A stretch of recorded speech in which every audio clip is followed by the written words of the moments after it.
Good morning. I'm Brenda Haynes, and I am the current board president for the Oshkosh Food Co-op. Welcome back to Co-op Grow Up Live. This is day 2 of our live stream, and we are streaming and introducing you to some of the people who are behind the effort to bring a community-owned grocery store to Oshkosh's Central City. So today we'll be interviewing, again, more than a dozen member owners who are either local growers, local producers, or folks who have been actively working on this project and are excited about it and want to see this happen here in Oshkosh. So we're happy to introduce you to that. As you know, this effort is to bring a community-owned grocery store to Oshkosh's Central City. We're planning to locate at the corner of Jackson Street and Pearl Avenue. If you've driven down Jackson Street, you've probably seen that building under construction. One of our guests today, Joy Hanneman, who's a partner with Merge Urban Development, is going to tell us a little bit more about the plan for the building as well as that entire area. We started the weekend with 1,345 member owners. Member owners own a share in the store. They have purchased a share, an ownership share in the store to help us make it happen. Yesterday, we added 9 new members to our membership total, and we're really excited about that. We're hoping we can match that number or exceed it today. And actually, we're off to a very good start. We are adding Jamie M. to our membership list today. So welcome, Jamie. We're so glad to have you on board. And if you are interested in learning more about becoming a member owner at the Oshkosh Food Co-op, we'd love to have you do that. You can find membership information and how to join on our website at oshkoshfoodcoop.com/join, oshkoshfoodcoop.com/join. We do have incentives if you decide that you want to join today. If this is maybe something that you've been thinking of, it's the perfect time to do it. If you join between now and 11 o'clock, we've got a gift card with your name on it. And this gift card this hour is from the Howard. So sponsored by the Howard, a $10 gift card for anyone who joins between now and 11 o'clock this morning. So great opportunity. The other benefit that we have for joining this weekend and this weekend only is this gift basket that you can see behind me. This gift basket is valued at $432, and we will be drawing a name after the weekend. For anyone who joins during the course of Co-op Grow Up will be eligible to win this basket. I want to tell you a little bit more about what's actually in the basket because it is full of goodies donated by local organizations. So we've got chocolates from Oaks. We've got a gift certificate from Copper Hall, which is a new event venue in Oshkosh. We have 2 shirts and 2 hankies from Jazzercise. We've got a bottle of wine in there from Gardina's, a handcrafted Oshkosh Food Co-op member owner plaque from member owner Tom Molnitsky. We have a $100 gift certificate to TJ's Highland. We have a bottle of Whistle Pig Whiskey donated by the Howard and a bottle of Uncle Mike's maple syrup, which sounds absolutely delicious. We also have a bottle of wine from Vines and Rushes and a 6-pack from Bare Bones Brewing, as well as some gift certificates from Organic Valley, all packaged up in that beautiful basket. And this will be this prize will go to someone who has joined during this Co-op Grow Up promotion. So we are really excited to enter your name into that drawing for that gift basket valued at $432 if you join today. We are pleased to welcome Laura, Erica, Bruce, Emily, Joy, Katie, Jean, Andy, and Ann to our new members as new members. Now, I want to just talk briefly, if you're wondering, well, why would I become a member owner in the Oshkosh Food Co-op? Certainly, gift cards and gift baskets are lovely, but why this project? I want to just tell you briefly a little bit about what it is that we're trying to do and what the vision for this project is. When you purchase an ownership share in the Oshkosh Food Co-op, you're actually helping accomplish 3 important things. One of those is strengthening the local food economy. Nationally, food co-ops source about 30% of their goods locally, and that means that we'll have the opportunity to source from friends, neighbors, local farms, local producers, and keep that money, those grocery dollars, in our community, in our region. And that's one of the most powerful things about the Oshkosh Food Co-op. When we are up and running, we expect to put about $650,000 back into the local food economy each year, simply by sourcing locally. And that means your food is going to be fresher because it's being transported shorter distances, and it means that your carbon footprint is also reduced. So it's a very important investment in our local food economy. The second way that becoming a member owner of the Oshkosh Food Co-op helps is it's an investment in promoting health. We know that the central city is underserved from a grocery perspective. So residents in that central city, the USDA has declared it what we call a food desert. And that means that if you don't have adequate transportation, it can be difficult for you to get access to fresh, healthy food offerings. The Oshkosh Food Co-op has chosen to locate at the corner of Jackson Street and Pearl Avenue to serve the neighborhoods and ensure that fresh, healthy food options are available in our central city. So that's the second thing that your membership helps do. The third is that we see the Oshkosh Food Co-op as the community's kitchen table. We want to bring people together. You know, there's so much division in our nation right now that organizations that actually focus on bringing things together, the Oshkosh Food Co-op wants to be one of those organizations, a place where people can gather and enjoy each other's company. So that's what your membership is helping make happen by opening a community-owned grocery store in Oshkosh's central city. Now, we promised that we'd be introducing you to some of the people behind this project, people who are helping make this happen. So we're going to go live this morning to Alex Hummel, who is with Brad Spanbauer, who is the Sustainability Center Director for the University of Wisconsin-Oshkosh. Alex, how are you doing this morning? Great, Brenda. How are you this morning? Am I coming through loud and clear from Sage Hall? You sound fantastic. Thank you. It's great to be here. I'm here with, Sustainability Director for the University of Wisconsin-Oshkosh, Brad Spanbauer. We're in the lovely, amazing courtyard here of Sage Hall. And before we get started, we have to just make a joke. We walked in today for this interview and realized we're wearing the exact same thing. Not planned. Not planned. Totally not planned. Brad, thanks for being here today. Absolutely. Thanks for having me. Yeah. So tell us, before we get into some more conversation about sustainability and the importance of it, we're in really one of the greatest examples of sustainability at UW-Oshkosh. There's a lot of facets and angles to sustainability, but this building in itself is really intentionally designed and planned that way, right? Yeah, absolutely. The university has a commitment to sustainability. Any kind of future construction project, we really try and go for LEED Gold. In new renovation, LEED Silver in any type of renovation project that we're doing. And LEED is really a sort of a rating system, right? A sort of architectural and engineering rating system to gauge the sustainability of buildings in a very real way. Right. Yep. It's put forth by the U.S. Green Building Council. There's 4 levels. Gold is the second highest. Platinum is the highest, but gold is very difficult to achieve. And pretty so tough. it's definitely something to be proud of. We've got 3 gold buildings on campus. So that's awesome. Great. That's amazing. And if if you come to Sage Hall, if you've ever driven by it here on High Avenue in the heart of campus, you'll see solar tracking, solar panels, and a lot of other technology that's been integrated in this building very elegantly so that it's efficient.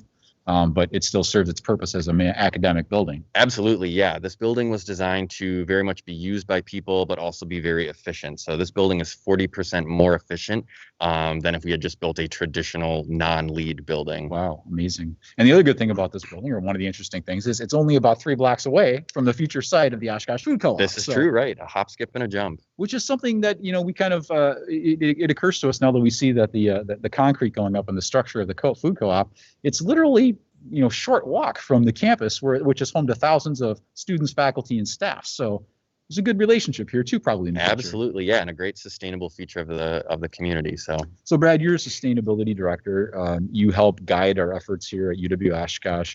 But there's a lot of people that I think when they hear about sustainability and being green and living more green, I don't know, maybe it's a little easy for people to get overwhelmed. What do I do? How can I really truly make a difference? I'm one person. But there is a lot of stuff you can do. Absolutely. One of them we know is, shameless plug, become a member of your Oshkosh Food Co-op.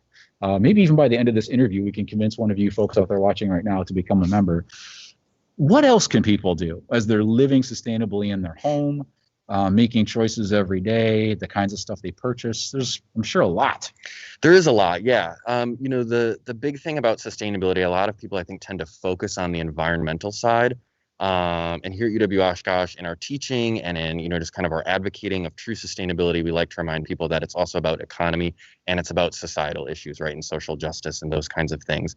I think the co-op definitely addresses that. And provides a system for getting food into the community. It's a good economic system, right? That's very fair and is considering all of the parties involved. Co-ops are a great sustainable feature of any community. And I'm proud that we're getting one in Oshkosh. Right, and one of the reasons why the co-op is going up where it is too is to address that food desert problem and challenge, that the availability of fresh produce, local produce in a position in the city that for the most part was pretty barren when it came to it. So that's a big part of sustainability too, is access for people. Absolutely. Yeah. Access, making sure, folks of every walk of life and in every part of town are able to get access to fresh, whole foods, nutritional foods, those kinds of things. How about the local angle? Later on today, I'll be out at some farms in the Ripon area. They're going to be, they're excited about this because this is a way that the store and the creation of it is a way to support local agriculture, local farmers. That's another big part of sustainability too, right? Talk a little bit about that and how something like the food co-op can give them another opportunity for year-round. They can thrive. Yeah, absolutely. I mean, it provides a place for farmers and other producers in the area to sell their products more locally, and kind of avoiding some of those middle pieces of the economic supply chain. And so it allows a more direct connection, I think, between farmer and consumer. It's going to provide people in Oshkosh a better opportunity to maybe know who is providing them with their produce or their cheese or other things, and that's really good, right? We're kind of shortening where those dollars go, and we're keeping more dollars in our community, and that's really important. That's a great point, and you already addressed this a little bit. It's not just about recycling or conserving water. It's also about the economy, and that's something that we've concentrated on here at UW Oshkosh. Can you talk a little bit about that? Just making sure that challenging ourselves to keep our money as local as possible, and then for the good of the region, for the good of the community that we're living in. That's really what it comes down to. Sure. I mean, going back to some of these LEED buildings, I mean, a lot of them were drawn using materials from Wisconsin, using Wisconsin producers and builders, and using engineers and folks who make the different parts of the building. A lot of this material, right. That work was done locally because that provides jobs and work opportunities for those folks. Awesome. I should mention too that Brad, you are a member of the food co-op. So I am indeed. Thank you for that. Yeah, you were absolutely. You were trying to remember your number, and you're up there. You were early on. Yeah, around 150, somewhere in that range. Okay. Yeah. Awesome. That's great. Everybody's so proud of their member numbers, so that's something. So just a reminder, everybody, you can become a member today too. That's what we're here for, and we encourage you to you'll see the ways to join today online. Make it easy for you. And of course, there's that awesome gift basket that Brenda was showing off earlier today too. So there's your chance for a little incentive to join today. So Brad, the food co-op, again, really proximate to campus, really proximate to the heart of the city, and it's going to be filling in this great need. Can you talk a little bit about what value this will have to? Oh, Brad, you remember 159. Oh, we just got a message. There we wow, go. Look at that. Awesome. How cool is that? Let's see. I should ask some other things about hard math problems and see if Liz behind the scenes can solve them for us. The position in the community is going to be huge. Sure. And so, one thing that we envision is that not only will we have UW Oshkosh students, faculty, and staff able to literally walk over to a brand new market and option, maybe people from the other side of the community too, on the east side of the community. It's proximate, it's going to be close. That's another aspect of sustainability too, is we can kind of, to a degree, lessen our carbon footprint too. Absolutely. Not a lot of travel. You can use this via bus line, I think, too. Yep. So this kind of connects dots into several ways. Sure. Yeah. I mean, I think one thing that all of us should be thinking about is reducing our carbon footprint. An easy way to do that is through travel, right? Take public transit, ride your bike.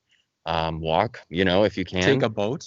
Take a boat, right? It's pretty close to the river. You could pull up your boat and just walk up a short ways, and have access to a great new co-op grocery store. I'm looking forward to that day when we have groceries delivery by pontoon. Yeah. I think that would be awesome. Yeah, maybe we can work on that. We'll see about that. So yeah, it seems to tick a lot of boxes.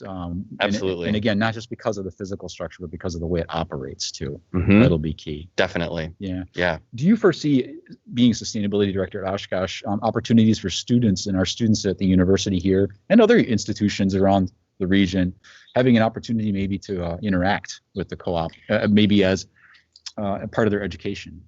Absolutely. I hope it could be a site for internships, or work study, those kinds of things. I mean, I think students could look at, from an economic standpoint, right, how co-ops run. Why is that a good business model? On a more facility side, which is a lot of what I do on campus, we've kind of started to have talks about reducing food waste and getting the food waste from the co-op to come to our biodigester on campus, right? So we can convert that food, which contains a lot of energy, has a lot of nutrients and water, right? All of these very energy intensive processes went into growing this food. We know some food gets wasted. We want to reduce that as much as possible. Right. But we want to recapture that if we can. And so a great way to do that is turning that food waste into energy. That's a great example right there, too, of two neighbors working in partnership. If it comes to fruition, we'll see. Right. But the biodigester you mentioned, for those of you who don't know, can you talk a little bit about that? What exactly is the biodigester? It's a pretty novel technology that we've got right here on the university property that has made a kind of a carved out a niche for us. Yeah, absolutely. So it's what's known as a dry anaerobic fermentation digestion system. Of course, everybody knew that. Yep, rolls right off the tongue. Yeah. Basically, it is a facility that has some large cement chambers in it. Food waste and other organic material, grass clippings, those kinds of things can be loaded in. Basically, the doors are shut. They pump out the oxygen, and then it runs on a 28-day cycle. It is sprayed with essentially liquid cow manure, and that's where all the microorganisms come from. Right. That helps make biogas. We can burn that biogas in an engine and make heat and electricity. Wow. What results at the end is essentially compost. So what's great is it's a closed system, so we don't have to worry about any sort of leakage or anything like that. We're making energy. We're making compost. We're efficiently using food waste and other organic wastes. When the facility opened in 2011, it was the first of its kind in all of North and South America. So that's something that I think Oshkosh should really be proud of. Yeah, and it's actually proven itself to be a good tool for the university. One, it does generate some electricity and value to the university as an energy plant. Right. But it's also a learning laboratory for students. Absolutely. So that's pretty cool. Yep. Yeah, we have students that do research there. Students take tours. It's really great for them to kind of get a hands-on application while learning about sustainability. Okay, got it. So one more thing about the digester too, Brad. So let me just review a little bit, because this is a really cool possibility. It does accept waste, agricultural plant waste from other farms. I know it has in the past. Yep. So you're saying, again, we don't want to waste food through the food co-op, but if ever there was an opportunity where we did have some food waste, maybe, depending on how things could work out in the future, there's an avenue for that to be channeled into the biodigester and recycled and repurposed into energy production. Exactly. Yeah. Food waste, is a major contributor to greenhouse gases. Oftentimes food waste just goes to a landfill, and there it releases a lot of greenhouse gases. By putting it through a system like the biodigester, we're actually capturing and sort of containing the potential for those gases to be released. And we're also recapturing, again, like I mentioned, a lot of that energy. Yeah. And so we're able to more efficiently use that and then kind of channel that into something that we can actually use, right? As humans, we have a great demand for heat and electricity, particularly in this part of the country. So it's a really good, efficient use of those, what, we often call waste materials, right? But that waste has value. Right. We were talking a little bit yesterday about some of the potential partnerships and collaborations that the food co-op opens a door to. So that's another great one right there. I was going to talk to you a little bit too about another element of sustainability, Brad, and that's social justice. Mm-hmm. And in particular, I know the food co-op has a team that's working on food justice and making sure that people have access to this place and that doors are open to everyone. And that's an important part of this too. And maybe you can talk a little bit about that we want to make sure that everybody has an opportunity to use this building and this resource to stay healthy, to promote wellness in the community. Yeah, absolutely. Again, like I mentioned, making sure that farmers have a place to sell their produce year round, right? But as anyone who's maybe ever done a home garden before, you often know that you end up with, you plant 2 zucchini plants and you've got way more than you need. And so, I see the co-op as potentially a place to potentially offer discounted produce or a way for folks in the community to maybe get access to, kind of the surplus of Sure. produce and fresh foods, because we really want to make sure that folks are at least have the option, right, Right. to get those kinds of things. And it's important to note too that the Oshkosh Food Co-op, while we're promoting membership, its doors will be open to everyone. Yes. And it'll be available to the community. Members get particular benefits over time, and of course the member owners, they get a say in the direction and the leadership and that kind of thing. But that's another part of it too, I guess, is you've got ability to have a very kind of democratic process where people can raise their hand as members and have a say in the trajectory of the operation. Absolutely. Yeah. Yeah. I think it's great when everybody is kind of equally invested, right, in this process, and has a vote and say how this operation runs. Yeah. Great. Awesome. So Brad, thanks for being with us today. Absolutely. Really Thank you, appreciate Alex. it. It's good to be here in the beautiful courtyard of Sage Hall. I know we're kind of plugging up the shop, but you can see a little bit about just how majestic this building is. It's incredible. And it opened in 2011. Yep. And another just a really wonderful example, a very physical example of sustainability in action here at UW Oshkosh, and just 3 blocks away from the Oshkosh Food Co-op site. So it's great to have. Again, Director of Sustainability, Brad Yes. Spanbauer. And as we learned today, Oshkosh Food Co-op member number 159. Right. Thanks, Brad. Thank you. It was great to see you. Yeah. Thank you. All right. Back to you, Brenda. Thanks so much.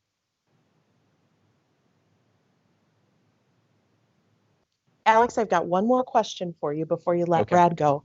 Yeah. We might have member owners who are prospective member owners who are watching right now and thinking, why should I join the food co-op? Can you ask Brad what he would tell them? Yeah, thanks, Brenda. That's a great question. So Brenda, sorry, Brad does not have the benefit of the audio, so Correct, I need exactly. I need to translate. Brenda wants to know, we have prospective members who are watching here today who are going to be joining us all day long, in and out, maybe watching the whole time. So thank you for that. Why should they join? Why should they join? What would be your answer, I guess, to somebody who's out there maybe like going, I don't know. Maybe I don't know as much as I wish I did know about the Oshkosh Food Co-op. What would be one of the biggest incentives, or maybe a couple of them that Sure. should motivate them? I guess I would say, being from Oshkosh, I'm from town. Oshkosh is more or less a pretty small place, and it's probably pretty likely that someone who is a local producer, whether they're working in the beer brewing industry or making cheese, or they're a farmer. They're probably oftentimes looking for a place to sell the products that they make. I think the co-op opens another door for those people to have that, again, shortening that connection between supplier and consumer. Right. And you're helping out a neighbor. You're paying them for something, right, that you want, that you need. You're giving them a place to sell, and you're helping out somebody. I think especially in recent times, most of us could probably relate that folks need a little bit of help. Yeah. And I think the co-op is a great way to kind of shorten the connection between those 2 points. Awesome. Thank you, Brad. Appreciate that. So Brenda, there's your answer. We'll send it back to you, and we'll get to work, I guess, coordinating our outfits for tomorrow, Brad. Sounds great. Okay, All right, excellent. we'll see you then.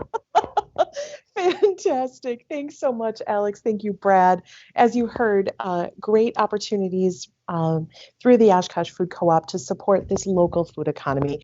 And I think since the start of the pandemic, we've all had the thriving local economy on our minds, wanting to ensure that our purchasing decisions are helping our friends and our neighbors who may be in these fields. And whether that's ordering grab and go or pickup, curbside pickup from a local restaurant, or shopping at the farmer's market, whatever it is, wanting to make sure that our local economy is strong and healthy. And that is one of the things that the Oshkosh Food Co-op is designed to do. It's designed to create a place where we source about 30% of the goods that are on the shelves in the store from local growers, from local producers. And that's part of the vision for the store. We would like to ensure that there's a market, a 7-day-a-week market for local growers, for local producers to sell. We heard yesterday from Michelle Schmid, the general manager of the Oshkosh Farmers Market, that the more attention that we can collectively draw to the importance of purchasing locally produced items, the stronger we are. And that's where the Farmers Market and the Food Co-op have a real partnership, a real synergy in drawing attention to the importance of buying things locally. And one of the barriers currently to buying things locally is you may be out of town during the farmers market, and you may miss that chance to do it. The Oshkosh Food Co-op will provide a 7-day-a-week spot where you can go and source your and buy things that are produced by friends, neighbors, folks that you know. As Brad Spanbauer just said, Oshkosh is a relatively small town. This region, Northeast Wisconsin, is a relatively small region. So whether you live here in Oshkosh, you live in Amro, Winnicott, Fond du Lac, Neenah, Menasha, wherever you are, chances are you know someone who is either a farmer or a local producer of goods. And we want to be able to support those individuals and keep those dollars here at home rather than shipping them off elsewhere. So that's part of the vision behind the Oshkosh Food Co-op. Now, if you're just joining us, I do want to bring you up to speed on what we're doing here. This is Co-op Grow Up Live, and we are live streaming yesterday and today, 2-day live stream to raise awareness of the Oshkosh Food Co-op as a project, as well as grow our membership base, because our membership base is comprised of people who have invested and purchased an ownership share in this project. An ownership share costs $180. It's a one-time ownership share purchase. It's not an annual fee or anything like that. There are 2 ways that you can pay it. You can pay it all at once, or you can make $11 a month monthly payments. And you can do either of those at our website, which is oshkoshfoodcoop.com/join. oshkoshfoodcoop.com/join. And I want to tell you that if you join between now and 11 this morning, we've got a $10 gift card for the Howard to share with you. So a $10 gift card from the Howard, that is what you earn this morning if you join between now and 11 a.m. So if you've got some coffee lovers in your circle that you want to tell about this, you can go ahead and tag them in the comments on this feed, or please go ahead and share the live stream to your feed and tag them as you make that share. So again, a $10 gift card to the Howard if you join between now and 11 a.m. And I want to draw your attention as well to the amazing prizes that we're going to give away to anyone who joins during this Co-op Grow Up promotion, okay? So we've got this gift basket behind me. It's valued at $432, which is just incredible. And the items within it include gift certificates from Organic Valley, Bare Bones 6-pack, so from Bare Bones Brewing, a bottle of wine from Vines and Rushes, so all local items, a bottle of maple syrup from Uncle Mike's, a bottle of Whistle Pig whiskey that's been donated by the Howard, a $100 gift certificate from TJ's Highland, a handcrafted Oshkosh Food Co-op member owner wood plaque. You can kind of see it tucked in the back there. That was handcrafted by member owner Tom Molnitsky. A bottle of wine from Gardina's, 2 shirts and 2 hankies from Jazzercise, a gift certificate to Copper Hall, which is a new event venue in Oshkosh, and a box of chocolate from Oaks. Now, I want to also draw your attention to just behind me as well. We've got some runner-up prizes. So it's not like just one person is going to win. Somebody's going to take home some incredible prizes. So from Hometown Pharmacy, as well as a couple of gift cards, that's a runner-up prize. We've got a beautiful woman's shawl, as well as some gift cards. And we've got a Planet Perk gift pack, which includes a stainless steel tumbler, a face mask, and a shirt. So we've got some amazing prizes that we're going to give away to anyone who joins during this Co-op Grow Up promotion. We've added 10 new members so far this weekend. We're delighted to welcome Anne, Andy, Jean, Katie, Joy, Emily, Bruce, Erica, Laura, and Jamie. And you can add your name to our new member board as well. We would be absolutely delighted to add you to the list. Again, a membership costs $180, and it is an investment in our local community in 3 things. First, in helping to strengthen the local food economy, helping create a market where local growers and producers can sell their goods 7 days a week. That's the first thing. The second is that it's an organization that will help promote health by bringing healthy food options to the central city in Oshkosh. And the third piece of it is we see the Oshkosh Food Co-op becoming the community's kitchen table. We've planned on a partnership with the Women's Fund. We're planning an intentional slow lane called the Chatty Checkout to help combat social isolation and give people just a few extra minutes if they want to chat about, the weather, sports, what's happening in the community, so that people feel that this is a place where they can go and connect with others. So if you believe in and share those values and that vision is important to you, we invite you to join us. Again, $180 $180 for a membership. You can pay all at once, or you can pay over monthly payments of $11 each. And you can do so on our website at oshkoshfoodcoop.com/join. So oshkoshfoodcoop.com/join. And again, if you join between now and 11 a.m., I've got this $10 gift card from the Howard to help you along. And speaking of the Howard, we are going to head over there now where our field reporter, Michael Harvat, is on location, and he is with manager Carol Velasco, who's one of our member owners, and their baristas, and they're going to brew up something delicious for us this morning. So good morning, Mike. Good morning, Brenda. Are you able to hear me? You sound fantastic. Awesome. Yes, we are over here on the near east side of Oshkosh at the beautiful Howard, and I'm here with Carol, and we're going to talk a little bit about the Howard, and then we're going to make some delicious drinks. So, Carol, why don't you tell us a little bit about your facilities here? Hey, everybody. Welcome to the Howard. So this space that we have you in right now is one of our private rental spaces. This is our grand ballroom. If you know of what was formerly the Eagles Club and you haven't been here since the renovation, it's going to look dynamically different than what you've seen in the past. Like I said, this is one of our private event spaces, so unfortunately not everybody gets the opportunity to come in here all of the time. But if you want to give it one more pan Yes. to see how beautifully renovated this space has been.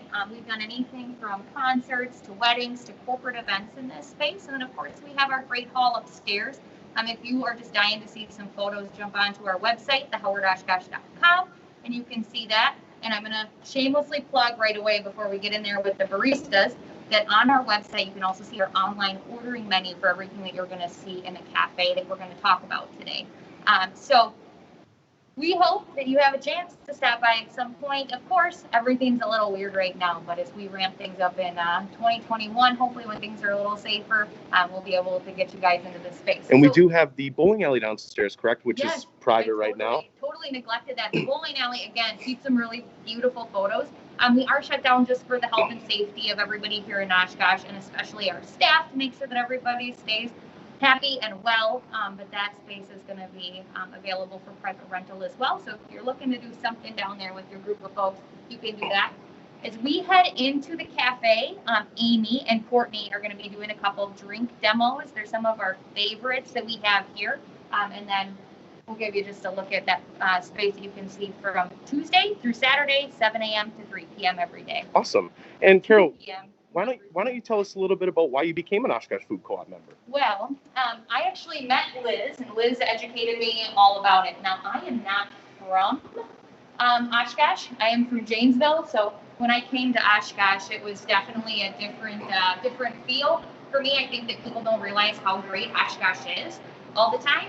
There's the downtown area is just near and dear to my heart because I've spent a lot of time now getting to enjoy it. So for me, one of my favorite things to do since college was go to the farmer's market. And in my head, as I was hearing about the food co-op, what that sounded like to me was just another opportunity to shop local and really enjoy a space like that. So. Amazing. Awesome. Well, we're going to have two amazing baristas make us some drinks here. You want to introduce yourself so we can get a look at who's going to be making us some great drinks? So my name's Courtney. I've been at the Howard for a little over a year. My name is Amy. I've been at the Howard since it opened about 2 years ago. Amazing. So who's going to be making us our first drink? So I'll be making peanut butter mocha. It's probably one of our most popular drinks, especially in the winter. It's all nice and rich and warm. Awesome. Why don't you go ahead and get started on that? Are there any other, Carol, you might be able to explain this a little bit. Are there any other food options, any other drink options that the Howard offers that are really unique to you guys? Yes, you can always check out our website with our most updated online ordering. We do have online ordering for curbside pickup. You can also come on in and just grab your food if you order ahead. Our most popular item is what we call our HBC, our Howie Breakfast. So when you come in and get that Howie Breakfast croissant, you can choose to have some bacon, some avocado. Tastes great with a latte of sorts. So that is definitely an option. Avocado toast, too, is another fan favorite. And then, of course, some rotating lunch options as well. Where do you source your coffee from?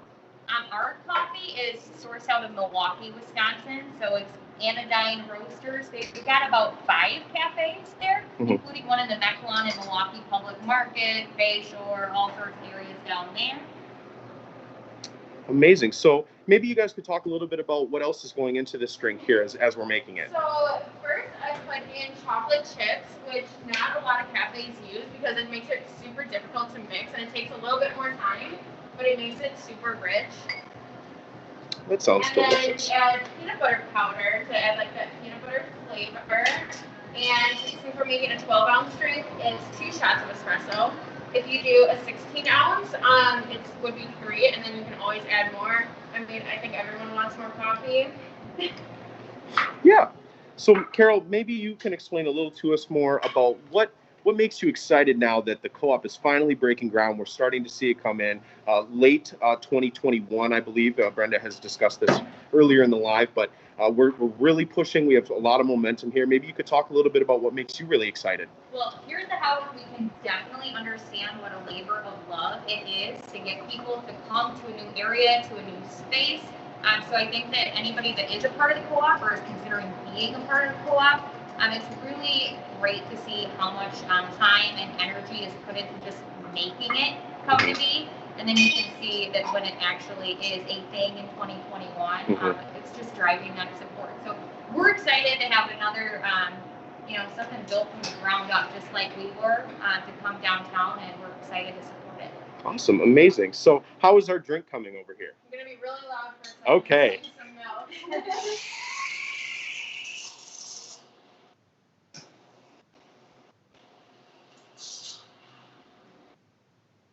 And Carol, I know with fall, obviously, kind of hit us really fast this year.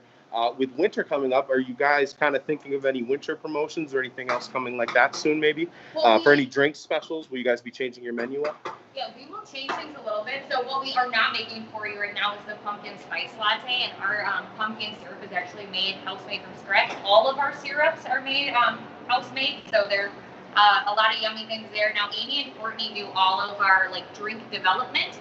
So when we get to wintertime, that's pretty, Courtney. That's looking good. When we get to wintertime, you guys will see another selection of winter drinks coming out. So just keep your eye out. We're always rotating this diffuse and signature coffee drink. Awesome. Set that right here and take a look at this amazing, amazing drink, everyone. It smells delicious here, by the way, as well. Yeah, you can drink it when it's all done. I do plan on that. That is a perk of me coming on this amazing Sunday. So why don't you tell us what drink you're going to be making for us? I'm going to be making a vanilla berry steamer. We developed it because there's actually a school going on upstairs. I don't know if you guys talked about that. I don't think we did. But I think it's in kindergarten. So it's a caffeine-free drink. It's made with scarlet tea. It has hibiscus, blueberries, orange in it. And then it's kind of made similarly to a chai. So I'm just going to add some of the tea here. Amazing.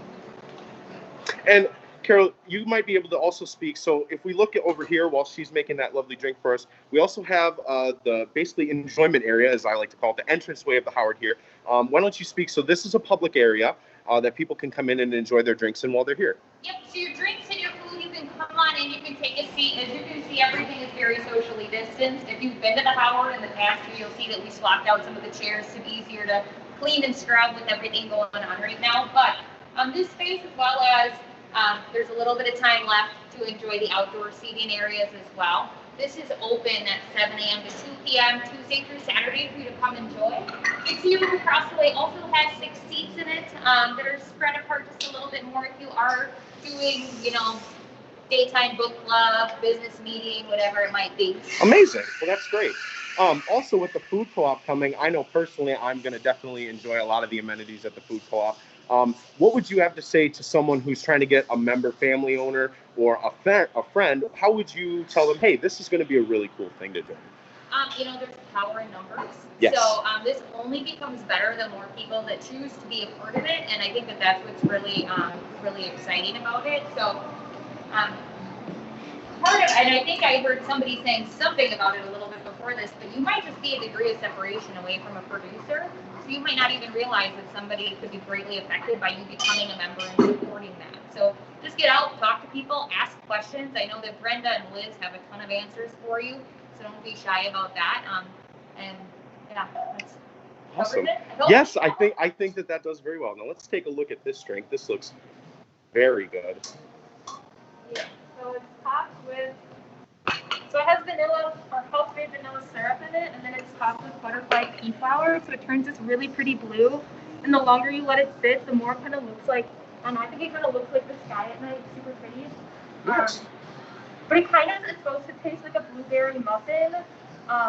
My nieces have it. My niece is like 3 and 4, and they both love it. So if you ever wanted to bring your kids in, you don't want to give them something with caffeine, this is also a great option. Awesome. Well, that looks amazing. Thank you guys so much for making that for us. We really, really appreciate it. So, Carol, maybe we could talk a little bit more about the facilities and types of events that you guys might be able to host. I think that would be something that a lot of people would be, maybe when COVID starts to kind of wind down here, hopefully, we can only hope in the next few months or years, what you're able to host for us and your capabilities. Great question. Well, right now, we encourage anybody to reach out, even with anything that they have planned in the future. We're being really attentive to all the changing mandates and regulations to make sure that we're keeping everybody safe and healthy here. But we have done everything from weddings to major corporate events, full day, multi-day events. In our bowling lanes, we've seen everything from anniversary parties to birthday parties to honestly, weddings down there as well. So if you're looking for a unique space to do something a little bit different, that works great too. And it's like you said, here at the Howard in the public area, it is socially distanced. Everyone is, like we said, wearing masks here like we made sure we were today. All of your other drinks and different things like that you offer, what would you say is your favorite thing that you produce out of here at the Howard? If I walk in and ask for my regular, it is the iced 16-ounce latte with 4 shots and caramel.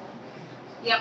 Awesome. So I'm like a very simpleton. That's my favorite. I don't like chocolate, but everybody speaks very highly of any of the chocolate drinks. Like Courtney mentioned, it's really rich. But for me, just an iced caramel latte, I'm gonna drive that as far into winter as I possibly can. Yes. Yeah. So wrapping up here, thank you guys so much, obviously, for doing that. Closing question for you. I grew up maybe 2 blocks away from here. I've seen the development that has come here with the new YMCA, food co-op, the Howard. Can you talk a little bit about the Central City, the development that is coming to the Central City, and what we see moving forward? You know, I always joke that I basically live on Washington Avenue between teaching classes at the Y and working at the Howard, when in reality I live South 45 a ways. But I spend a lot of time down here, and one thing I will tell you is if I am going from here to anywhere else, the one thing that I'm missing on my way home is a grocery store. I have to go out of my way and circle back, and that's one of the things that I'm most excited about. Is it's just adding one more thing to Central City that makes everything more convenient. And you know, you see a lot of developments for young millennials coming out of school and finding places to live in the downtown area, and it's just one more perk to get them excited about living in this area. So. Awesome. Well, thank you guys so much. It was an amazing day here for me today to learn about what you guys do and to learn about the facilities of the Howard. Brenda, we're going to throw it back to you, and I'm going to enjoy these delicious drinks. I hope you guys are a little jealous.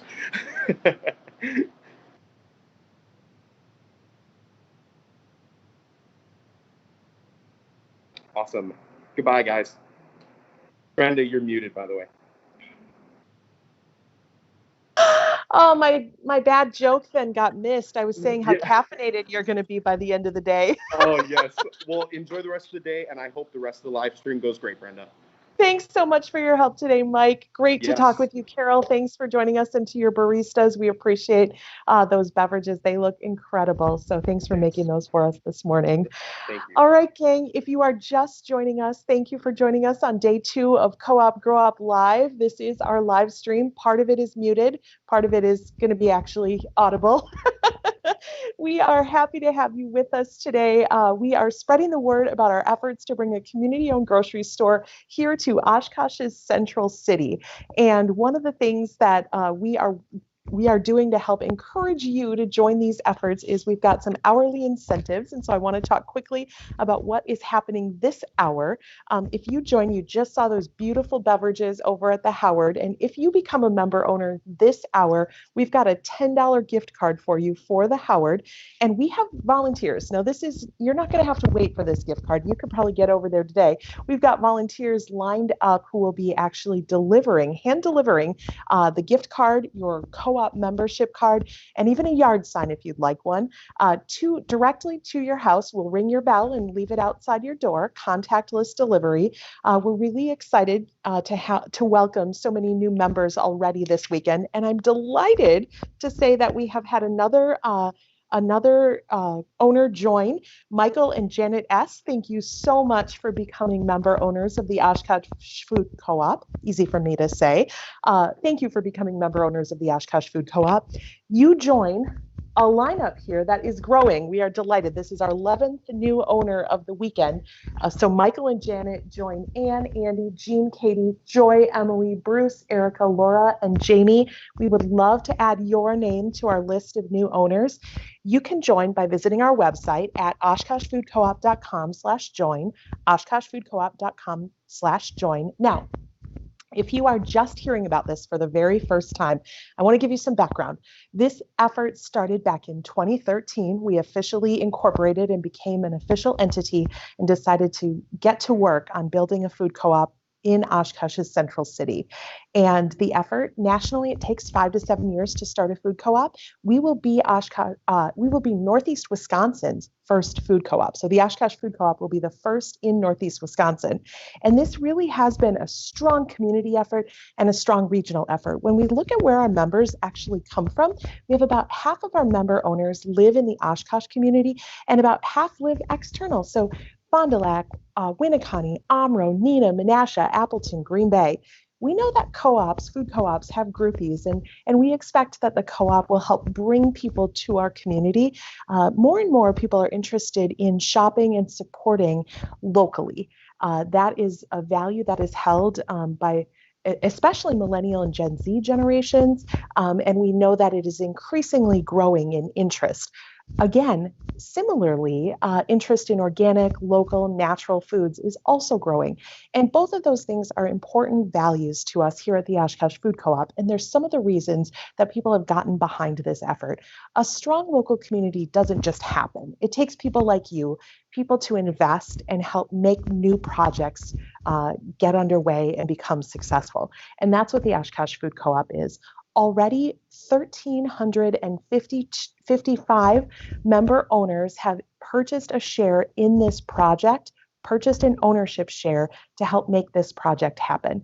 Now, an ownership share means you actually own a piece of the store, and that means that you have a vote. You as an owner get to help elect the board of directors, and you have a vote. We also plan to have other member benefits once the store opens. As a member owner now, pre-opening, you'll receive our member-only emails, which will keep you updated on the progress of the store. And we'll also share with you some member special opportunities. We have some member events that we hold, and we'll keep you updated on the project progress.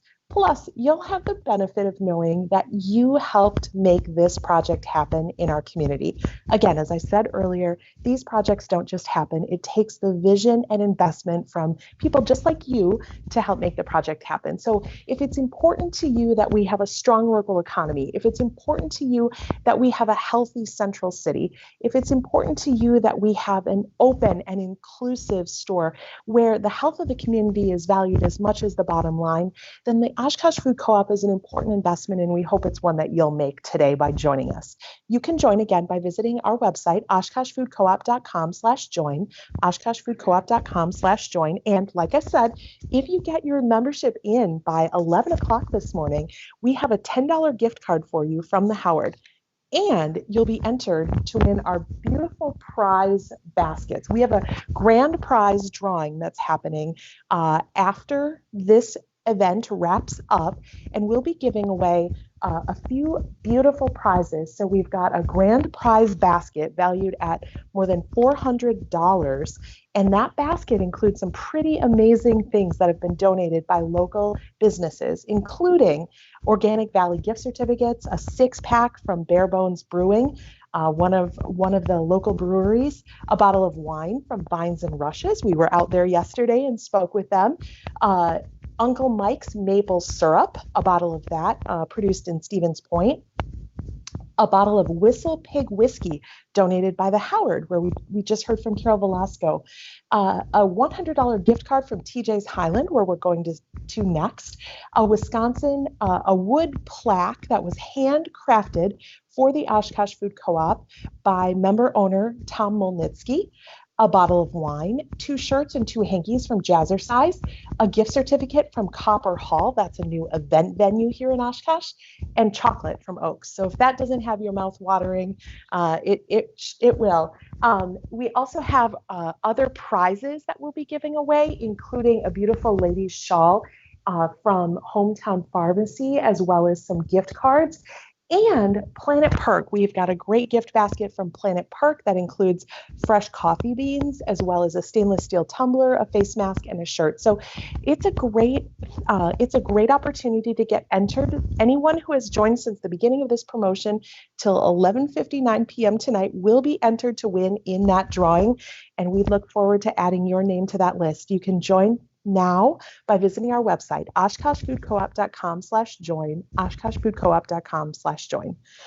Next, we are going to head out to Jay Stofflet, who is a board member and a member owner, and this morning is a field reporter at TJ's Highland. Good morning, Jay.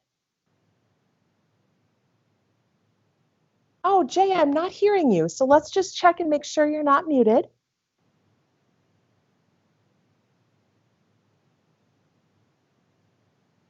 I'm still not hearing you, so we'll see if we can get this resolved real quickly. We did mention, of course, that part of our gift basket this morning is a gift card from TJ's Highland. So what we're going to see this morning is actually making a Sunday brunch dish called dessert sushi, which sounds absolutely incredible. We are super excited to hear and see what that looks like. Are we hearing anything at the moment? Yes, we are. You sound fantastic, Jay. Okay. I'm going to get rid of this part of it here because, for some reason, the same setup I was using yesterday decided not to work today. It's not a live stream until there's some sort of technical issue. Yep, exactly. Right. Since we're inside of this beautiful kitchen and the acoustics in here are fantastic, I think we're just going to go all natural with the sound today. I love it. We're going to learn a little bit about what they make in this beautiful kitchen here, and we're going to be getting some brunch.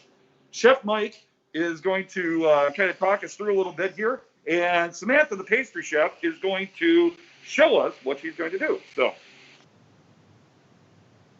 good morning. Morning. So, what are we doing here today, Mike? We are making a sushi roll of dessert. Okay, because it scared me there for a second. I'm like, I don't know if I want sushi for breakfast. No rice. We're actually using the donuts that we make in-house for the base instead of rice. And then it's filled with bananas, cheesecake, strawberries, Nutella, and then topped with a raspberry sauce. Okay, and so what is the name of this again? It's a dessert sushi roll. Dessert sushi roll. So I'll kind of pan over here so everybody can see. This is Samantha. Good morning. And it looks like you kind of got all your ingredients there already. Yes. All right. So, Mike, why don't you walk us through, while Samantha's assembling this sushi roll, why don't you walk us through a little bit and tell us what's going on? So right now she's pressing down the donuts to make it a tighter roll for like the rice. Then she's going to add her mise en place of her bananas, strawberries, cheesecake to make sure it's layered evenly. And where do these donuts come from? The donuts are made in-house. We have a bakery inside the restaurant that we supply our sister restaurants. And then we also do the farmers market every Saturday morning. And that's pretty much it. Then we also have a greenhouse that we grow. The strawberries are from there. The bananas are definitely not from there. But, I was going to say, that would be an amazing greenhouse if you could be doing bananas. So we have a 3,000 square foot greenhouse in Van Dyne that we grow all of our, most of our produce for the restaurant, for just this restaurant. And we have a farm to table concept that we're really trying to push. Next year will be better, bigger and better. This was our first year. We had a little growing pains, but we do grow most of our, all of our herbs from there. Okay. And so now, Samantha, what are you doing right now? What is this process?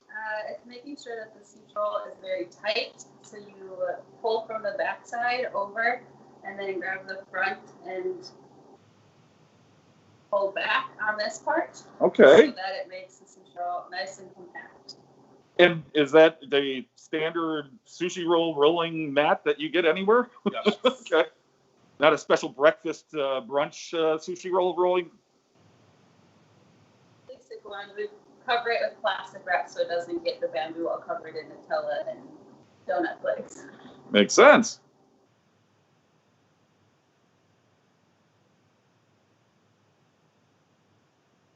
So what do you do with the ends? So it's really the same as like at home. It's like the ends become the snacks, the rest of it becomes the demonstration. Yes. See right there. So this really doesn't take that long to make at all. No, especially if you have everything prepped and ready to go. You can buy the donuts at any of the local stores or anything if you don't have the donuts at home. Or you can go to the farmer's market and Or get you the can go to the donuts. farmer's market if we do decide to do donuts that day.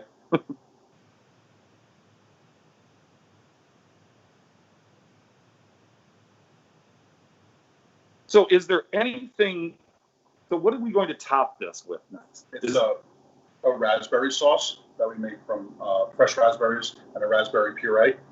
And then typically you could add a caramel sauce or a chocolate sauce if you want to as a dipping sauce.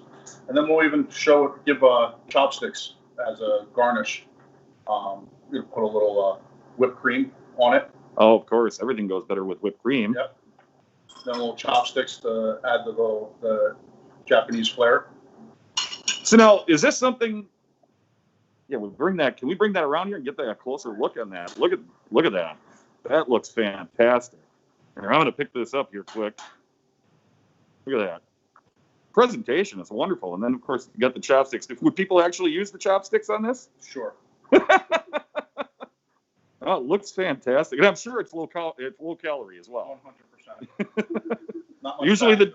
the most delicious items are. So, Chef Mike, is this something that you would like kind of produce here on a regular basis? Is this something you offer here? We don't offer it right now. We may decide to do it. Right now, we have not decided to do brunch yet. Okay. In-house, or one of our sister restaurants does do brunch. So right now, we'd be battling them, and it wouldn't be worth our time. Right. Absolutely. But So, what would you call your signature dishes here at TJ's Highlands? we are a steakhouse. We do have a lot of fish on the menu too. My culinary influence is Asian influence. A lot of my dishes have Asian flair to it, hence the sushi roll made of dessert. I do something very similar with steak, and I wrap peppers and green onions. It's called the steakhouse roll. The steak, the New York strip, actually becomes the rice. I have a lot of sauces and ingredients that are Asian flavored. We just added octopus to the menu, and we added hamachi crudo to the menu in the last 2 months. We change the menu every 4 months, and try to go with fresher ingredients. So where did you get all these different ideas? I mean, you're a recent addition to the Oshkosh community, and we're happy to have you here. Where did you come from? Where did you gain your experience? I used to run steakhouses on the East Coast in New York City, Atlantic City, Philadelphia. I lived in London, and I gained a lot of exposure to all of those places. I love food, obviously, and I really enjoy the craft. We try to do funky things. I come up with the recipes. We try them out, and I let my guys and girls get in plate presentation and stuff like that. If we don't like it, we'll try it again. And it's just trying to change the way people eat. So I think my style coming here to Oshkosh with a little less of a food, not even say it the right way, but finer dining in this area, especially in the Fox Valley. I think we're heading in the right direction.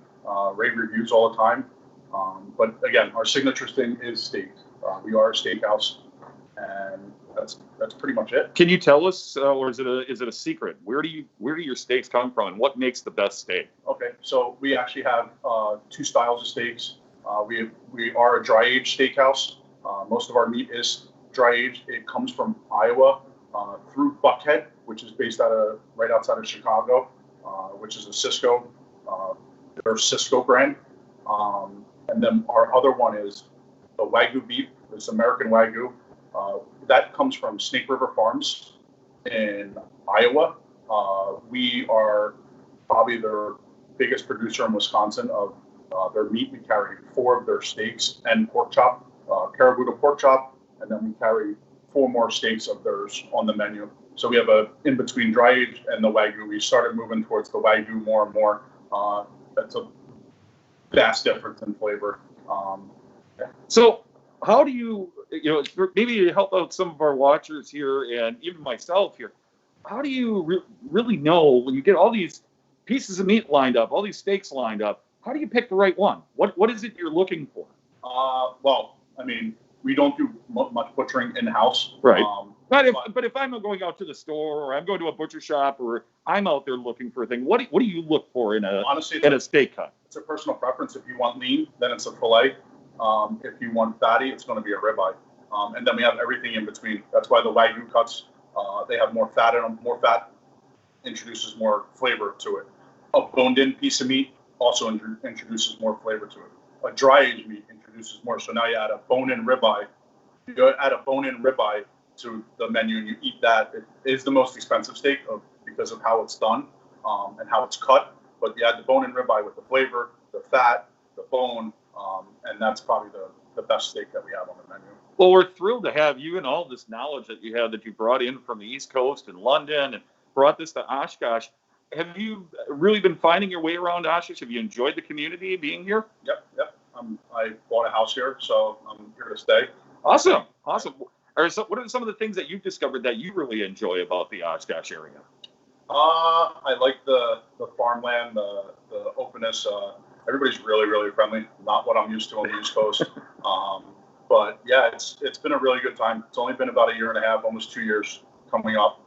And I hope, we can keep doing what we're doing. Yeah, absolutely. Now, did you have any exposure to food co-ops in some of your other locations that you lived before? Unfortunately not. I worked with Boys and Girls Clubs and stuff like that, but we never had a food co-op in New York City when the last 10, 15 years up there. I never dealt with anything like that. So we jumped aboard when we had the chance for this. Yeah, so this is really kind of a new opportunity for you to be involved with and having membership coming together to create something for the community, by the community. Yep.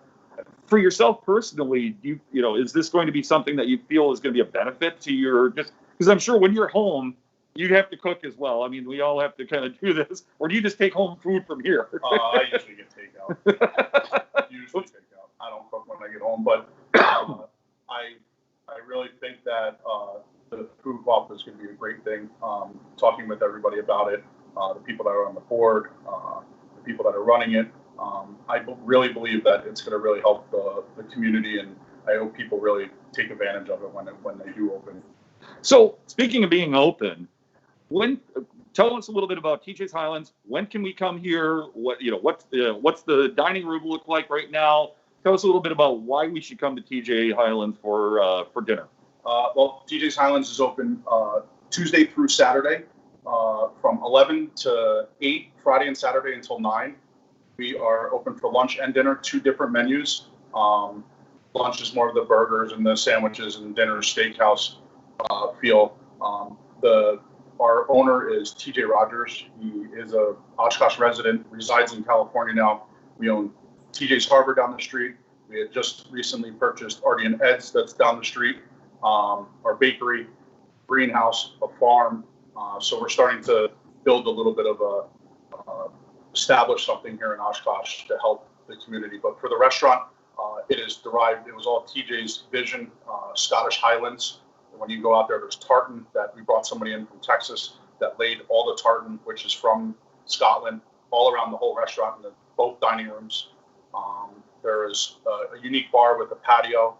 The patio has been the busiest thing. Obviously, it's the best thing that we ever did. It overlooks the 18th green of the golf course, which we do own too. The golf course is now semi-private. It is open to the public except for Thursdays and Saturday mornings, which is great. It's actually really helped the restaurant. And the restaurant just feeds off the golf and then for lunch and then dinner. Well, thank you very much for spending some time with us this morning and filling us in with your insights. And thank you very much for sharing this. If I can get a turnaround here, Samantha, thank you very much for sharing that. I can't wait to get off this call and eat this. That's the best thing about this whole entire opportunity, is that I get to go to these places, have great coffee and brunch and all sorts of things. So, Brenda, I'm going to send it back to you so I can enjoy some of that sushi roll. Yesterday you were caffeinated. Today you're going to be on a sugar high, I think, Jay. I'm going to have to go on a diet starting Monday, I think. That looks absolutely incredible. I'm super envious of you right now. So enjoy. Some of us are the lucky ones, I guess. And please, thanks to TJ's Highland for showing us that this morning and sharing their story with us. Again, as you heard them say, bringing this to Oshkosh is one more way that we can help strengthen our local food economy. Certainly, TJ's Highland has been making some investments in that area, and it's something that others of us in the community can do as well through our membership in the Oshkosh Food Co-op. Now, if you're just joining us, you are joining Co-op Grow Up Live, which is a 2-day live stream event where we're introducing you to some of the people who are behind the effort to bring a community-owned grocery store to Oshkosh's Central City. And the reason that more than 1,350 people have already joined forces to help make this project happen, there are three primary reasons. The first is that collectively we believe that a stronger local food economy creates a stronger community. So if you believe that it's important for us to have a strong community, a strong local food economy, a strong downtown in Central City, then you share that belief with us and the 1,350 members who've already joined the Oshkosh Food Co-op and purchased an ownership share. The second reason that people have gotten behind this project is the belief that having a grocery store in the Central City, having healthy, fresh food options in the Central City, more options than currently exist, helps make the Central City stronger, helps promote health for the Central City residents. You heard Carol from the Howard earlier this morning talk about when you can do a lot of things downtown, but there is a gap when it comes to grocery options. And so this is an opportunity to strengthen the grocery options available for people in the Central City, in the downtown area. And the third reason is we're looking to help be an organization that brings people together. There's so much divisiveness right now in our nation, and this is an opportunity for us to come together. Food always brings people together. Imagine just being able to have a place that is built around bringing people together. We've mentioned earlier this weekend about the Chatty Checkout that we're building in partnership with the Women's Fund of the Oshkosh Area Community Foundation. That's one way. We also plan to have some dine-in options or grab and go, and you can enjoy on our outdoor patio. So there are lots of ways that we hope to help bring the community together. $5 dinners, that's another way. And we'll hear more about those today when we talk with the Menominee Market Co-op in a little bit later on. So I want to be sure to get to what our incentive is for joining this hour.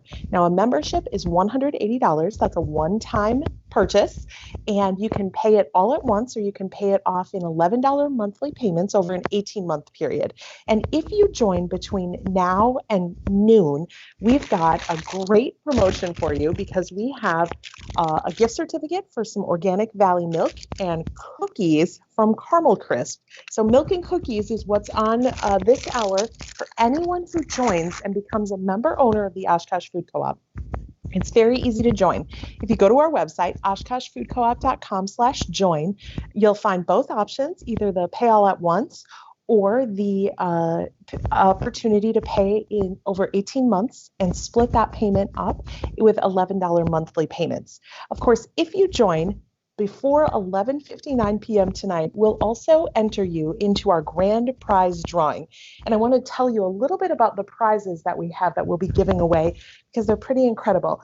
We've got a grand prize gift basket that's valued at more than $430. And in that basket is, you will find Organic Valley gift certificates, a 6-pack donated by Bare Bones Brewing, a local brewery.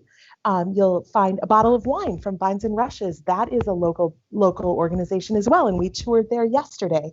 Uncle Mike's maple syrup, out of Stevens Point, a bottle of Whistle Pig whiskey donated by the Howard, a gift certificate to TJ's Highland, where we just saw them make breakfast sushi, which looked incredible, a handcrafted wood Oshkosh Food Co-op member owner plaque that's included in this as well, along with a bottle of wine from Gardina's, 2 shirts, 2 hankies from Jazzercise, a gift certificate to Copper Hall, which is a new event venue in Oshkosh, and chocolate from Oaks. So it's a great gift basket.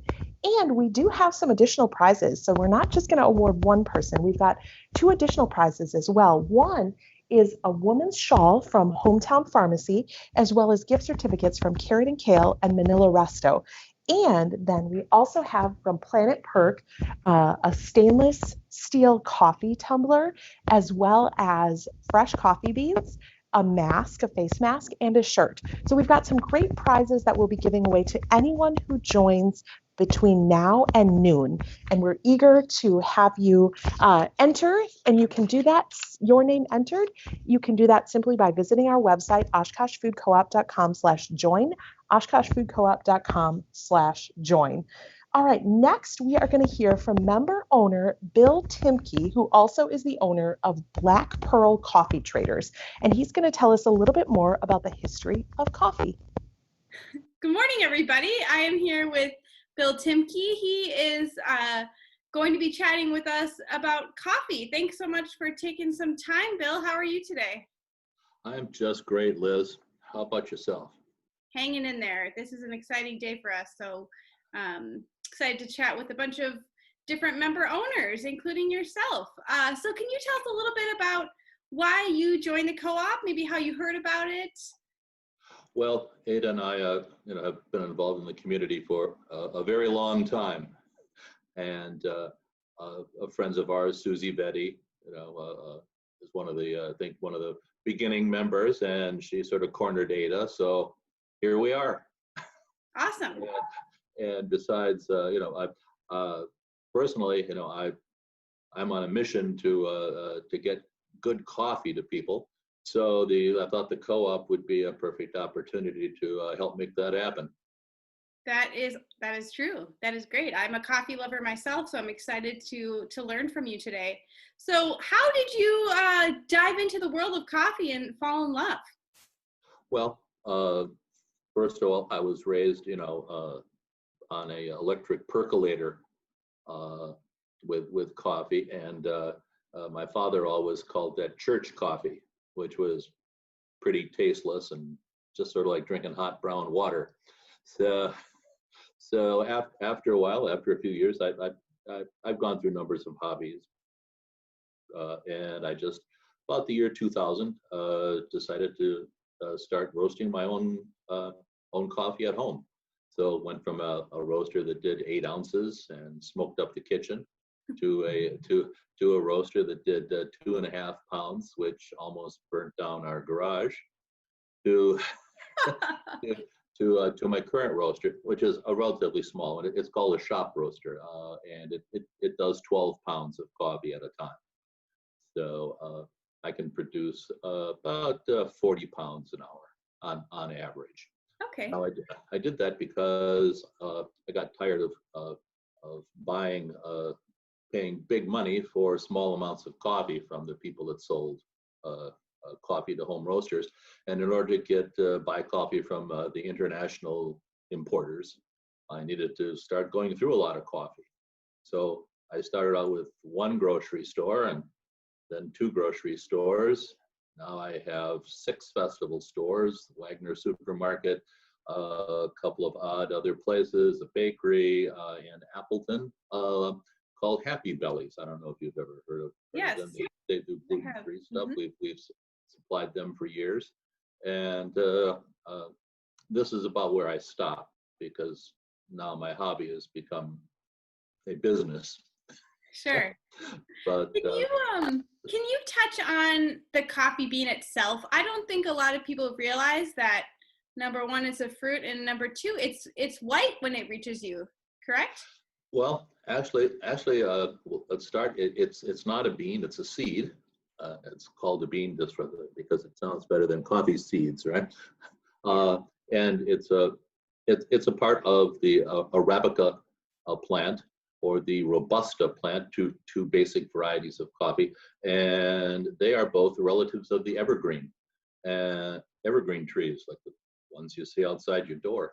And when the coffee ripe, it actually is a coffee cherry, and the ripe coffee cherry looks like a very sort of a 3/4 size Door County cherry, and it's red and ripe and juicy, and that's when it's picked.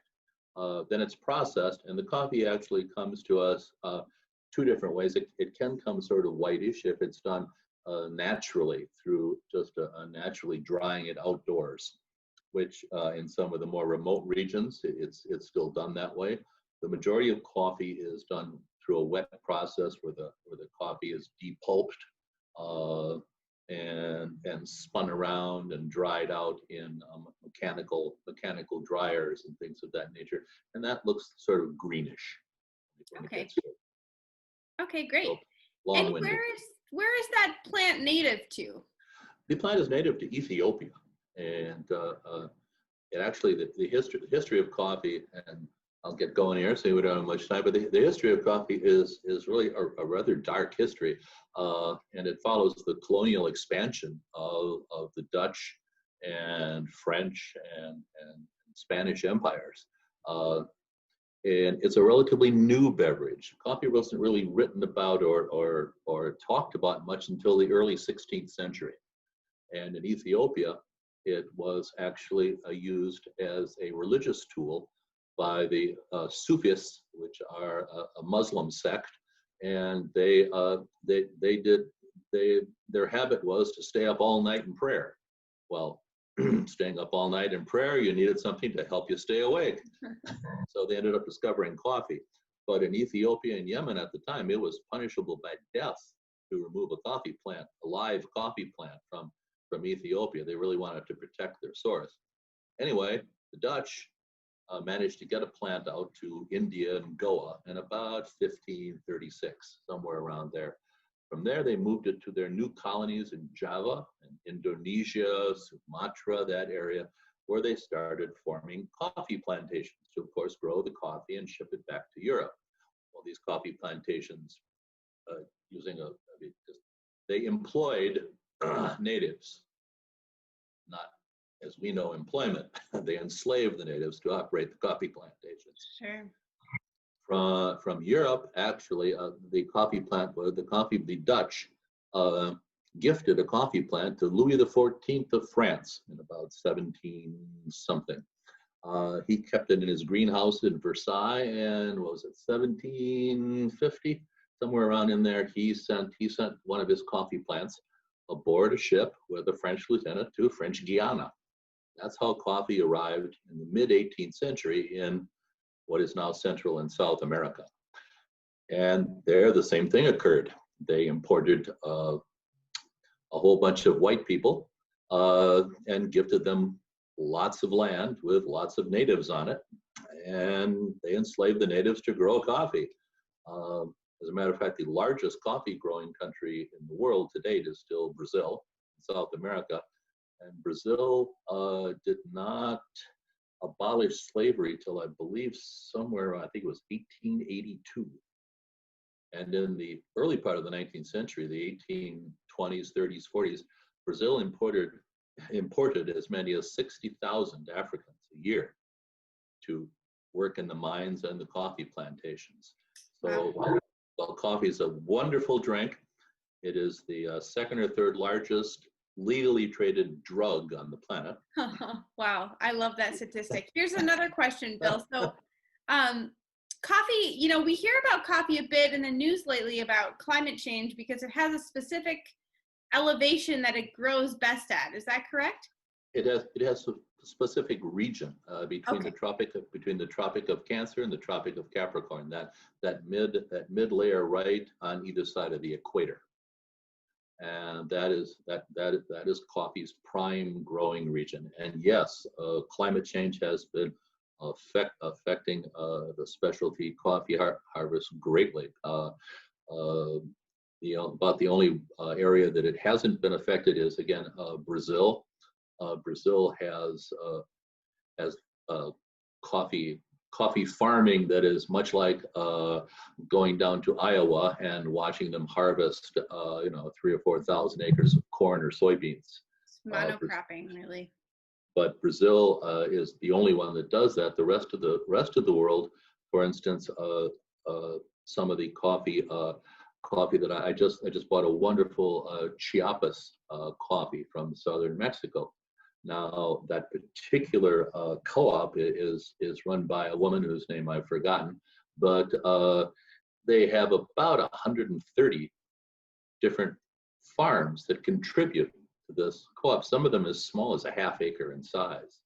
So yeah, any small variations in climate and temperature greatly affect the output of specialty coffee.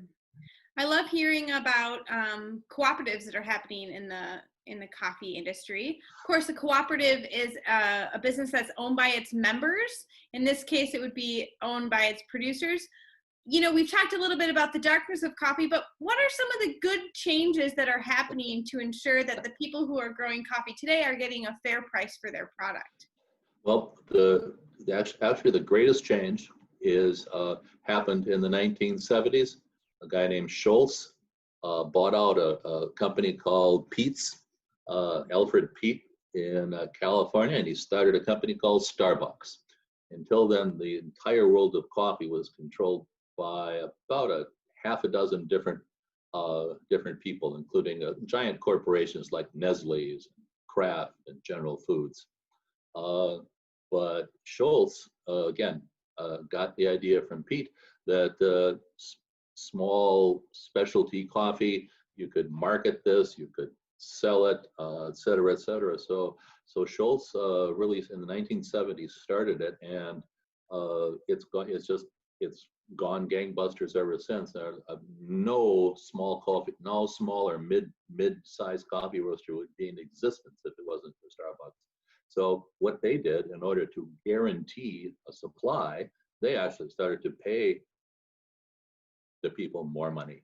They started to demand better tasting coffee and started to help them with better farming techniques, et cetera, et cetera, et cetera.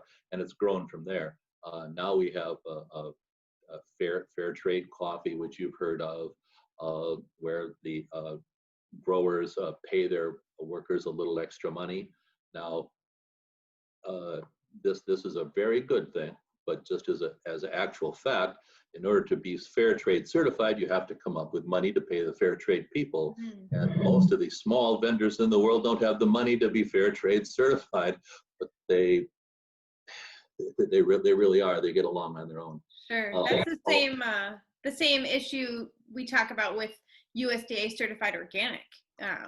We see that seal, and it's an expensive and sometimes difficult process for farmers to become certified in. Does not mean that they don't have it, they're not growing organically. So that's good to know about the coffee industry as well. And organic coffee is the same. To get this organic certification from the USDA, again, it is incredibly pricey.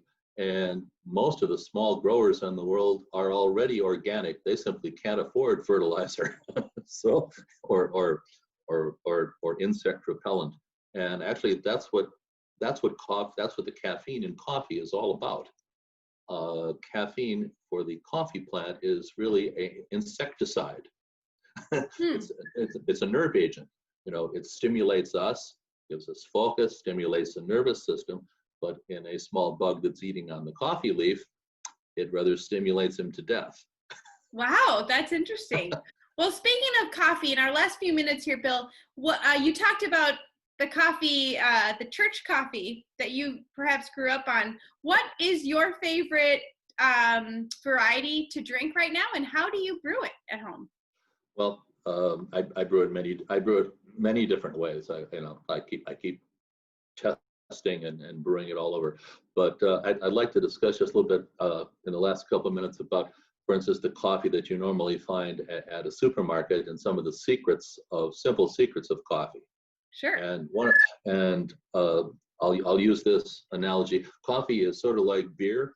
Beer, unlike wine, does not age well, and neither does coffee. From the moment coffee is roasted, you have about, depending on the scientist, you have anywhere from 2 to 3 to possibly 4 weeks until half of the coffee flavor is gone in the coffee. So one of the things that you see in supermarkets is, unfortunately, the coffee that started out fresh in San Francisco ends up in a Starbucks warehouse, then ends up on a truck to the warehouse in the Midwest, to the supermarket warehouse, to the back room of the supermarket. And by the time it gets out there, it's already a couple of months old. It's just, I mean, it's just the distribution network. It happens, I know with your bakery, you run into the same thing. You have the distribution network, and that's how it works. So buying coffee from a local vendor gets you, it's like going to the brewery and getting the beer right from the source. So the fresher the coffee is, the better it is. And whatever you do, don't store it in the refrigerator, please. Good to know.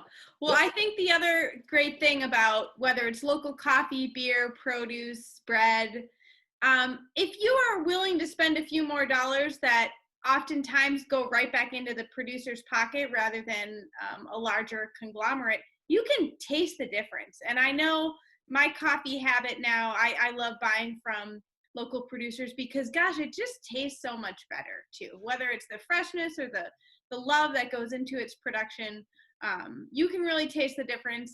And we hope that folks will come into our store and taste the difference that local can provide them when they shop. I'm sure they will. And perhaps the next time we'll talk. I'm also, again, coffee history is one of my big things. And some of my varieties of coffee that I roast are actually based on historical ways and precedents of roasting coffee. So I have one variety called Black Friday, which is actually roasted the same way that they roasted coffee in England in the mid 16th century. And I'm now working on another blend and variety where it's going to be called the City of New Orleans, because in the 20s and 30s and 40s, having coffee on the train crossing the country, they knew how to make coffee. So I was sort of I'm a coffee historian when I roast a lot of my coffee. I love that. Well, Bill, in closing, can you tell us the name of your business? I don't think we've touched on that yet. And you can, if you wouldn't mind telling us where to find your products again. I know you mentioned Wagner Market. Chris and Sarah Larson are member owners of our co-op, so that's a good place to support. I specialty roast coffee just for Sarah and Chris, but you can find my coffee at any of the 6 festival stores in this local region, from Appleton through Fond du Lac, and it's Black Pearl Coffee Traders. And because I'm a local vendor along with a couple of others, you will find my coffee on the very top shelf. I love it. I love it. Well, if you haven't already, Bill, you can go to OshkoshFoodCoop.com. On the top there's a link that says location, and there is a application form under there, sell at the co-op. So we've already received, I believe now, almost 40 applications from a variety of local vendors. If anyone out there is interested in selling at our store, that's a great way to get started. Our general manager will be taking over those applications when they are hired in the next couple of months. So thank you so much for your time, Bill. I think I need to have another cup of coffee this morning now. There you go. And again, it's my pleasure. And I look forward to talking with you again in the future. So yes. Thanks a lot, Liz. Thank you. Well, welcome back to Co-op Grow Up Live, and thank you so much to Bill Timke from Black Pearl Coffee Traders for sharing so much knowledge and insight on the history of coffee and selecting coffee. We've been absolutely delighted to learn from you today. If you are just joining us, I want to introduce what's happening here this weekend. We are doing Co-op Grow Up Live, which is a 2-day live stream event where we are introducing people to the efforts to bring a community-owned grocery store here to Oshkosh's Central City. We thank you if you are joining us on Facebook. If you enjoyed that interview with Bill Timke, please go ahead and give a little tap the like button or tap the love button. We are good with that. And if you can, if you're an existing member owner, we would love if you would share this to your Facebook stream. We would love to spread the word across Northeast Wisconsin about this work that we are doing. Now, if you are someone who has not yet joined the Oshkosh Food Co-op, I want to give you a couple reasons to think about maybe joining this weekend.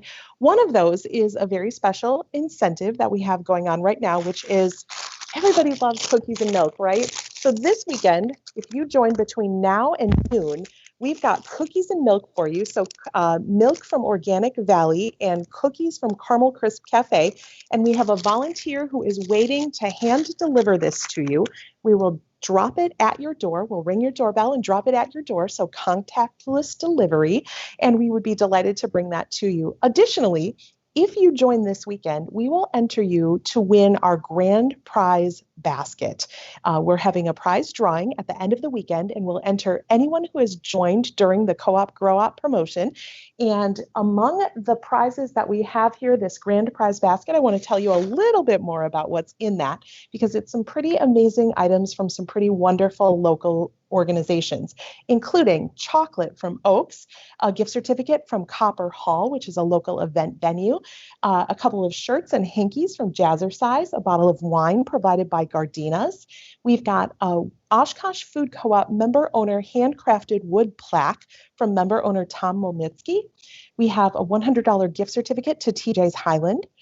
We have a bottle of Whistle Pig whiskey from the Howard that's been donated. We've got a bottle of Uncle Mike's maple syrup. Uncle Mike's, of course, in Stevens Point. We have a bottle of wine from Vines and Rushes. We toured their facility yesterday. And we have a 6-pack from Bare Bones Brewing, one of Oshkosh's local breweries, as well as Organic Valley gift certificates. Now, that basket is not the only prize, so more than one person will win. We also have, as you can see in the background here, donated by Hometown Pharmacy, a beautiful women's shawl, as well as gift cards from Carrot and Kale and Manila Resto. And we also have a prize package from Planet Perk that includes coffee beans, as well as a stainless steel tumbler, a face mask, and a shirt. So lots of great prizes here today. If you do choose to join the Oshkosh Food Co-op this weekend, we would love to get your name entered in to win that prize package.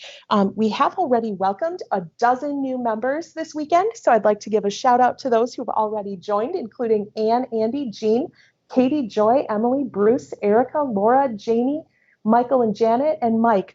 We're so happy to have you as member owners. Thank you so much for joining.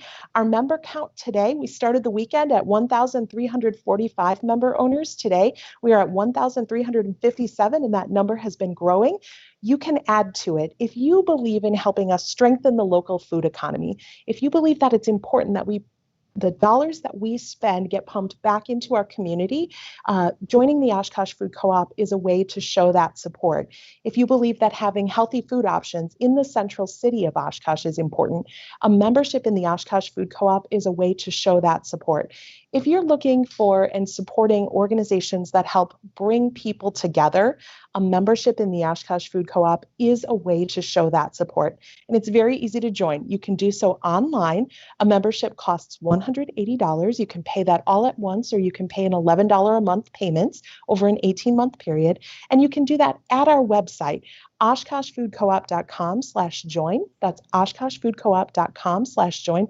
We would love to have you as a member owner. You can join the 1,357 other people who have already invested to help make this project happen in the community, and we would be grateful for your support.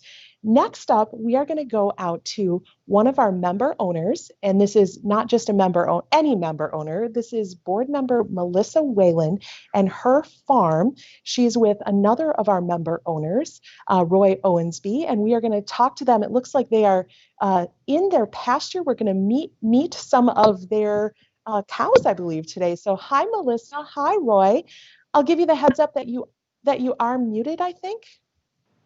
So no, you are not. Excellent. Fantastic. We are so happy to have you join us. It looks beautiful out there today. How you doing? Doing good. We have a cow eating the camera person, my sister Jody.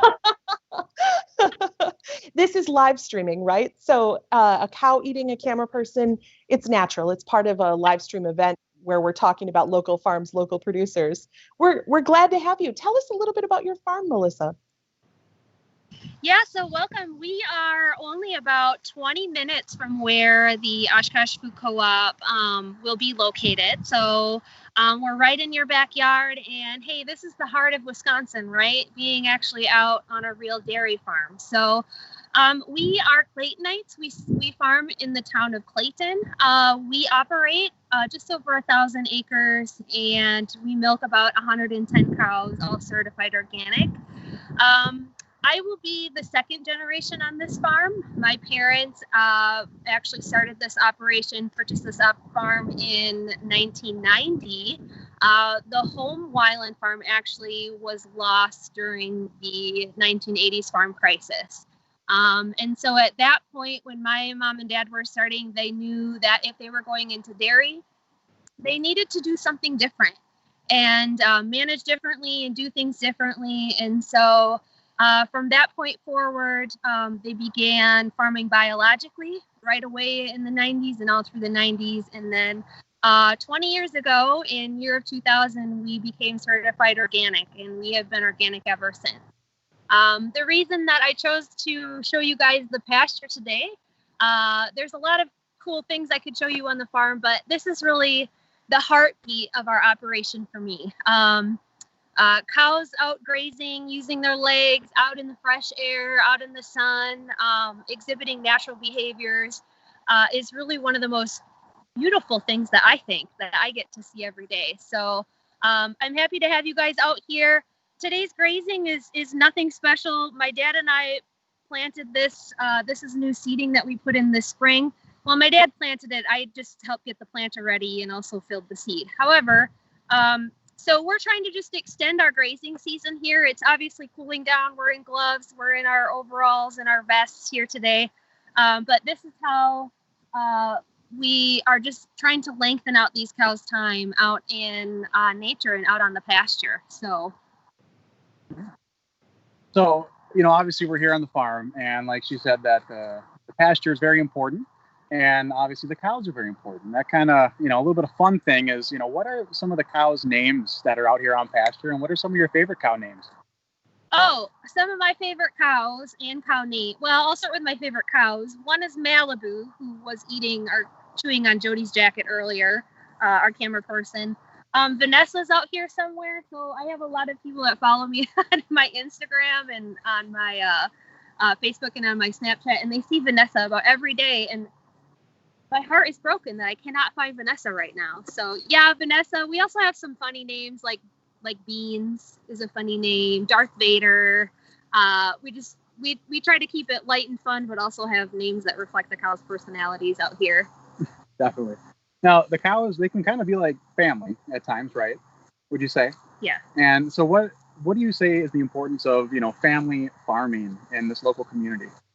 Yeah. So we are a legit family dairy farm here in Wisconsin.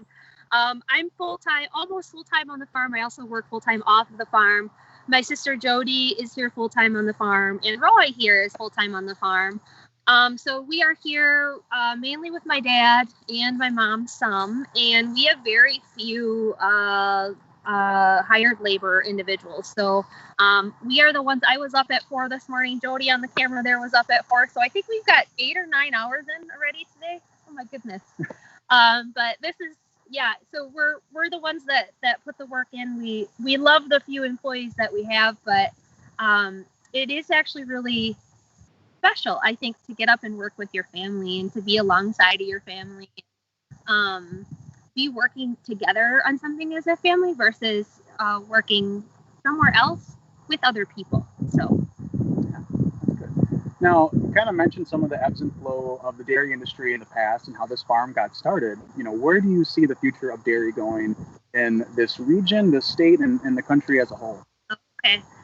I think that the dairy of the future, the dairy industry of the future, we know that dairy is evolving, but I think that I know that we are in an industry that, for Jody and I, for example, my sister here with us, it looks pretty grim a lot of days. And we know, to get up every day at 4, you really have to not only love what you're doing, but you have to have hope that there is a future and that there is a shift happening in our food system. So for us on our farm, we know that we are a part of a very large system that frankly is sort of against everything we're doing. We only milk 100 cows. We're pretty small in comparison to the greater industry today, and we know there's a lot of challenges. However, I was alluding to Hope earlier, and there's a place that's very special to us. It's also a co-op, and it's called Organic Valley.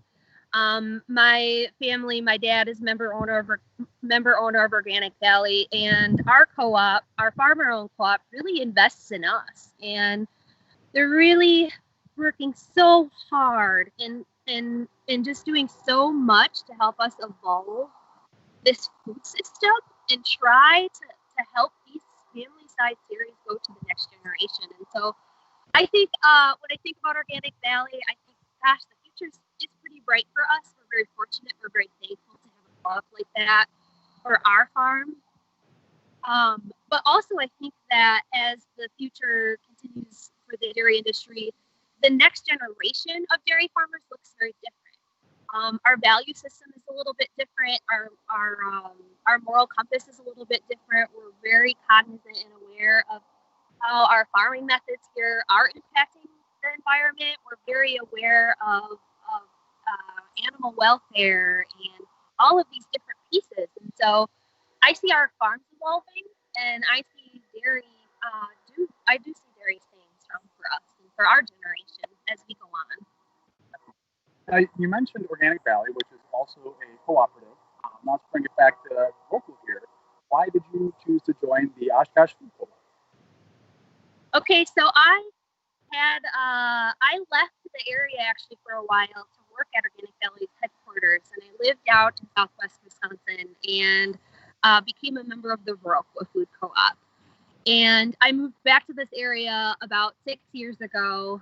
And at that time, I actually, frankly, really struggled with our local organic food access. It just, what I was looking for, I learned, wasn't accessible in the Fox Valley where I lived and in my home.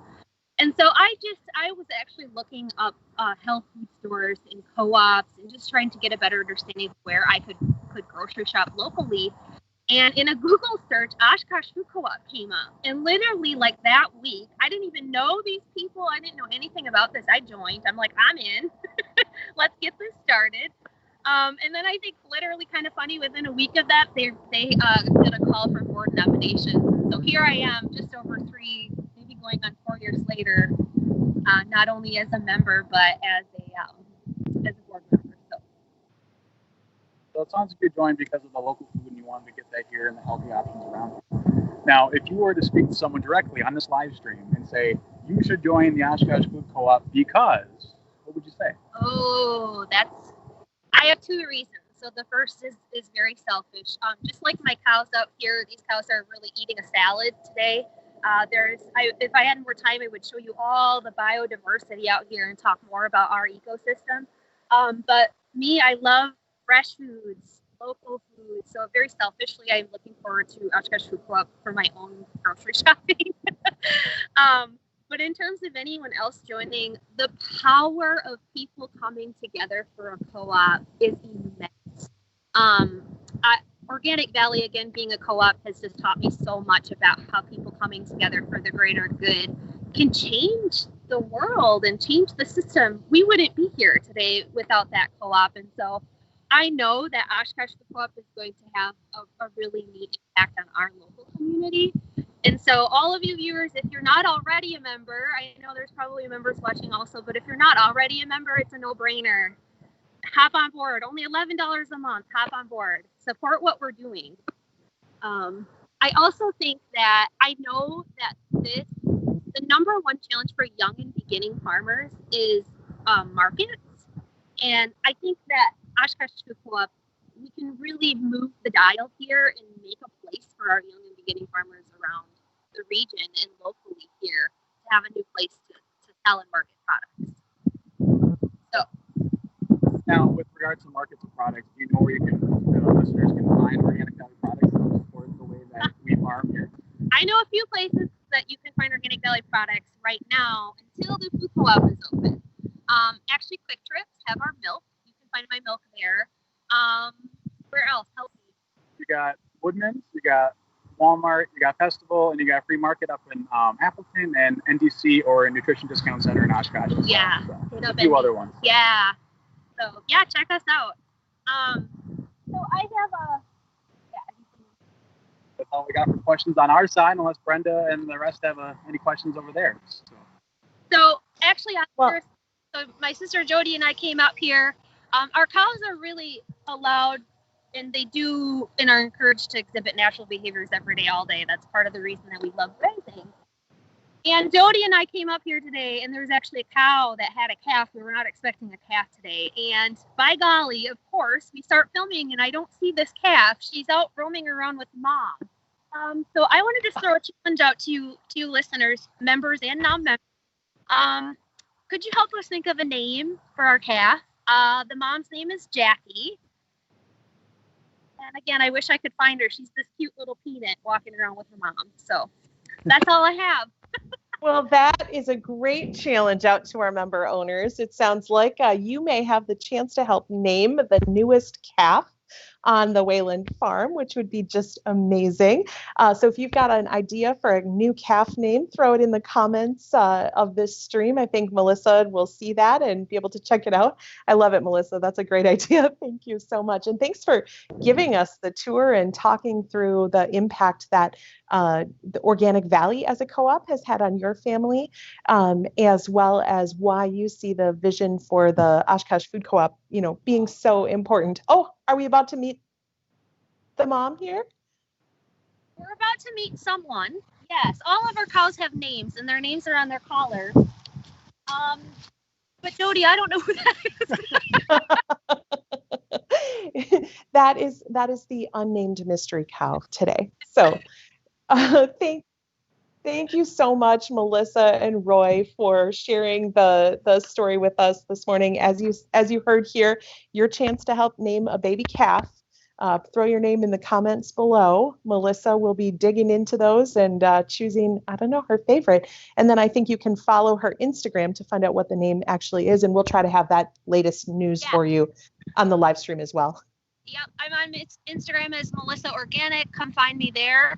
And I'll tell you what, if your calf name wins, I'll throw a pound of butter in.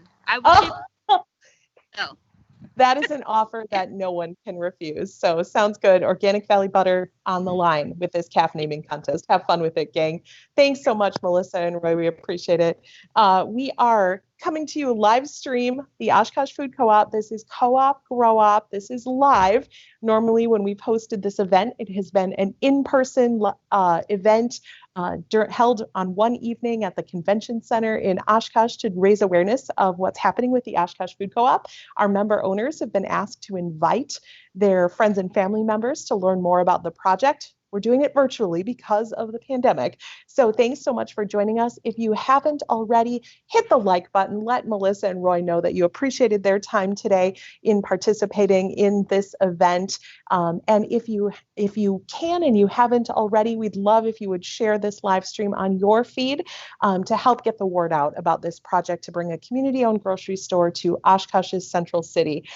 As we've talked about this morning with a number of our guests, this project is really designed to bring a community-owned grocery store to the corner of Jackson Street and Pearl Avenue in Oshkosh, and it would be Northeast Wisconsin's first food co-op. So we have a chance to make a little history here together. Already 1,357 people have joined the effort to bring a food co-op to Oshkosh, and I'm pausing and looking down because I need to change that to 1,358.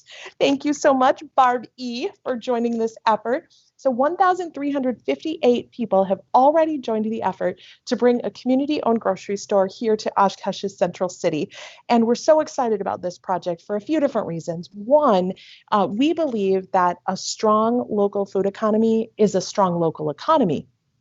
We know that when we can spend dollars here and have them stay in the community, which nationally happens at a much higher rate with food co-ops than with chain or traditional grocery stores, that benefits not only the co-op itself, but also the suppliers.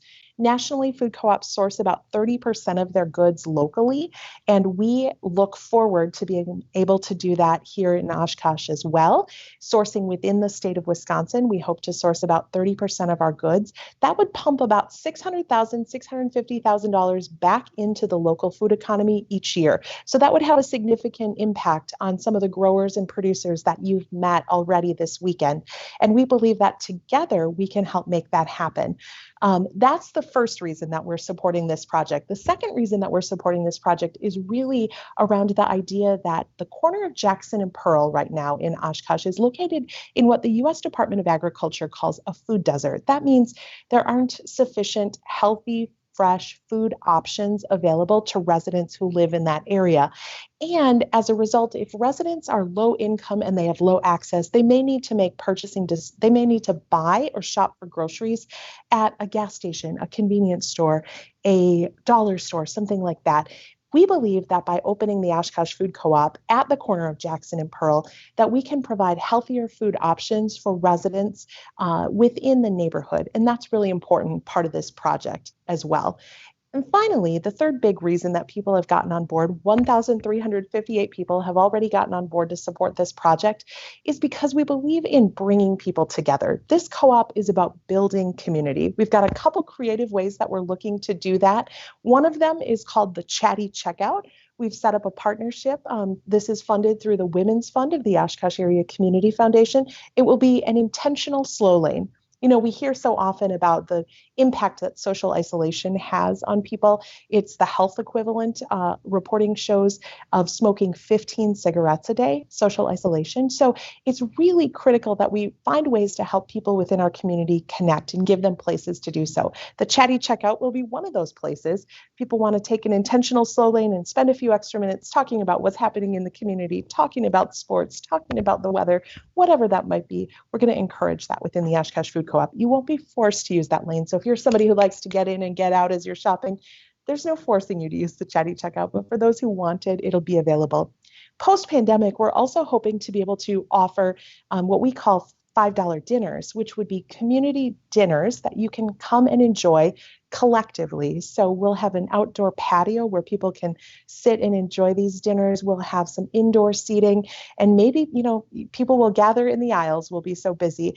We have some mentor co-ops, Menominee Market Co-op, who you'll meet later this afternoon, who does these $5 dinners. We'll ask them about that. We learned about this idea from the Durham Market Co-op in Durham, North Carolina. I think they told us that they serve something like 700 meals when they serve their, I think there's our $4 dinners when they serve them. So it's just incredible, the community building that can take place. And that's part of the vision for this. We want to be able to highlight ways that people can come together. And that's exactly what this effort is. So if you become a member owner of the Oshkosh Food Co-op, to do that means you're buying an ownership share in the store. And it costs $180 to purchase an ownership share, but you don't have to pay it all at once. You can choose to do so, or you can spread those payments over 18 months. So for $11 a month, you can become an owner in the Oshkosh Food Co-op. If you join between now and noon, so it looks like you've got about 8 minutes to get in on this deal, we've got cookies and milk that we will hand deliver, a milk gift certificate and fresh cookies from Caramel Crisp Cafe to you. We have volunteers who are just waiting. They'll deliver the cookies, the milk, they'll deliver your new membership card with your new membership number. And they'll also deliver, if you want one, a yard sign. So you can have one of those very cool Oshkosh Food Co-op yard signs to put up and show your support for this project. They're great conversation starters. I can tell you I've had one in my yard since I joined, and we got the yard signs. And the one day I saw that my neighbors had one as well. We had chatted briefly about the co-op, and they decided to get involved as well. That's the impact that you can have if you can help us spread the word. So again, hit share on this Facebook feed, hit share the YouTube live stream. Whatever way you're watching this live stream, please help us spread the word about this project. We know that this kind of thing only happens when a community comes together and responds. We see the need for this community-owned grocery store in the central city. People in this community are coming together and responding to that need. Again, $180. You can join on our website, oshkoshfoodcoop.com/join, oshkoshfoodcoop.com/join. And the benefit of doing that, the benefit of being able to join is not just the hourly incentive. It's not just the ability to be entered to win these prizes in our grand prize drawing. It's knowing that you're helping make this project happen in our community. You know, someday when we've been open for 10 or 15 years, there will be bragging rights for the people who were members before we had a store. If you want to be part of those bragging rights, this is the weekend to join. This is one of those moments where you can help make a difference. You can help make a project happen that won't happen on its own. This is the opportunity that we have. So if you're so inclined, we ask that you visit oshkoshfoodcoop.com/join. That's oshkoshfoodcoop.com/join. And of course, you will be entered to win this amazing prize basket that I have right behind me. And I want to talk just a little bit about that because it's really incredible. This prize basket is valued at more than $430. So I want to tell you what's in it so you can see that. We've got Organic Valley gift certificates. We have a 6-pack from Bare Bones Brewing. We've got a bottle of wine from Vines and Rushes. Many of these supporters are also member owners of the co-op. We have a bottle of maple syrup from Uncle Mike's Maple Syrup. We have a bottle of Whistle Pig whiskey that was donated by the Howard. We have a $100 gift certificate to TJ's Highland Steakhouse. We have a handcrafted member owner wood plaque, handmade by member owner Tom Molnitsky. We have a bottle of wine from Gardina's, 2 shirts, 2 hankies provided by Jazzercise. We have a gift certificate from Copper Hall. We have chocolates from Oaks.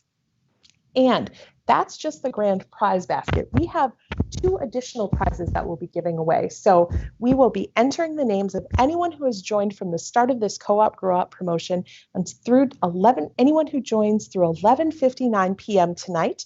You can win this grand prize basket. You can win one of these other wonderful prizes. One of these includes a women's shawl that's been donated by Hometown Pharmacy. So thank you, Hometown Pharmacy, along with gift cards from Carrot and Kale. We heard from Carrot and Kale yesterday. Megan Bartelt made a smoothie for us, a golden milk smoothie. It looked amazing. And also a gift card from Manila Resto. We met with Marlo and Patricia yesterday, who are supporters of this project, member owners of the Oshkosh Food Co-op. We have a gift certificate from Manila Resto as well. And we have a prize pack from Planet Perk. So fresh black and gold coffee beans from Planet Perk, along with a stainless steel tumbler and face mask and a t-shirt. So you've got great prizes that you can win if you join. Again, you can do so right at our website. It's really easy, oshkoshfoodcoop.com/join. oshkoshfoodcoop.com/join. We would love to add you to our list of member owners, new member owners who have joined this weekend. So please do join. Visit our website, oshkoshfoodcoop.com/join. Next up, we are going to talk with Jason White from Go EDC. So that's the Greater Oshkosh Economic Development Corporation. Greater Oshkosh Economic Development Corporation is one of the funders. Their board has approved a community economic development loan for the Oshkosh Food Co-op, and we are very excited to have that partnership. So we'll hear from Jason White about this project and the community. Hi, everybody. My name is Liz Redman. I'm here with Jason White of Go EDC. We are partnering with them for a community loan, and just wanted to hear from Jason about how things are going here and why they chose to support our project. How are you doing today? Doing great, Liz. Thanks for joining us on your weekend. Yeah, absolutely. A beautiful day. It is, yes. So can you tell us a little bit about what Go EDC is, Greater Oshkosh Economic Development Corporation, what you guys are doing, and why you chose to support our project? Yeah, so Greater Oshkosh is a private-public economic development corporation that serves to help existing businesses grow, help new businesses start, and also compete to bring new business investment into our area while also promoting quality of life and workforce development and things of that nature as well. But yeah, from our standpoint as an organization, in our 5th year here, as Greater Oshkosh. We're really excited to also support a lot of exciting downtown initiatives as well. So, you know, one of the things that we've been really passionate about is increasing food sources, you know, for downtown Oshkosh, because right now, you know, I think we need more for people of all income levels and all walks of life, different other places to buy food. And I think that, you know, we're really excited about the Oshkosh Food Co-op and all the efforts that have been undertaken by the board and the stakeholders to try to bring this project home and make it a reality. Yes, sounds like we have a co-op fan. Absolutely, that's good. Maybe a new member. Yes. Well, that's great. Yes, we are. That is a big part of our mission, being able to offer affordable products for everyone in our community. We are downtown right outside your office, 100 North Main, and this area surrounding here, you know, our site, Jackson and Pearl, is not too far away. This is a low-income, low-access neighborhood, an area, USDA food desert. So you're right on the money there. That's a big part of our mission. And I know our supplier relations committee is doing a lot of work connecting with local vendors and suppliers so that when we hire our general manager, we have a big list of them to help with the sourcing. So yeah, absolutely. I think you know, one of the things that the city's looking at right now is looking at affordable housing. And what they've figured out is, like, you know, in Oshkosh in particular, there's a big need for housing on the low, you know, for lower income individuals, but also housing for higher income individuals. And, you know, one of the things we've realized, you know, is through the downtown, Imagine Oshkosh downtown study, is that, you know, Oshkosh as a community has a higher percentage of people living downtown than do a lot of other communities along the I-41 corridor. Great. So, you know, it really says a lot, the support for the business plan for the Oshkosh Food Co-op, but also the opportunities if we continue to diversify our housing stock in the downtown area too. And we've learned also that, you know, people who live in downtown Oshkosh will come shop at the store, but then we know that those folks will also help support the other businesses around. Same with folks who are going to be drawn from other areas. We have members from Amro, Fond du Lac, Neenah, who are excited to come shop. We're hoping that they'll come shop at the co-op and also support some other downtown businesses. Yeah, that's awesome. And I think, you know, you look at, you know, where do people spend their money? They spend their money, you know, logically where they live and where they work. So the more we can get people, you know, living and working in a certain area, obviously that, like you said, it helps all the businesses. You know, they support one another, and it brings more consumers to the area too, because people live here. And, you know, like the food co-op, you're supplying jobs and you're supplying a source of food for, you know, customers to buy from, but also businesses to support each other, like you said, for local vendors to also supply the store as well. Mm-hmm. That's great. That reminds me of our website, OshkoshFoodCoop.com. If you click on our location tab, there are two links underneath there, sell at the co-op, so that's where you can find a vendor application if you're interested in selling your products, or work at the co-op. So right now we have general manager interviews happening, but if you're interested in following along when applications are going to be released next year to work at our store, you can sign up for our email list to hear the latest on that. So the other thing I wanted to mention, you were talking about housing. So our store is on the first floor of the Brio building, but there are 3 levels of apartments above us that we're excited about. There's going to be studios up to 2 bedrooms, I believe. That's a project by Merge Development, and then they're going to be building 2 other buildings along the river there. So it seems like that area has a lot of cool development happening. What else is happening in Oshkosh right now? I'm sure lots of changes with COVID, but anything else that is exciting? Yeah, I think a really neat thing is, you know, there are development plans, you know, coming together. We know that there's a developer for new event space at the former Crescent Moon, you know, location. Oh, so yeah.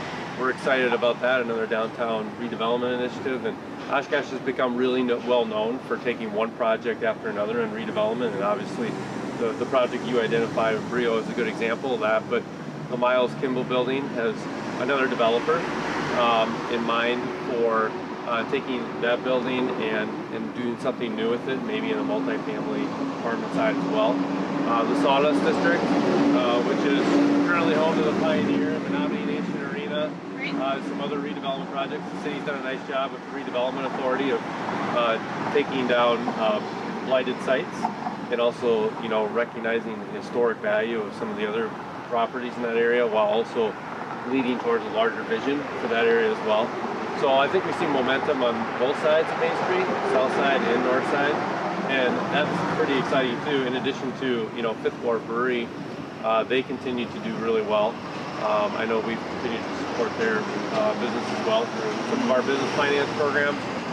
So I think that even now, with a lot of changes going on with, you know, COVID-19, we're seeing a lot of small businesses, especially in the downtown area, really persevere, and in many cases investing in themselves so that they can emerge from this pandemic in a much better position. So that we're really excited about as well.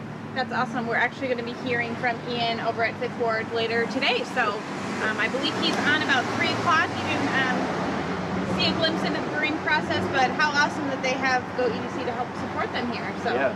Well, thank you so much for your time, Jason. Thank you. Appreciate it. Thank you. Good luck. Have a good day. Thanks. Yeah, you too. Thank you so much, Jason. So great to be able to hear from and learn from Go EDC about the redevelopment efforts that are happening in our community. And we at the Oshkosh Food Co-op are very excited to be a part of those redevelopment areas. Of course, the area that we are working to redevelop is in an opportunity zone, so an area that was once considered blighted. It's very exciting now to see that location at the corner of Jackson Street and Pearl Avenue begin to take shape as the concrete has been poured within the first floor structure, and now the wood framing for the 60 apartment units above is going up. So we're very excited to be a part of that project. As Jason mentioned, I think one of the things that has transpired here in Oshkosh over the last 2 decades is really taking redevelopment projects kind of one at a time and ticking them off. So it started, with the development, I think, of the Leach Amphitheater, and then it grew to include the downtown redevelopment plan. And then there have been additional redevelopment projects that have happened. Certainly the reuse of what's happening at City Center has been part of that. Now seeing the Brio building emerge, seeing new businesses come into the downtown, and the support that has been garnered, the development of Opera House Square. We have had the Menominee Nation Arena development. We've had so many great projects that have transpired in this community. The Riverwalk, the list really does just go on and on. So many great projects that have transpired in this community over the past 2 decades. There's an incredible sense, I think, of pride in terms of what has actually taken place. And it's been people across the community. There hasn't been one person who's come in and made these projects happen. It's been the community linking arms and developing together in taking these projects forward. And that's been one of the great things to see, much like the member owners of the Oshkosh Food Co-op are doing, linking arms, joining together as member owners to open a community-owned grocery store in Oshkosh's Central City. So thank you so much to Jason White from Go EDC for being with us in that pre-recorded segment. We appreciate it. We are here live streaming yesterday and today. Today we'll be with you until 4 o'clock. We're introducing you to some of the member owners who are helping make this project possible. So that includes some of our local growers, our local producers, as well as other member owners who are just really excited about this project.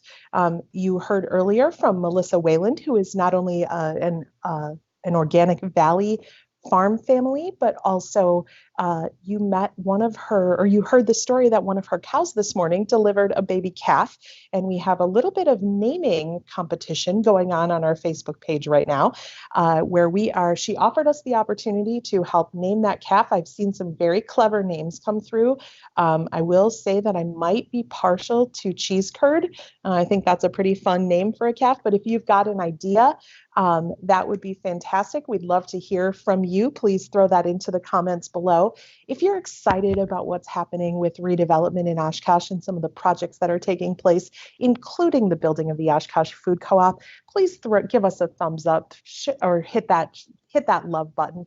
And if you are a member owner and you're watching and you have friends, family members, neighbors, others who you think might also be excited about this project, we'd love for you to hit that share button on our live stream and to share that stream with them and tag them in it. Let them know that this is a project that you think they might get on board with and support. All right. We have shifted hours since we last spoke, so I want to tell you about the incentive that we have going on this hour for new members who join us. Now, we started the weekend with 1,345 members. I believe our new number has already grown to 1,358, if my math is correct. And that includes Anne, Andy, Jean, Katie, Joy, Emily, Bruce, Erica, Laura, Jamie, Michael and Janet, Mike, and Barb. We're so grateful to you for supporting this project, and we are really thrilled to have you on board and taking part in it. If you are interested in joining our special offer this hour, and tell me how amazing this sounds, we have a bottle of bourbon barrel aged maple syrup. That's the incentive for anyone who joins this hour. So from now till 1 p.m., if you become a member owner of the Oshkosh Food Co-op, we have a bottle of this bourbon barrel aged maple syrup with your name on it.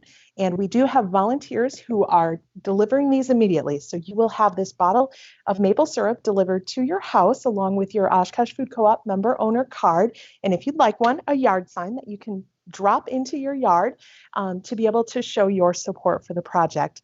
So please, if you're interested in joining, you can do so at oshkoshfoodcoop.com/join, oshkoshfoodcoop.com/join.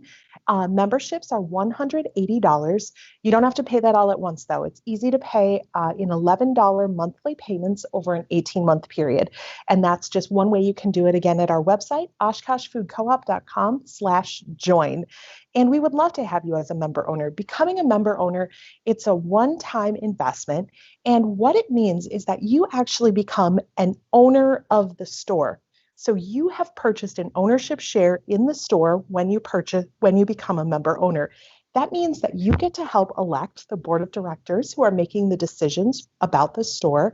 And we will have special member owner benefits at the store.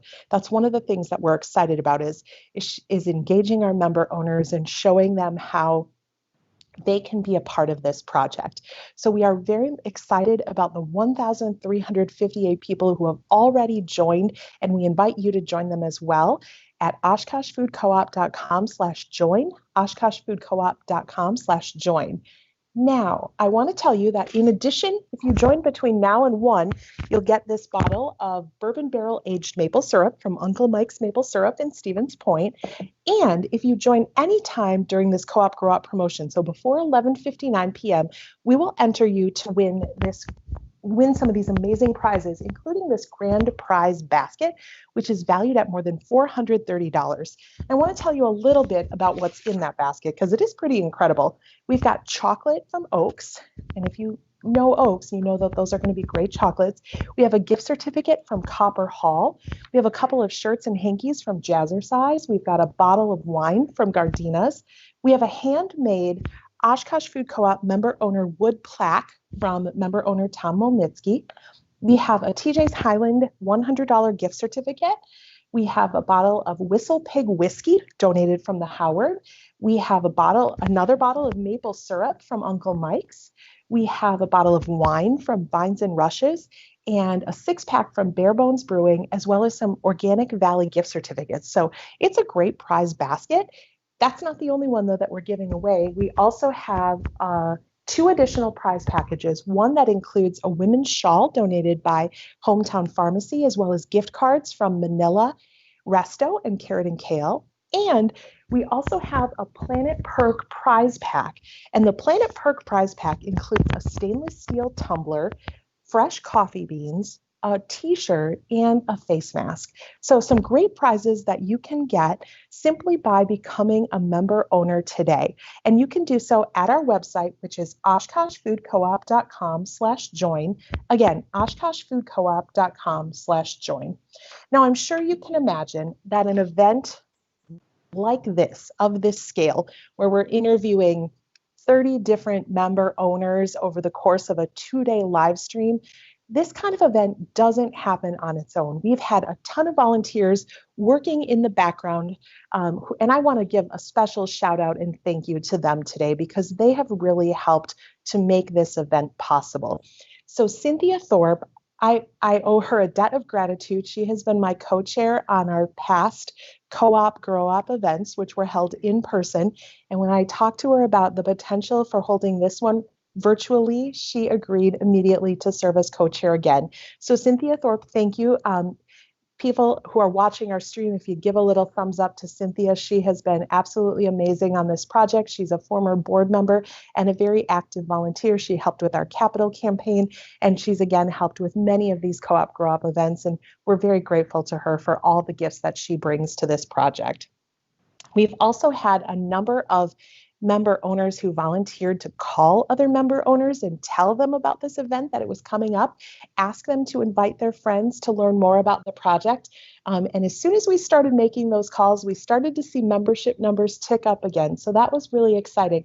So I do want to give a special shout out and thanks to Madison Potratz, Marissa Armstrong, Stacy Maines, Yolanda Martin, Wendy Stable, Natalie Johnson, Kathy Geyer, Judy Kepler, Chris Hyde, for all of your support.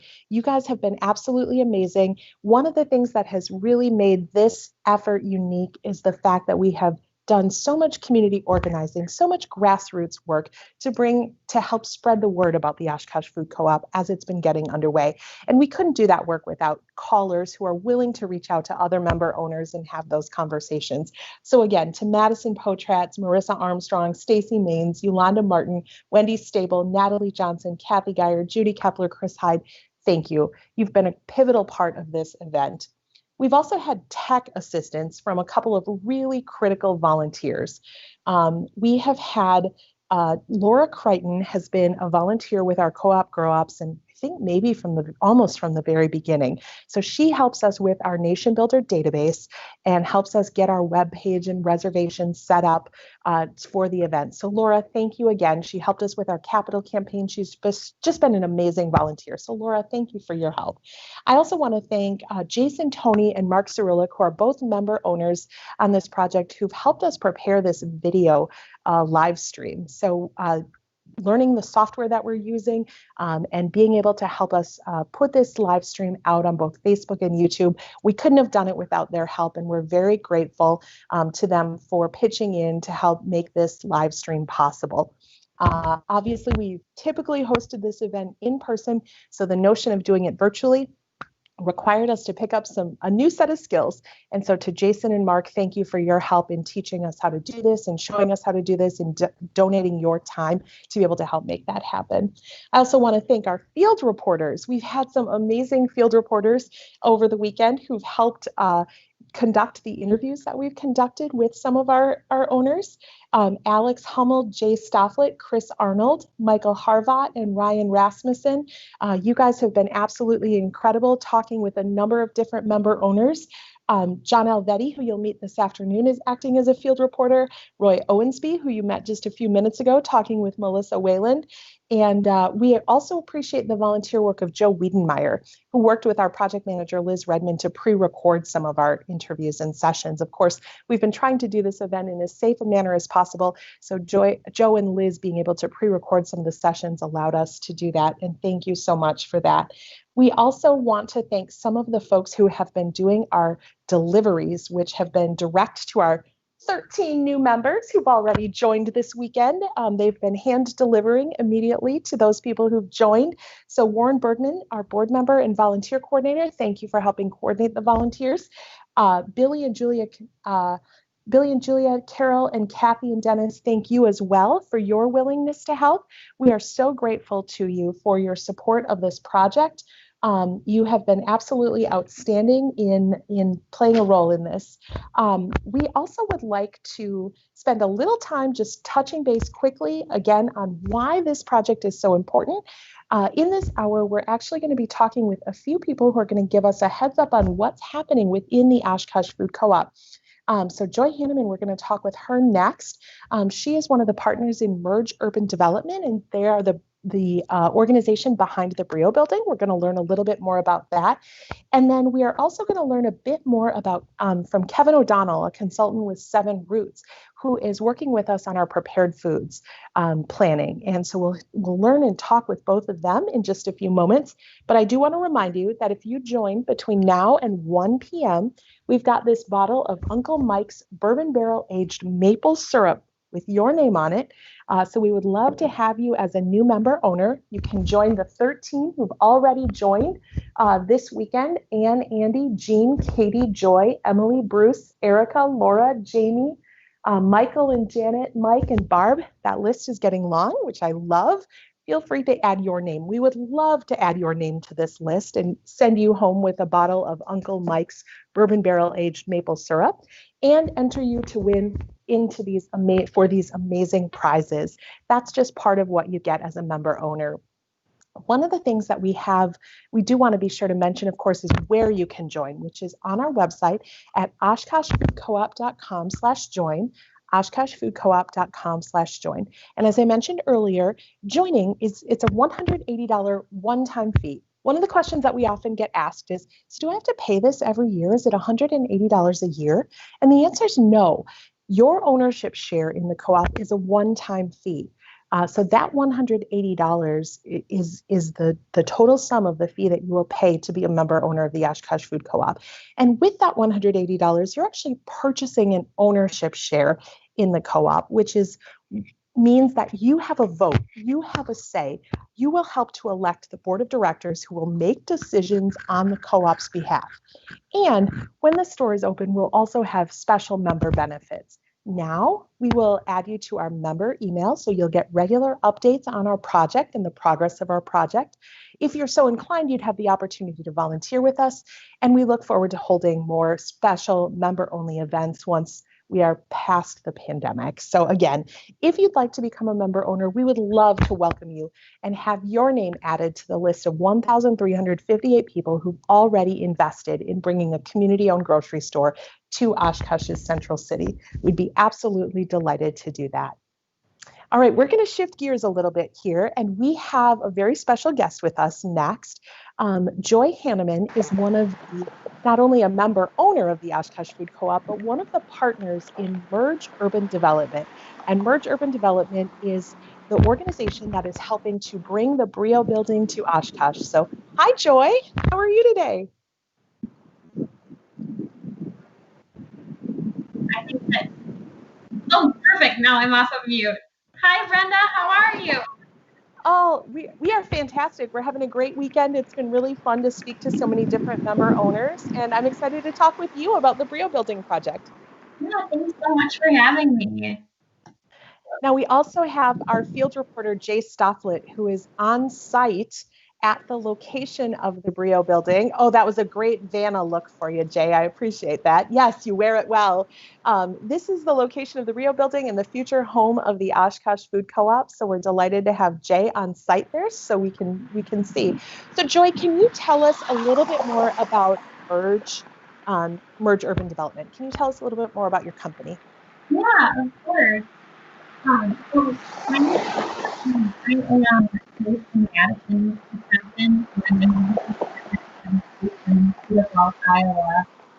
We got Merge back in 2018 in response to the Opportunity Zone legislation, and we sought out to find projects and opportunities in communities that had opportunity zones and that were looking for the kind of development that we were interested in. So we develop mixed-use buildings, so buildings that have residential upper floors and active first floor uses. Couldn't be more excited about having the food co-op being in the first floor of our first building in Oshkosh.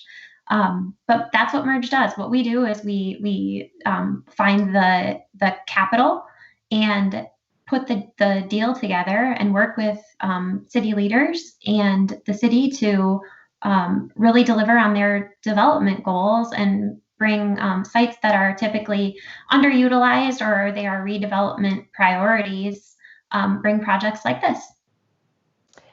So can you tell us just a little bit more about what made this project so interesting to you? Why Oshkosh? Oh, that's a really good question. One of the things that Merge does is specifically we seek communities that have access to natural resources. So we love the location and the fact that the city has gone and invested in the improvements along the waterfront. Being able to be connected to nature and enjoy an urban environment for its recreational assets is something that's very important to us. We also look at communities that are mid-size. So like Oshkosh is right in our sweet spot as far as population goes.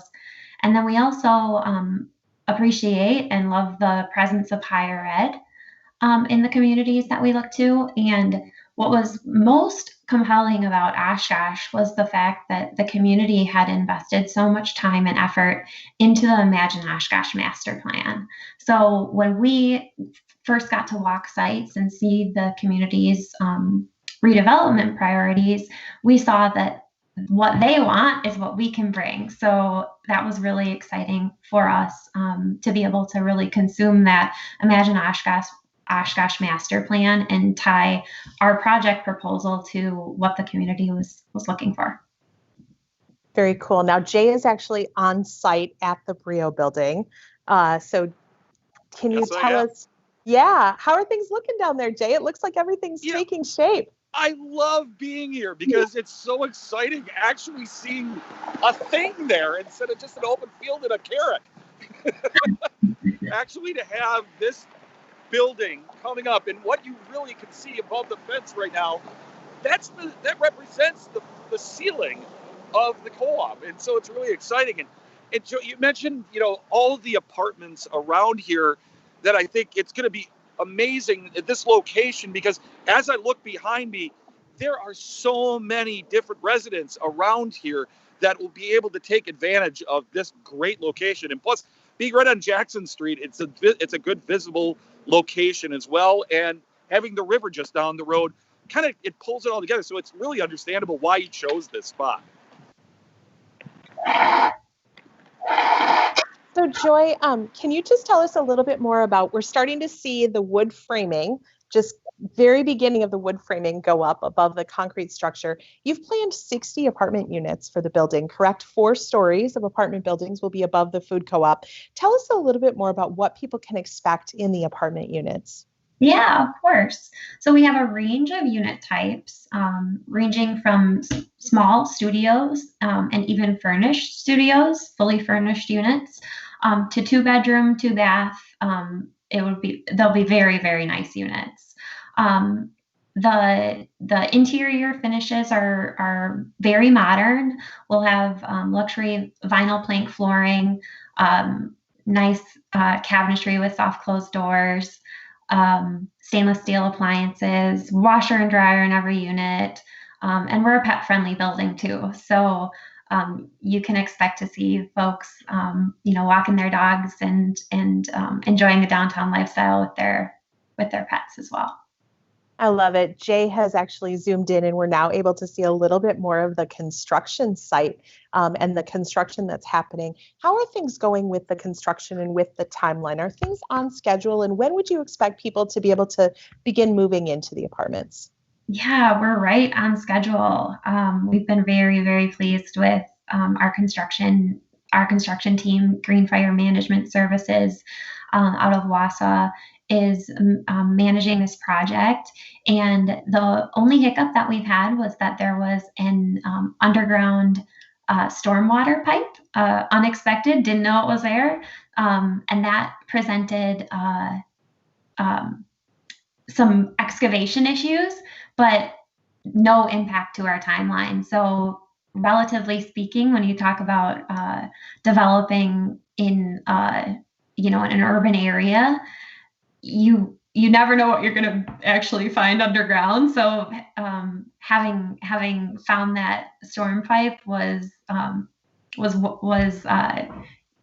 easy enough to work through. We're right on schedule. So July of next year, we'll have our residential units ready for people to move in. That's amazing. It's so great to see the project taking shape. You've had to be a little bit creative. I think we have some photos of the renderings of the building. So if people haven't yet seen those, we can pop those up on screen.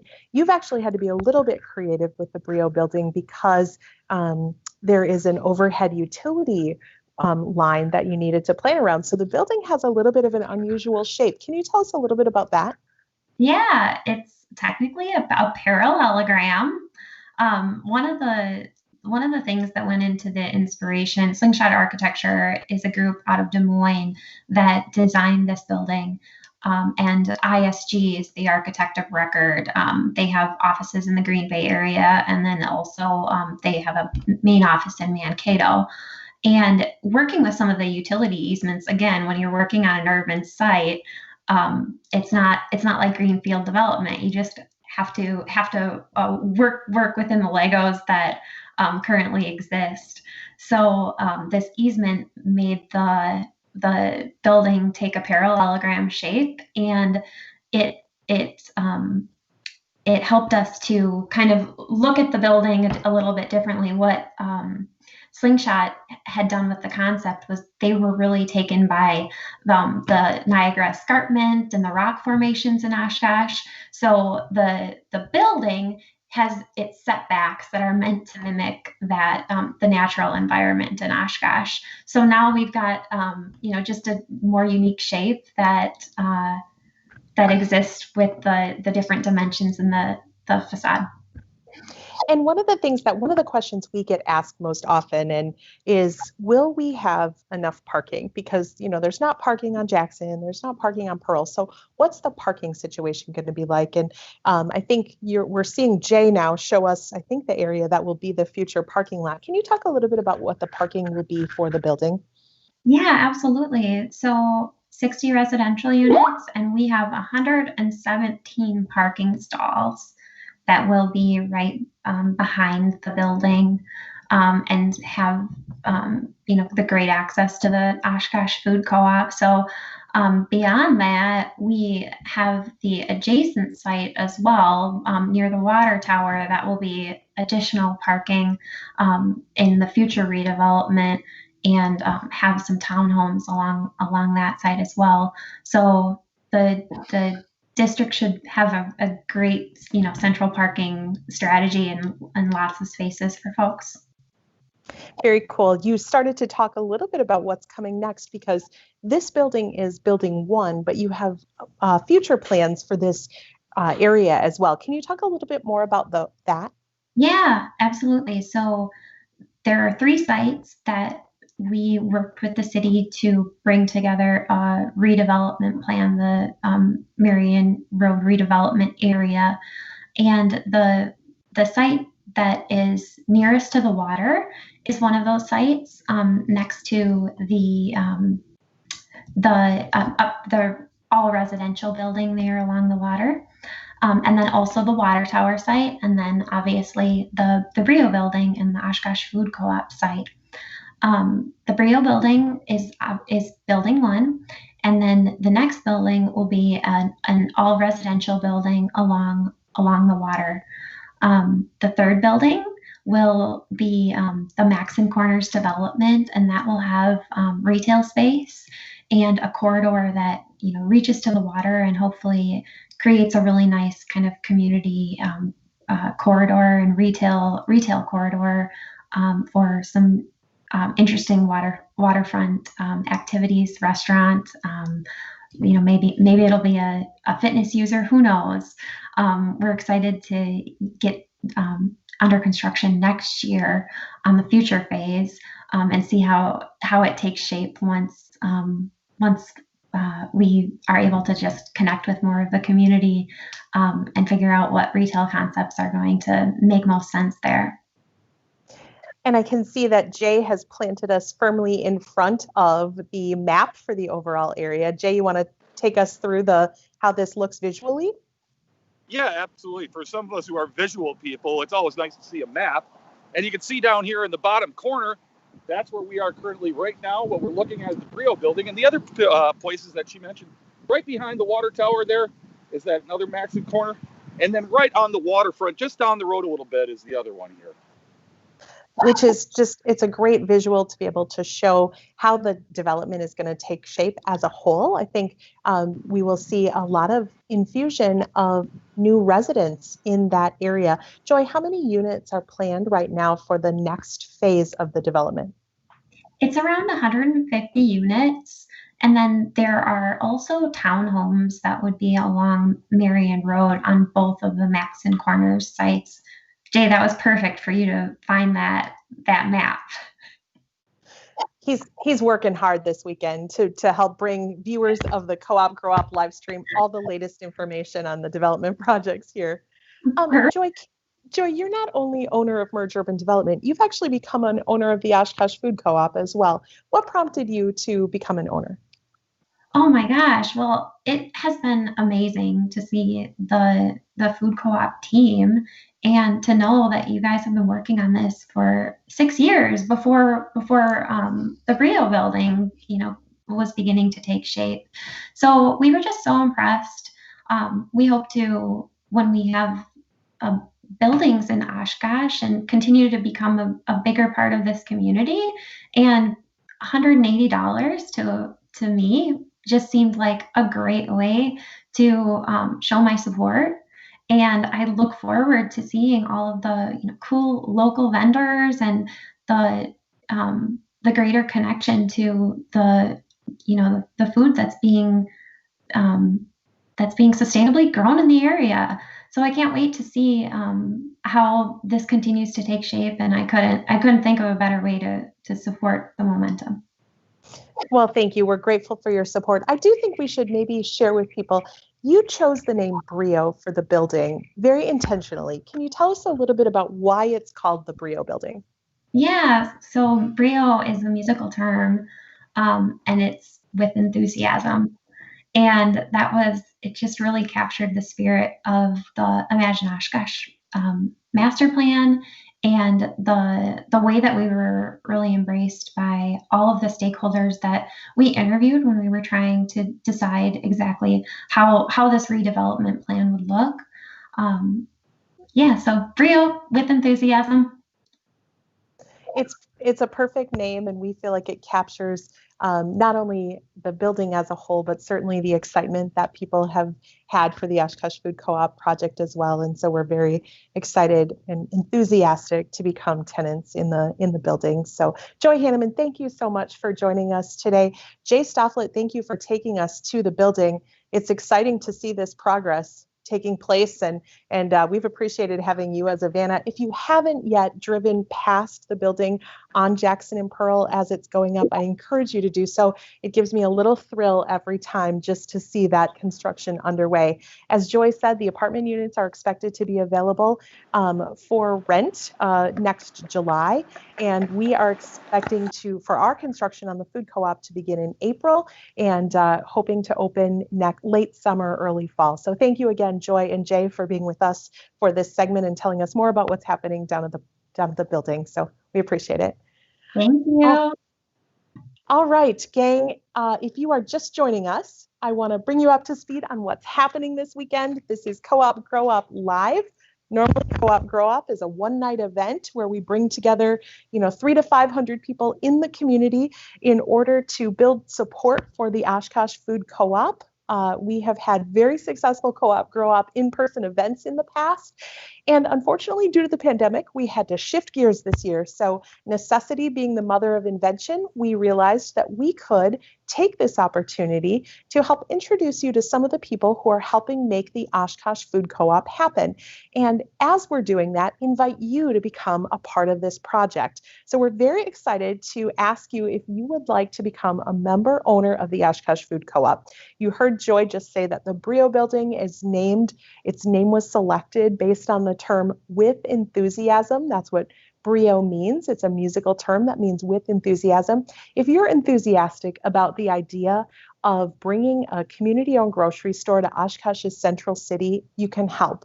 You can do so by visiting our website, oshkoshfoodcoop.com/join, and becoming a member owner. It's $180. That's a one-time fee to purchase your ownership share in the co-op. And you don't have to pay it all at once. You can pay $11 monthly payments over an 18-month period to become an owner of the co-op. Now, if you join between now and 1 p.m., I've got something really cool for you, which is a bottle of bourbon barrel aged maple syrup. This is from Uncle Mike's Maple Syrup in Stevens Point. This is incredible, and we will bring this to your house. One of our volunteers is on hand. They will hand deliver this to you today, and we will not only send you home with this, we will also bring to your house your very own member owner card for the Oshkosh Food Co-op, and if you're so inclined, a yard sign that you can put in your yard to show your support for the Oshkosh Food Co-op. Best of all, we will also enter you into a drawing that we will be doing after the event ends. So anyone who joins between now and 11:59 p.m. tonight will be entered to win one of our amazing prizes. So we've got some great prizes here that local businesses in our community have helped to make happen. And I want to tell you a little bit about what's in that prize basket because it is pretty incredible. We've got Organic Valley gift certificates. We've got Bare Bones, a 6-pack from Bare Bones Brewing. We've got a bottle of wine from Vines and Rushes. We have a bottle of maple syrup from Uncle Mike's. We've got a bottle of Whistle Pig whiskey donated by the Howard. We have a $100 gift certificate from TJ's Highland. We have a handcrafted Oshkosh Food Co-op member owner plaque by member owner Tom Molnitsky. We have a bottle of wine from Gardina's. We have 2 shirts and 2 hankies from Jazzercise. We have a gift certificate from Copper Hall, which is a new event venue in Oshkosh, and we have chocolates from Oaks. So an amazing grand prize basket. We also have 2 other prizes, so it's not like there's going to be only one winner in this, gang. We have a beautiful women's shawl that was donated by Hometown Pharmacy. That's in the gift bag behind me, along with gift certificates to Carrot and Kale and Manila Resto. And we have a prize pack from Planet Perk, and that includes fresh coffee beans, black and gold. It includes a t-shirt, a face mask, and a stainless steel tumbler. So you've got some great prizes here that you can win if you become a member owner today. And that is by visiting our website, oshkoshfoodcoop.com/join, oshkoshfoodcoop.com/join. And we just got, this is breaking news, Nicole R. has just joined the Oshkosh Food Co-op. So thank you so much, Nicole, for becoming a part of our community-owned grocery store and the effort to bring a community-owned grocery store to Oshkosh's Central City. Nicole is member number 1359. So that means somebody's going to get 1360. If you kind of like round-sounding numbers, this is your time to join. Member number 1360 will be our next member owner. We are pleased to welcome Nicole, Ann, Andy, Jean, Katie, Joy, Emily, Bruce, Erica, Laura, Jamie, Michael and Janet, Mike, and Barb as new member owners this weekend. So that list keeps growing, and we would be absolutely delighted to add your name to it. You can join now at oshkoshfoodcoop.com/join, oshkoshfoodcoop.com/join. And if you are already a member owner, we would love it if you would click share on this live stream and share it out with your family, friends, neighbors. Let them know that this project is happening. One of the things that has been most effective in recruiting new members to become part of this and help us make this project happen has been word of mouth. It's been you helping us tell the story. So if you are so inclined and you can do that and share this live stream or tag somebody in the comments, throw a thumbs up on there, throw the like on there. We'd be grateful for your support. All of those things help make a difference and help make this project happen. We can't do it alone. There's not enough of us to do this by ourselves. We have to do this as a community. Already 1,359 people have pitched into this effort. You can be next by visiting our website, oshkoshfoodcoop.com/join. Next up, we are going to meet another co-op member. But he is not local to us. He is one of the people that we are tagging for help with development of our prepared foods, and that is Kevin O'Donnell. Kevin works at Hunger Mountain Food Co-op in Montpelier, Vermont, as well as for the Seven Roots consulting firm. And we have hired Kevin through Seven Roots to help us plan our prepared foods department. Kevin, how you doing today? I'm great. Thank you. Thank you for the opportunity, and thank you from the Green Mountain State here in Vermont. We're glad to have the chance to talk with you from Vermont. Tell us a little bit about your co-op, the co-op that you work in, Hunger Mountain. Hunger Mountain Co-op is located in the state capital of Montpelier. We have approximately a little over 9,000 members. Awesome. In a city of 8,000 people. So we have quite a few people. We're one of 5 co-ops in Vermont. We don't have a lot of population density, but one of the great things about the co-op, and you've been saying it all morning, the community thread that runs through a co-op is absolutely phenomenal. And we have over 500 local vendors who actually participate supplying products with us.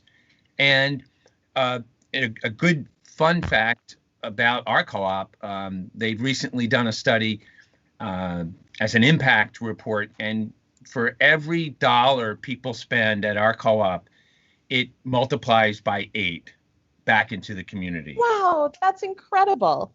And we do $25 million in sales. So it's a huge impact on our community.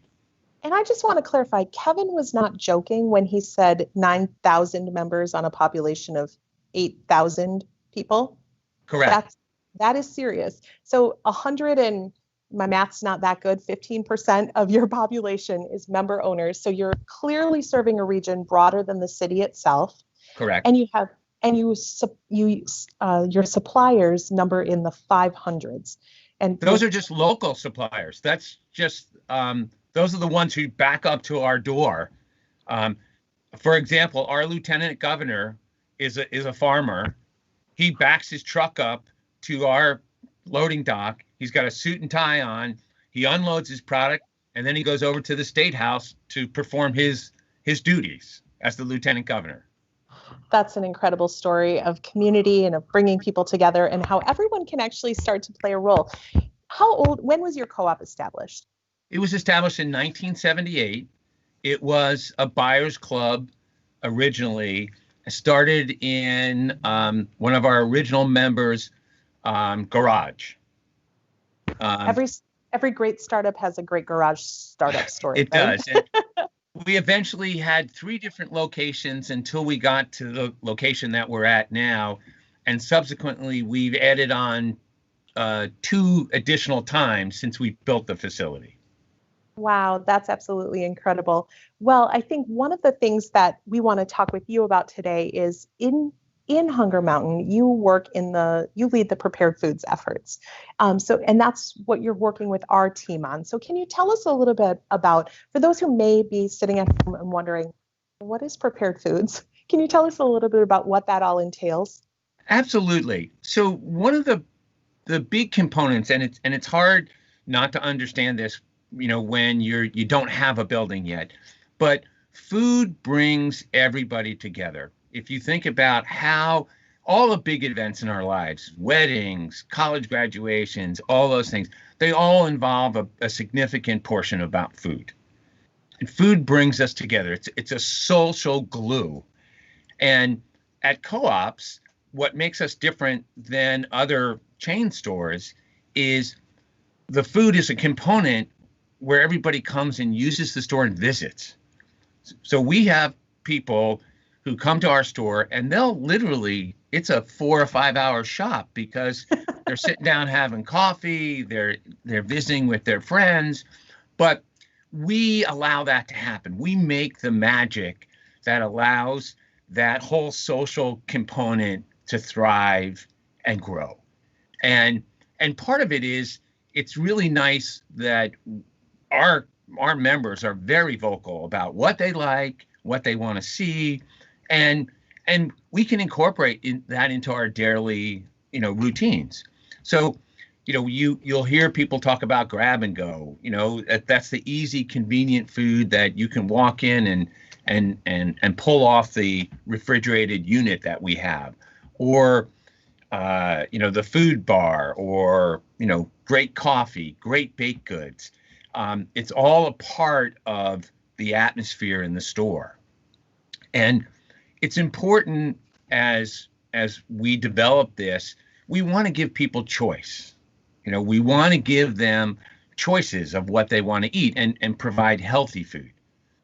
And that's the unique difference. You hire the talent, you're getting some of the freshest ingredients from your suppliers, and you're making great food and you're making people happy. So tell us a little bit about the efforts that are going on right now for our food co-op to start to plan for what might be included in our prepared food section. This is great. Well, first, I want to say that I've been working with an incredibly committed and talented group of members in our small subcommittee. They're just so passionate and talented. That's a rare find when you start to do these things. And we're looking at 3 different areas because we have a food service counter, we'll have bakery items, cheese items, grab and go, and the diversity that we want to establish is there's some regional food, there's some healthy food, and there's some seasonal food. So, for example, breakfast, we'll have breakfast bowls, we'll have burritos, we'll have some really great breakfast sandwiches for people to come in before work, grab a sandwich, grab a great cup of coffee, and move on. The service bar, we're going to design it so that there's seasonal food items that people can come in, they can have lunch, we'll serve it to them, they can take home dinner items, they can supplement their dinner, they can grab salads, and it's really about convenience, value, and health. And that's what we're going to provide that, as you said earlier, Brenda, we're going to take away the stigma of a food desert. That's our goal. Mm-hmm. Kevin, what is it that makes a successful prepared foods department in a co-op? Well, like I said, convenience is one. Because you want to go there, and if it's convenient, you can get what you need. That's one. 2 is value.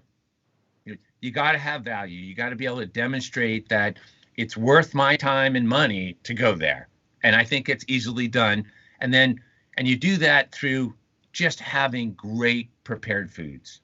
The quality is there. And if you can do that, and I'm confident you can, because co-ops actually do that pretty well, you have a winner.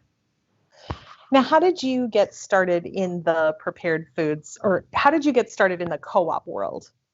Well, actually, my first co-op I belonged to when I was a student in college. Our food service program was a co-op, and you had to join.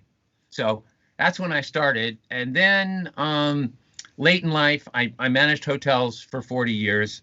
And then late in life, I decided I wanted to do something different, and had an opportunity to Hunger Mountain had a few challenges in their prepared foods, and the GM asked me if I'd come and look at it, and I did, and we fixed them. And then he said, "How would you like to work here?" So, and it's been fun ever since. I get to help make our members happy, and then in my consulting role, it's great fun to help other co-ops succeed. Well, it's amazing. And I know our team has been very grateful for your help as we've been trying to craft this vision for what prepared foods might look like within our store. We've not done this before, so it's helpful to have someone who has your level of experience to work with us on this. We probably have people watching at home who are thinking, okay, this sounds interesting to me. What would you say to someone who hasn't yet made the decision to join a food co-op, but might be considering it? I would say in the broad scope, if you feel connected to your community or if you want to be more connected with your community, this is a great opportunity to do it, because this is a community grocery store. It comes back, as I said, 8-fold for us in our community, but you can make a difference here. The single member who joins can make a huge difference. And you talked about that 8-fold. So for every $1 that's spent at the co-op, it puts 8 back in the community. That's correct. That's the research that you've found at your co-op. That's absolutely incredible. Can you talk about some of the impact that you've maybe seen on suppliers? Have you seen suppliers who've been able to, grow their businesses, increase the size of their operation? What have been some of the impacts that you've seen on some of the suppliers to your co-op? Well, we have, Vermont, and we've talked about this within our subgroup. We have these things called food hubs, and people can start to develop a business in this state-sponsored food hub where they don't have to have bricks and mortar. And one such example, our soups. We have a partnership with a person by the name of it's called Joe's Kitchen. He started in a food hub. He started making soups, very small, and then he started to try and sell them. And we became basically his anchor store. And through him, we use all his soups for our hot bar. We sell all his soups in our grab and go. And he has graduated from the food hub and built his own facility and is now growing. And because of that, he helped 12 other farmers because he buys all their vegetables now. So it was a win-win-win. It just shows you that supply chain that is needed locally to be successful. That's an incredible story. And I think that's one of the things that our member owners are most excited about, is that notion that we might be able to take someone who's in a little nano business right now, maybe just supporting them, and maybe it's not even a full-time gig at this point, and help them grow that to the point where they have their own location, they have their own team, and those are jobs that are being created through this. And when you say $8 is the multiplier for every $1 spent at the co-op, that's a tremendous economic impact, even if we're a relatively small store at the start. Yes, I mean, in our town, we're the second largest employer now. Outside of government, because it's the state capital, but we're the second largest in the city outside of state government. That's incredible. Well, Kevin, this has been absolutely amazing talking with you. I know that we've been so grateful to have your expertise as we're helping plan our prepared foods department, grab and go deli, things like that. Thank you for sharing your time with us today to bring our member owners up to speed. As you heard Kevin say, Hunger Mountain has commissioned some research, and they have found that for every $1 spent at their food co-op, it translates into $8 in their community of local economic impact, with more than 500 local suppliers for their store. Their store is, 42 years old, I believe, and $25 million in sales. This is the vision of where we can be as a community, but we have to get a start, of course. We have to get a start, and that means that we have to be able to open the doors. And to open the doors, we need to get our membership count up to 1,500. We have already helped grow it today. Nicole R. has taken us to member number 1359, and you can join us as well. You can help us make this project happen here in Oshkosh, here in Northeast Wisconsin. You can do that by visiting our website, oshkoshfoodcoop.com/join, oshkoshfoodcoop.com/join. And with a $180 payment, either all at once or an $11 per month, monthly payments for 18 months, you can help make this project happen. Imagine local suppliers who might today have a very small business where maybe they sell at the farmer's market, maybe they sell through other outlets, but you could help them have a 7-day-a-week market and help them grow their businesses through your membership, by helping open a food co-op in Oshkosh in Northeast Wisconsin. As we've mentioned throughout Co-op Grow Up Live, the Oshkosh Food Co-op will be Northeast Wisconsin's first. And when we look at our membership map, we see that roughly half of our member owners live in the Oshkosh area, but half are actually coming from other areas. So we have member owners in Fond du Lac, we have member owners in Van Dyne, we have member owners in Winneconne, Omro, Neenah, Menasha, Larson, Appleton, Green Bay. We are thrilled that we have member owners across Northeast Wisconsin. So maybe you have friends or family who are in another city and who are also interested in local food, strengthening the local food economy, in helping build a stronger Northeast Wisconsin local food economy.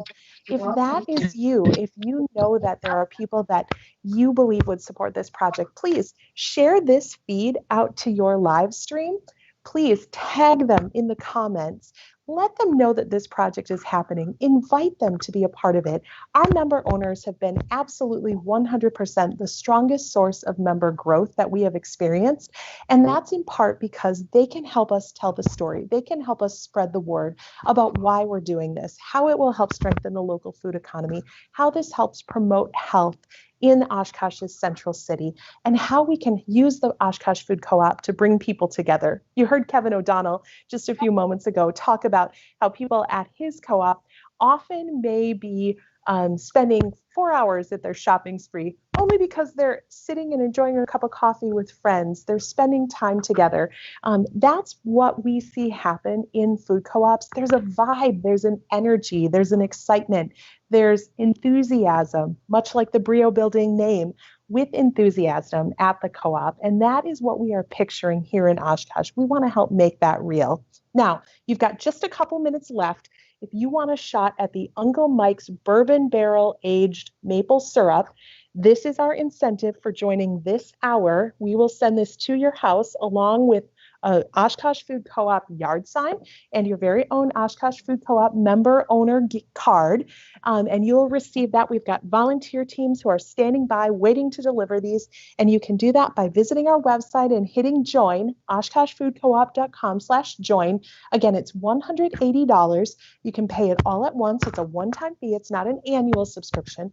It's a one-time fee to purchase an ownership share in this community-owned grocery store that is being built in Oshkosh.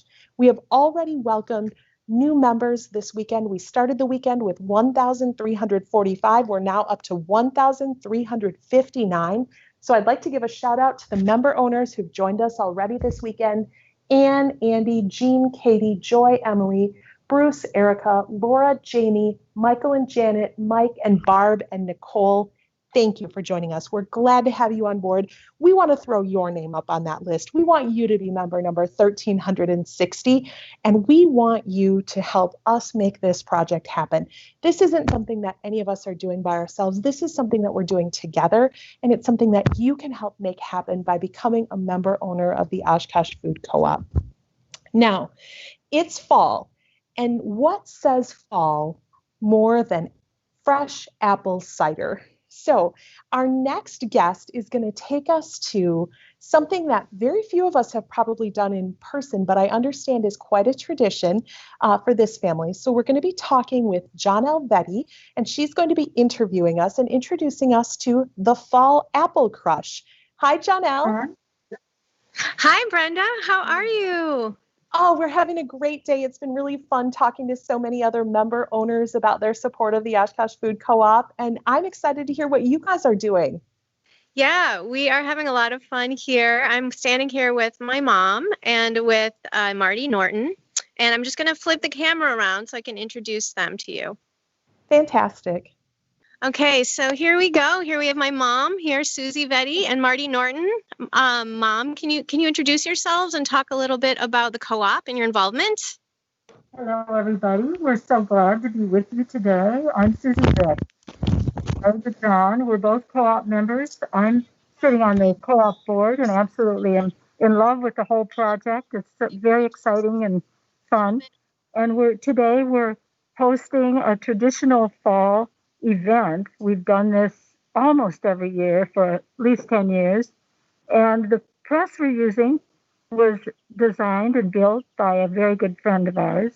And Marty's going to tell you more about that, I think, and Dick and his son Doug will. And we have Gary and Burley Brust with us. Gary designed and built a grinder for this pressing process. And we were lucky enough to receive some apples from Redmond's Apple Farm. So today's a traditional event. It's kind of COVIDized, so we don't have as many neighbors as we usually do, but we're glad to be with you. Great, thank you. Hey, Marty, I'm going to come over to you because I know you're a co-op member also, as most of us here are. Can you talk a little bit about your interest in the co-op, and then maybe we can talk about the Apple Crush after that? I want to thank all the people that really made this co-op happen, because it's in a uncomfortable part of town that needed it's like the co-op's like having Yeah. it's a big help in the university area. Absolutely. And Absolutely. in a place where people live and had no grocery stores before. Yeah. And it So- adds such a vibrance and warmth to the It is. community there as well. Great. Well, so maybe you could segue us a little bit to talking about the history of our Apple Crush, which is so much fun. Well, the Apple Crush has probably been going on, I don't know, 10 years or so, but Dick had built this about over 40 years ago. And so we've had our family has done this for a long time. But we moved to this wonderful garage. Susie and John's have provided that for us, and it's really nice because usually we have bees and everything, traveling around. Okay, around your house. So normally you did it at your house with your family, and somehow you and my mom got together and decided we were going to do it here. Yes. Okay, wonderful. Well, we've all benefited. Now let's go check it out. Okay, so here we are. I'm going to remask now, put my mask back on. But we have Doug Norton here and Dick Norton. Dick Norton here on the right are the builder of the press, and his son Doug. Doug, can you tell us a little bit about? Let's look at it. Yeah, let's look at it in action. The process is relatively simple. What we are able to do is we grind up the apples. Over here, if you want to come and look inside, you'll see how it actually grinds them. There's some teeth in there that allow us to cut up the apples and turn it into a mash. Okay. And right now, this is a completely hand cranked unit. And oh yeah, here, very cool. I'll crank it then. Then we have somebody kind of push down on the apples. This part kind of takes. This is where the work comes in. Is turning this. Sorry, I need to push that underneath a little bit. I'm just going to come around and get the front so everyone can see. Yeah, there we go. So it's a pretty simple concept. What we do is we grind up the apples with a nice mash. And after we mash them, it basically takes 20 minutes to a half hour to do grind up a complete bushel of apples. And after the apples are ground up, we then take that mash and we then squeeze it in order to get all the juice out. Oh, I just wish everyone watching this could smell the apple cider because it is glorious. And I also wish you could taste it because it tastes even better. All right.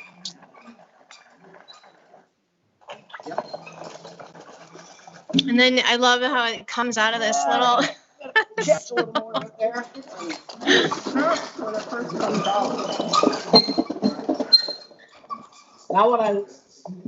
Now because the grinding has gotten to be a lot of work over the years, what we've done is Gary's helped us kind of automate that process. So we'll finish grinding up these last two apples here. But why don't you go get some more apples from the auto grinder over there? Okay, so basically what you're saying is you used to crush the apples as whole apples using this hand thing. Yes. But due to German engineering and ingenuity, you have to realize there is an easier method in the 20th century. Yep. Okay, headed over to Gary. Hi, Uncle Gary and Aunt Burley. These are the Blesseds. You're also members of the co-op, right? Okay, fantastic. Do you want to talk a little bit about why you decided to become a member? It seems like a good idea. Yeah, I know that feeling. Okay. Well, maybe Uncle Gary would like to show us how this grinder works. I'm going to show you here some apples. When you got old and tired of cranking the thing, you thought it might be nice to do something a little bit different. So here it is. It's plug it in, a little gear motor in the box. Put some apples in there. Go around. Now, Uncle Gary, did you built this entire machine, right? Yes, I did. I needed a gear motor and a shaft and some wood, and that's it. Wow, that is very cool. Go ahead.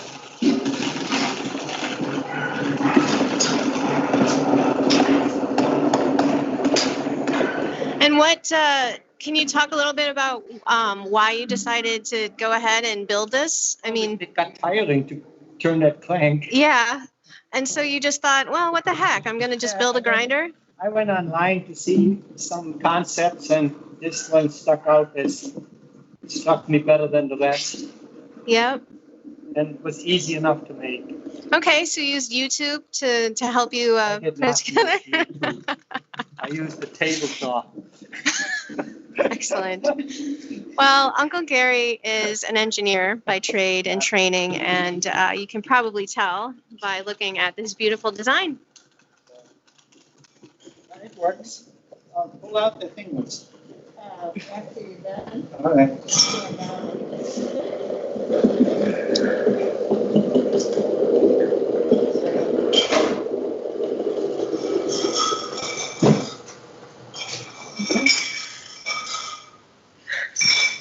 Okay, so this is the next step in the process. Aunt Burley is going to take their crushed apples over to the press, and this is what they're actually pressing.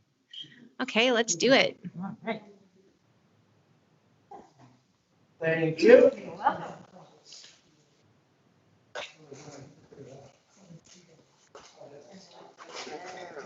Come around here, you can see kind of how we're putting that in there. We've got a bag in there as a cloth liner. What that does is that helps basically filter out all of the apples or the apple mash from the actual juice. So we'll just get all that out. Get it all in there. There we go. Nothing gets wasted. Nope. And then we pull these edges around. Push that in there a little. Okay. I feel like it's maybe not quite as sanitary without the bees, though, probably. Yeah. And all of the other animals that would have naturally been a part of making cider in the Making cider in the fall. and prior to the 20th century. We're kind of lucky make there are no bees around. Yeah, what's neat about this press is that it can not only be used to make apple cider, but obviously you can make boiled cider from it. You can do other fruits. People have done strawberries. Pears are really popular. Cranberries. You can make vinegar with this press. When my dad built the press back in 1976, he basically bought it as a kit that included the screw and basically the metal hardware. And then he got the plan, so he went out and purchased the wood and then built it. So I've basically been doing this my entire life. That's so great. I love hearing about all the different things you can press and also the process, because I mean, anyone who's watching this video may very well fall in love with the idea and want to do it themselves. So yeah, now down here, when we press it, you can really see the juice starting to come out of the. Oh yeah. And then you can see it pour out on the other side into the buckets. I love the little hole. And this is it, people. Now, does anyone want to test this? We have about a minute left, I think. Here we go. I wish our viewers could join us. All right, Dick, here's to you. Here's to starting this. Thank you so much. The best part is that all of this mash goes into the compost. We don't waste any. Oh, wonderful. Wonderful. Well, why don't you head over and see how we bottle it up? Oh, yeah. Here we go. We are winding down here, but I think everyone's seen our wonderful process. And it's unfortunately all the children who've grown up doing this aren't here today. They're in college and they're with their friends. But here we go. Dad, Mom, you want to show? Just show us I only have a. Okay. Well, we've got the product. Okay. Dad is doing the kind of important job of straining it and putting it into this pitcher so that I could fill bottles. Okay. On the inside I sent out invitations to join the co-op to a few friends, and I'm hoping you're going to do that because you're going to get one of these bottles of Oh, cider. fantastic. So we are filling these kind of special bottles for ourselves and for friends who got emails from me and were encouraged to join. And then we have all these other bottles that everybody has brought. We're going to fill one now for everybody. Okay. That's this one. What a lovely gift that is. That is so nice. And that does allow some of our viewers to actually get to taste it. This is a bottle that Burl and Gary brought that they would like to build. They've got a couple of these they're going to take home, and we all put it into our refrigerators, and it goes pretty fast. We drink it up. I have sometimes, some years, had enough so I could actually freeze it, drink it all year. I'm getting a question. Does anyone ever mix anything stronger into the cider? Well, I'm sure that never happens.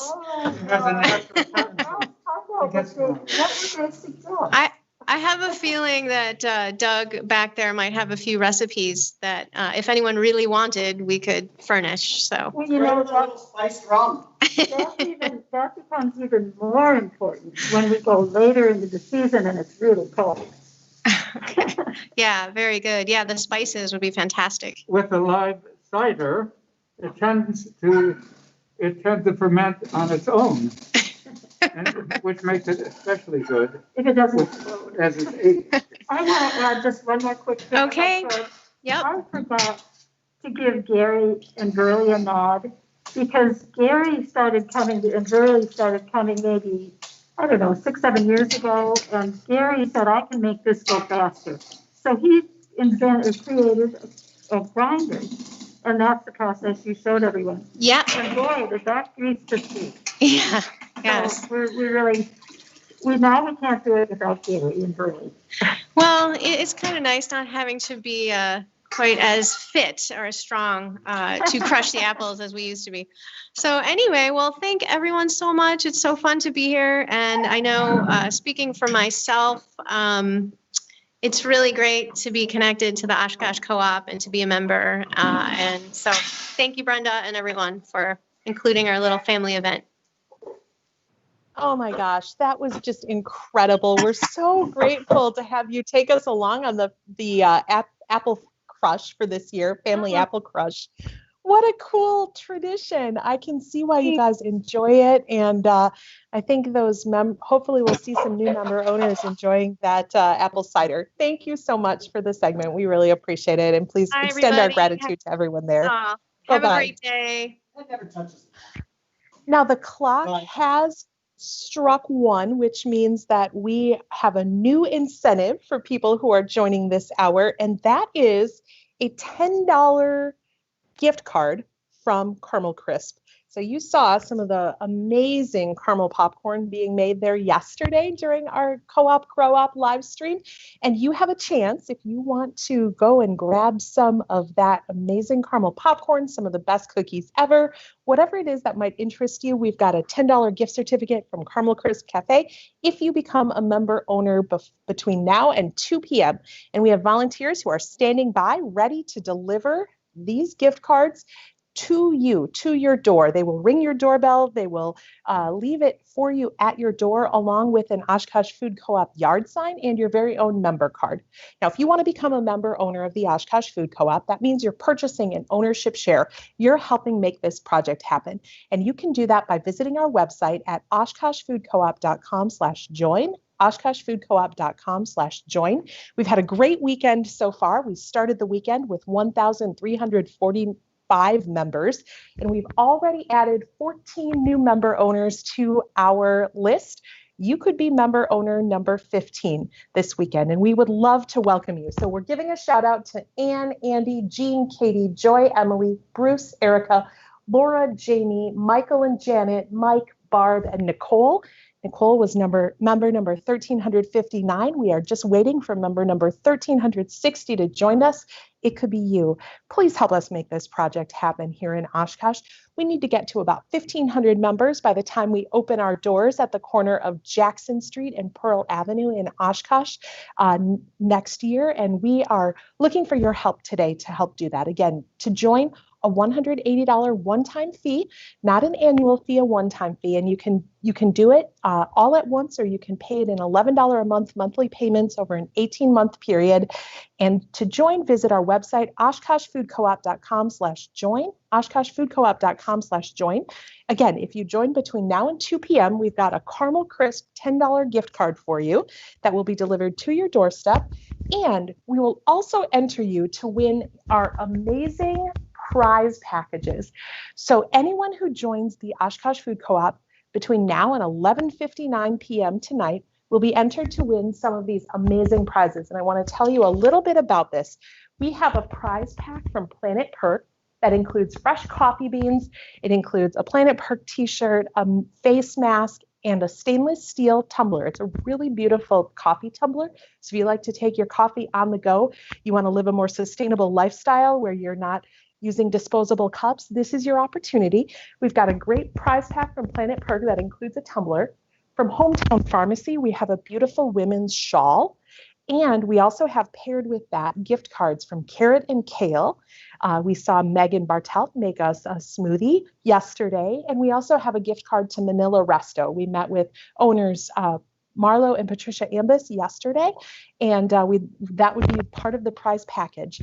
Or you might win this incredible grand prize basket, which includes chocolate from Oaks, a Copper Hall gift certificate, 2 shirts and 2 hankies from Jazzercise, a bottle of wine from Gardina's, Oshkosh Food Co-op member owner wood plaque handcrafted by member owner Tom Molnitsky, a gift certificate from TJ's Highland Steakhouse, a bottle of whiskey from the Howard, a bottle of maple syrup from Uncle Mike's, a bottle of wine from Vines and Rushes, a 6-pack from Bare Bones, or gift certificates from Organic Valley.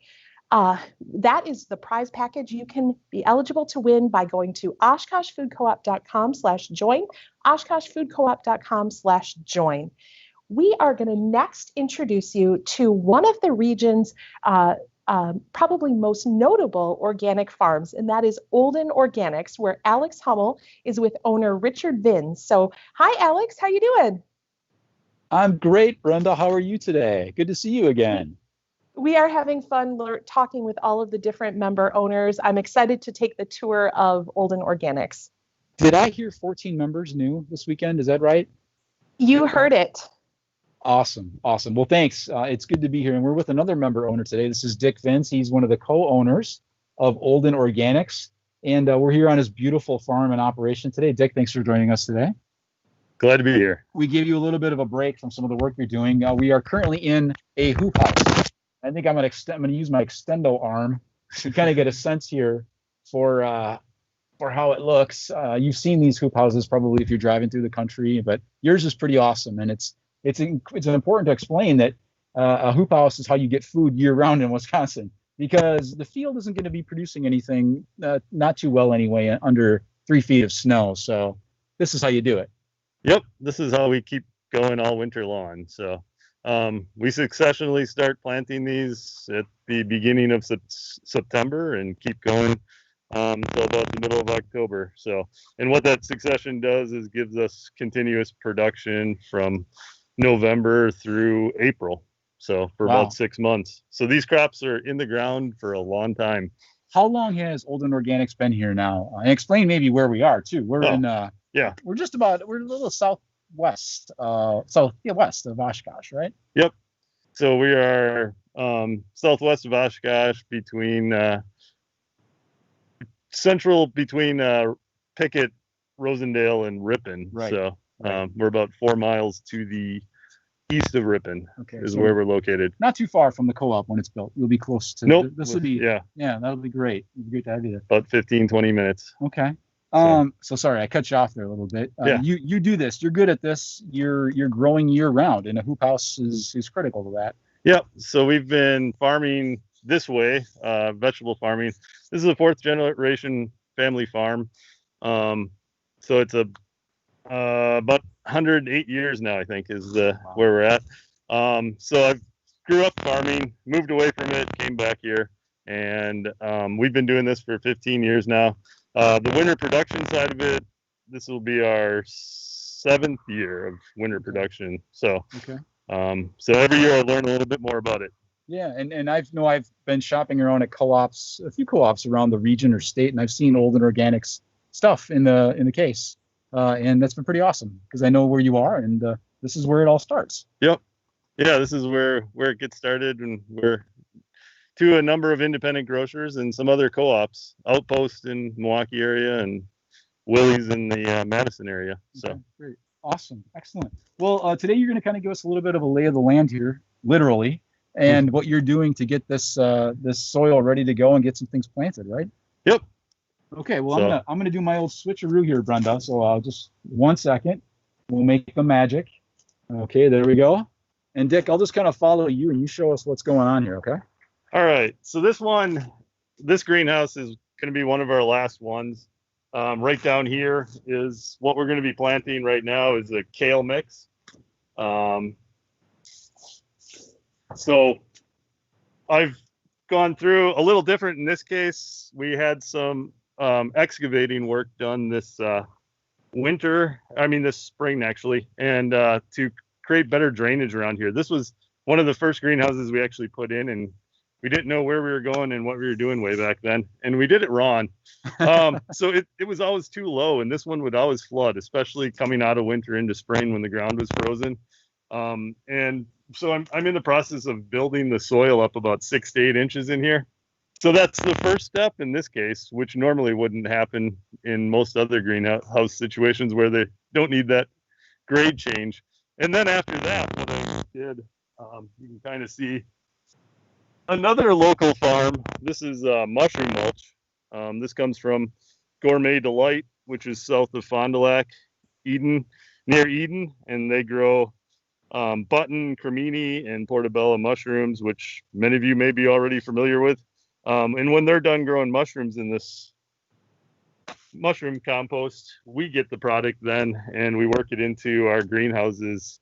If it's a new greenhouse like this one is, in essence, because I'm adding soil, we will add it twice a year, in the fall and in the spring. Once we get the soil where it needs to be through soil testing, I'll check that.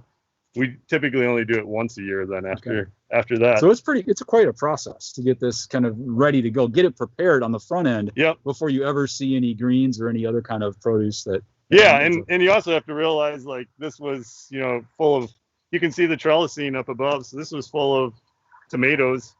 So those all had to be removed from the summer production cycle and then cleaned out, and then the prepping starts. So you're telling us farming is a lot of work? Well, just a little bit.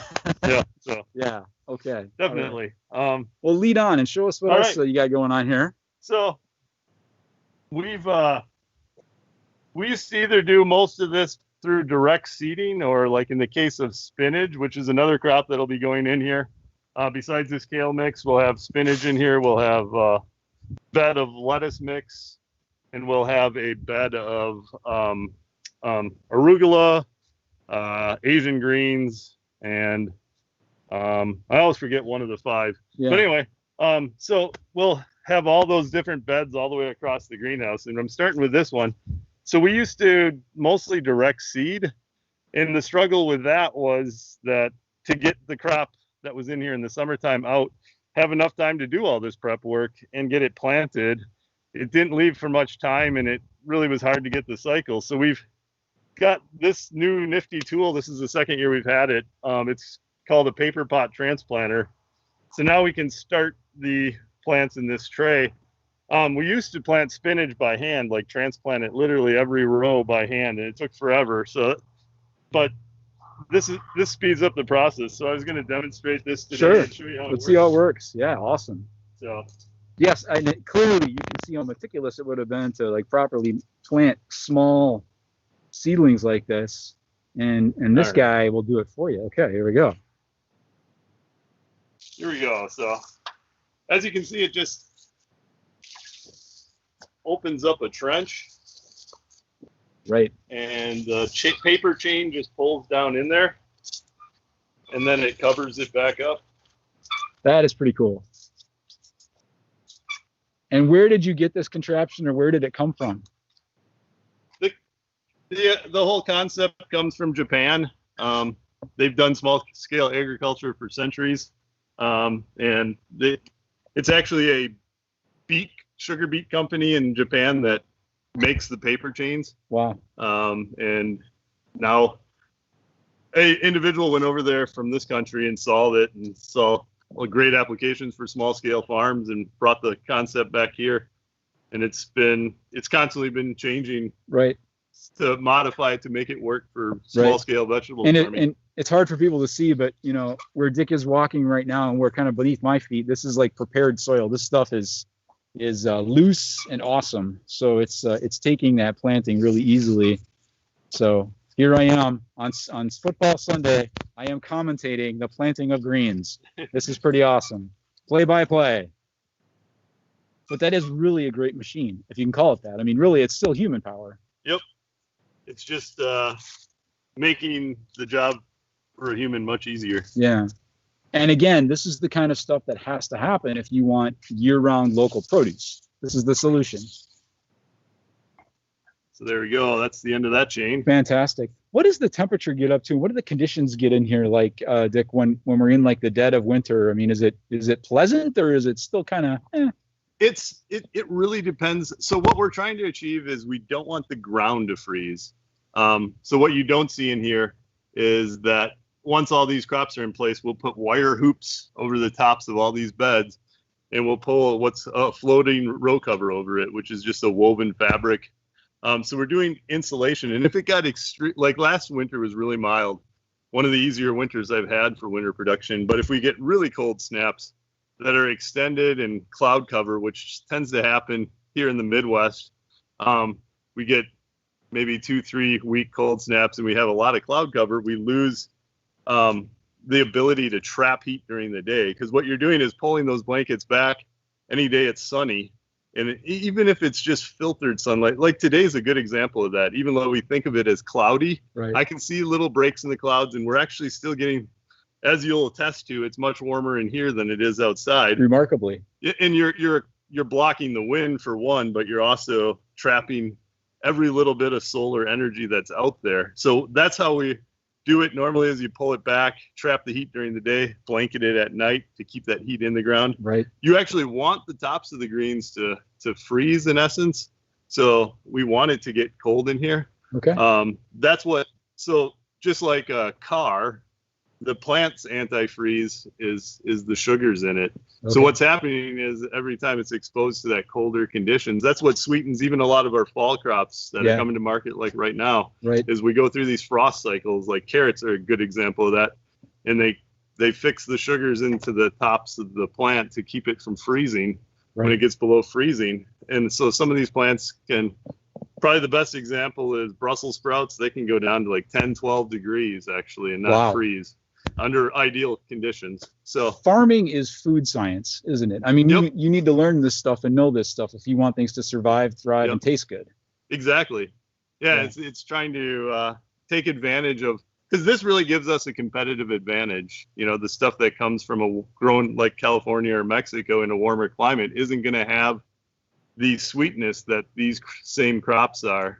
So that's, once people try it, that light goes on and they see like, wow, this is the potential of a local crop versus something that's coming from thousands of miles away. Is it not only is it local, but it also tastes better. Right. So you kind of summed it up there, but let me ask you the question we've been asking everybody, and that is, we're obviously trying to grow members too. And why should somebody join? I mean, I know you're working hard and we want to support you too. Why should somebody join out there who's kind of on the fence or thinking about it and hasn't taken the plunge yet? Well, I guess one of the reasons is that co-ops, like example is Willie's in Madison, has mentored us and helped us develop our products. You don't tend to get that from your big scale grocery chains. They just care about bottom line pricing, and that's it. Whereas the co-ops, they're not only trying to help the local community by bringing food to food deserts and that sort of thing, but they're also helping incubate a lot of businesses and help them grow in the local community. So it strengthens our local economy by supporting co-ops. You're not just planting future crops, you're planting businesses essentially and helping them succeed. So, well, outstanding. I'm going to switch back here and I'll spin around. Dick, thank you so much for joining us today. I really appreciate it. You bet. This was great. We learned a lot.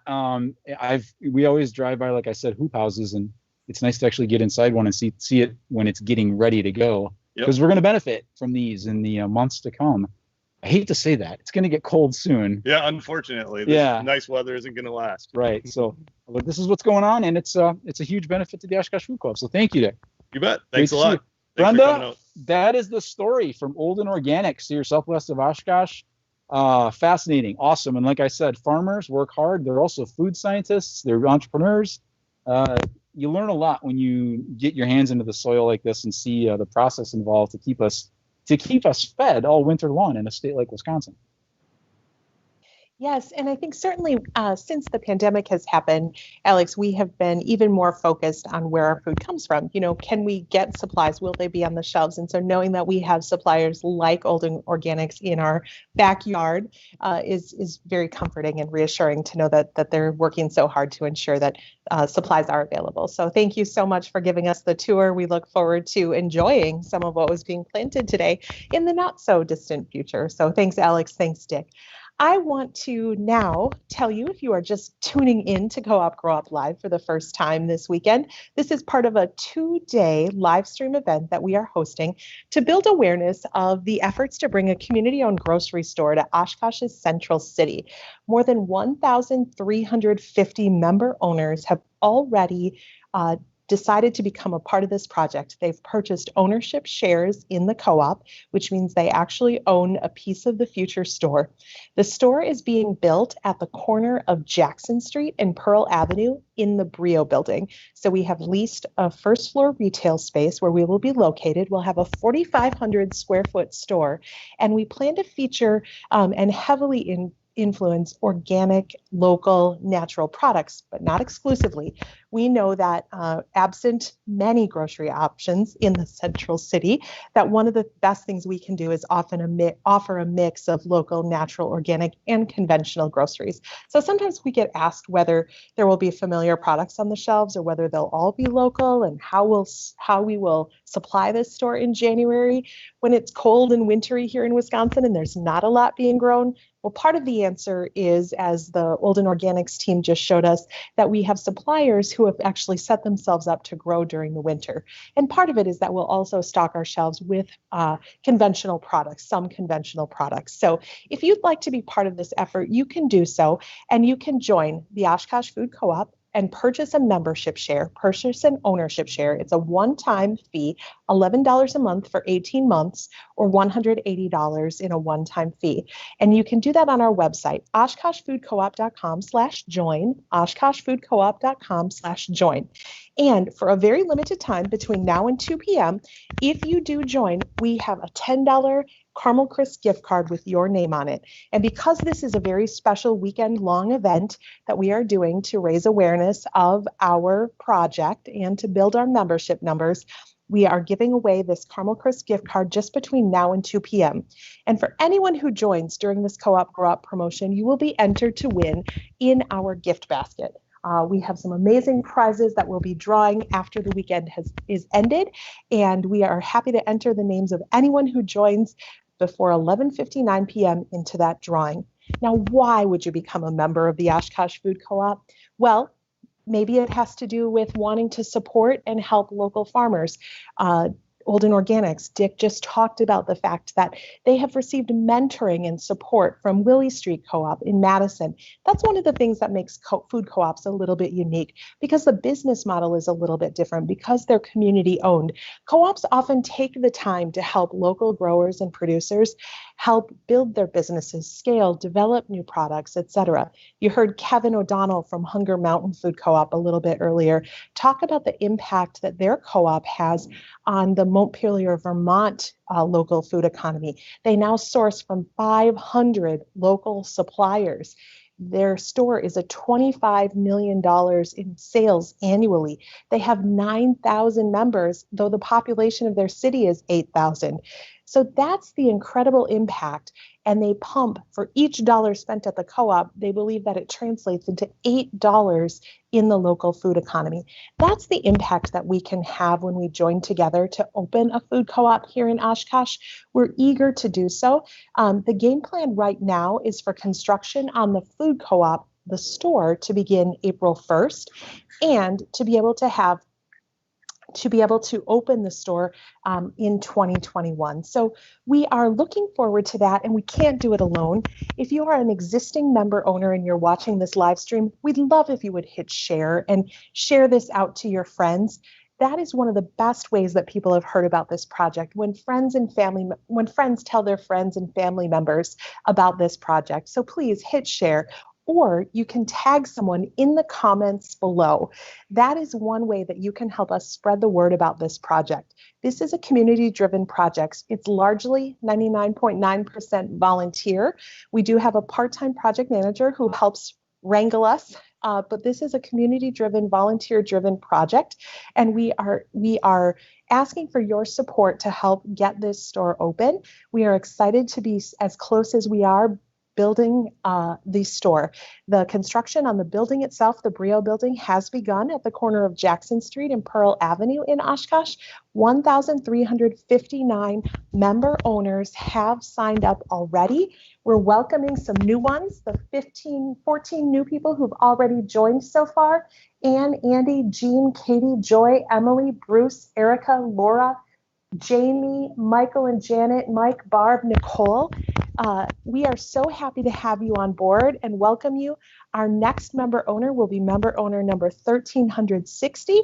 So we are delighted to welcome our next member owner wherever you might be. If you haven't already shared, please go ahead, share this feed out to your family and friends, tag someone who might be interested in the comments. We'd love to have them join this effort. Next, as you know, the Oshkosh Food Co-op, we are envisioning the store being a very family-friendly place because we know that a lot of families are interested in the health and nutrition of their kiddos and wanting to make sure that they grow up and having eaten healthy, nutritious food options. So in our family-friendly segment, we're actually going to head over to Jay Stofflet, who is at the Oshkosh Public Library with one of our member owners, Marie Bowman. Jay, how are you? Good. Hopefully we're coming through okay. Can you hear us okay? You sound fantastic. All right, perfect. Well, and I have Marie here with me, and she's got a little friend too, and we're outside of the Oshkosh Public Library, and Marie's going to tell us a little bit about what the library's got going on right now. Marie. Hi. So I am smiling very big under this mask because I'm excited to let you know what's going on. I brought a little friend here with me to do the segment. Can you guys hear me okay? It appears that they can. Thumbs up from you guys? Yep, it appears they can. So I became the head of children's services here at the Oshkosh Public Library almost 6 years ago now. And I moved here because it's a wonderful community. There's a lot going on. And I've really enjoyed my position here. My favorite thing is getting kids and families in on literacy and learning from a very early age so that they're always wanting to learn and they're always staying curious, and introducing people to an idea that sparks some inspiration for them to continue exploring a topic or continue on their lifelong learning journey. So what is your little friend there? How does that all connect to everything? Well, actually, the reason I brought him out is because he's reminding me to not go down a rabbit hole when I start talking about my passion for serving the Oshkosh community. Jay didn't know that one was coming. That's fantastic. So you talk about, the service to the community. How are you able to right now serve the community, knowing that there are so many challenges to a public library right now? Yeah, that's a great question. And, since COVID started, we have never been fully reopened again. Right now, we're in what we call our phase 1 of reopening. So people are making appointments to come in and use computers and printers, notary service, fax, recharge things. We are able to offer curbside service, which has been a bulk of what we've been doing. Our phones are constantly busy setting up appointments for people to come and pick up books that they've reserved on their own through the catalog, or something that's been very popular in the children's department are book bundles. And what those are, should we start watching? Yeah, I see these over here. I see these red kind of cards. Let's go take a look, because I think that's what you're talking about. See them in the distance there. Let's hop along. And we're going to show you how easy it is to use curbside service. So any of the things that you order to be picked up, whether you make an appointment yourself in our Calendly app, or you call and make an appointment, you call to have us reserve some books for you, you reserve them on your own, or like I was saying, book bundles are so cool because somebody will call up and they will say, I've got a 3-year-old who loves rabbits and dinosaurs and trucks. Can you get me some books about that? I've got an 8-year-old who loves horses and ponies or unicorns, all of the above. And she's a good reader. So can you get me some early chapter books? And then we'll throw in a couple of different things like put in a graphic novel, maybe a seek and find book, kind of mix it up a little bit so they see some of the other things we have, maybe a couple nonfictions. And people have responded really well to that. And it's so nice to be connecting with our families, even though we're not open yet, for browsing the stacks again and checking things out that way. That has to be one of the biggest challenges that you would probably undergo. Is, I think for me, one of the wonderful things about coming to a library is being able to just wander the aisles and find things. So have you found that people have been able to still check out the things that they want? They're learning to adapt to not having browsing. Although we have a feature that we put out that we do with Facebook Live once a week called Shelf Selected. And so that's very clever. As a lover of puns, that's fantastic. So our teen librarian talks about some of the new items that we have for adults and teens and says, let's take a look at what's on the shelf right now. And if you are a member of our Facebook page, if you have subscribed to our e-newsletter, which gives you all kinds of updates about things that we're doing, programs, services, COVID updates, book recommendations. That's our most frequently clicked into feature on the newsletter, is recommendations that we put out each month on there. If you want to subscribe, obviously it's free. You go to our home webpage, scroll to the bottom, and there's a blue button that says newsletter, and you can click in there to subscribe and get those updates. Well, it looks like you brought a few things out here with you. Yeah, why don't I move on to that? Come on. Why don't you show us what you've got here? So, But the rabbit goes down for a nap for a minute. Yes, that's right. He's going to be hibernating soon. Actually, some rabbits do stay out in the winter, don't they? Yes, they do. Partially hibernate. So right now for the Halloween season and for fall, we're giving out what we call Monster Yarn Story Kits. In the summer, we gave out Steam Kits for people to just take home. And they were so popular, we gave out almost 1,000 of those. They're a take-home thing that you don't need to return. So in this Monster Yarns kit, I don't know if you can see through the plastic or if I should take the things out. Oh, you can zoom in real quick. So you've got a little kit to make your yarn monster, complete with googly eyes and things to decorate it. They will receive a seasonal book, for instance, depending on how old they are. A spooky joke book if they don't like scary things. An easy reader, scary book. Okay, wait. That spooky joke book sounds way too much fun to pass up. Can we read one out of there? Can we get a joke out of there? We're going to be, it may be corny, but that's the fun of it. That's the fun of it. Let's see. What's a good joke? What is the scariest kind of horse? I don't know. What is the scariest kind of horse? A nightmare. Oh, that is bad. Is everybody groaning yet? That's dad approved, though. That's dad approved. Okay, one more then. How much does that trombone weigh? I don't know. How much does the trombone weigh? A skeleton. Oh my God, these are terrible. So if you love bad books or bad jokes, those are fantastic bad jokes. But we've got spooky tales too. So then we've got dice, and it's this monster roll a story game, and you use the monster that you create in these storytelling prompts.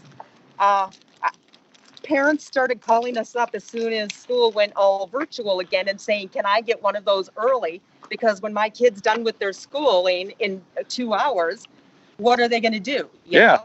And that's really that's a great point to bring up, is that the library becomes a resource to help extend the kids' activities beyond the normal school day. I think so too, you know, and even though they're learning, you know, that's part of making a habit of lifelong learning and saying the school day, you know, learning and being curious doesn't end at the end of the formal school day. It doesn't end on the weekend or in the summer. We're continuing to do extracurricular activities to keep exposing our kids to new and interesting things. And hopefully they're always excited to learn something new and excited to look for that next book. And that's what we're trying to help with. Speaking of that, what else do you have over there? So the Monster Yarn Story Kits are for kids older than 4, whereas these, this is our High Flyers Learning Kit. And this is a program that's sort of like 1,000 Books Before Kindergarten, if you've heard of that at other libraries. But we also emphasize other early literacy activities besides just reading to help develop language and literacy skills. So this is our special holiday edition. So you get your High Flyers at home packet, but you also get a little seasonal book, in this case, 5 Little Pumpkins. You've got literacy activities like mixing the dough together to make an orange color, and then encouraging them to make 5 Little Pumpkins to get those small motor skills working and ready to start formal writing. A little activity where they make what I call emo pumpkins. That's fantastic. And they make different faces and emotions Yeah. on the puppets to talk about. Emoji pumpkins. Cute. Yeah, emo pumpkins. A little scavenger hunt with a stamper. So we've got about 20 of these left with the books. So. And so how does someone actually request one of those? Oh, you can call the Thank You Children's desk for these activities, and that's 920, I don't know if you can put it in the comments, 920-236-5208. Okay. I can get that right. You can, if you go onto the library's page, front page, you'll see on the top where you can go into Calendly and request, you know, schedule your own appointment for these things if we're after hours or something. And then we call you to set up a pickup time, and it'll be great. Oh, I wanted to say, to keep the magic going with, to keep the sweet things coming. I know some people are getting entered into drawings. Yes, and actually, and when they sign up during this time, they're getting free gifts. Anybody who's listening now calls and requests a book bundle to try out that service, then I have a $20 gift certificate from Ski's Meat Market. Oh, if fantastic. You win that. So when you call in for one, be sure to say that you heard it on the Co-op Grow-Op event. That's fantastic. Hey, speaking of that, so you personally are a member of the co-op. That's one of the reasons why we asked to come down and talk to you here today. So you've been on as a co-op member for quite some time. Why did you join as a co-op member? I've got a pretty low number. I think it's like 457. I have it. Yes. Not 457. So several reasons, really. Like I said, when I moved here about 6 years ago, I was very surprised that there was no grocery store downtown. I work downtown. There's so many people that work and live downtown and don't have a convenient way to pick something up they need without having to travel a distance. I also have been a member of co-ops in other cities that I've lived in. In my little hometown of 4,000 people, as a teenager, I became a member of the co-op and volunteered to pay for my membership. That was something available then. And in college, I really thought it was a valuable part of my college experience to frequent a couple of co-ops that were on the edge of campus and really get a bigger perspective of the community, the wider community that I was a part of. I learned a lot about whole foods and nutrition and local sourcing and that kind of thing. And so I was very excited when I first moved here that there was already talk about building a co-op here. And I think it's great that there was an intentional choice to make the co-op kind of in bridging the campus and the community. So I look forward to that. So what would you say to anybody who's considering right now whether they should become a member? Just look at me. Look at how happy You can play with rabbit puppets too. No, seriously, I think there's a lot of benefits to the community, and if the impact that it's going to have in offering us a different business model for buying groceries and interacting with our community, I think it's just going to add to this whole downtown experience. Absolutely. And I think there's a synergy between the service a library provides to the community and what a food co-op can provide to the community as far as building that community. And it's a gathering place. It's a place to grow and learn and you know, fill our minds and our bellies really at the same time with just a greater knowledge and appreciation of the work of the community around us. And the library helps us do that, and the food co-op helps us do that. I'm so glad that you brought that point up, because I feel the same way, that there are some similar missions that we have. That's great. So maybe we can partner together with the library and we can do educational I wasn't going to bring that up here, but well, Brenda, Liz, he said it. That's one of the wonderful things. That's one of the wonderful things, though, about a member-owned cooperative is that the members can get together and look at how they can make a greater impact on the community by combining our services together. So that's thrilling that we could have the opportunity to bring food and knowledge together through the partnership of the cooperative and the library. Yes. So any parting words that you would have for what people need to know about how, if they want to get a book out of the library right now? Like I said, there's numerous ways to do it. If you're not comfortable with going online and using our online catalog to reserve your own books, call our service desk, either the one on first floor, which is 920-236-5203, and the children's is 08. So, and I can show you that one. Get it in the comments. This is one of the pickup locations, and there's the telephone number right there. And then the last for the children's section, though, change that 3 to an 8 if you want to talk to Marie. Well, Jay, you've got a pretty good radio voice. Well, good thing. That's why I got a face for radio, too. That's why I'm on the other side of the camera with the mask on. Thanks for helping me out. Yeah, absolutely. Well, thanks for telling us about the public library and what's going on. I think it's really critical for people, especially our members, to understand that this is a great resource that's still available for us in the community, just like the Oshkosh Food Co-op will become a resource for people. Brenda, I think, you know what? I would like to actually see if there's any books here I can get before I take off. So can I pass it back to you and wrap up? That sounds absolutely perfect, Jay. Right. I'm sure there's something at your reading level there. I'm sure Marie can find something that I can read with here. So she knew you so well that she picked out a book with puns. I mean, that is just I know. I might have to look at some more of those puns and bring those back up for the wrap up at the end here. I was going to say, I'm expecting a new pun for the end, a new dad joke for the end. Thanks so much, Jay. Thanks so much, Marie. Awesome to hear ways that we can access the public library. You know, the public library is one of those resources that is well traveled within our central city. One of the reasons that people come downtown, people come to the central city, is the public library. So it's great that we have such a strong entity, strong organization within our community, and we look forward to partnering with them in the future. So thanks, Jay, and thanks, member owner Marie Bullman, for joining us this afternoon. If you're just tuning in, it is Co-op Grow Op Live. This is a 2-day live stream event that we are doing on behalf of the Oshkosh Food Co-op to raise awareness of the efforts to bring a community-owned grocery store to Oshkosh's Central City and to invite you to become a part of that effort. We had some very good news over that break, and that is that we have not just one, but 2 new member owners. So 2 folks who have decided to join the Oshkosh Food Co-op in the effort to bring a community-owned grocery store to Central Oshkosh. So thank you, Deanna W. and Ryan K. We're so grateful for your support.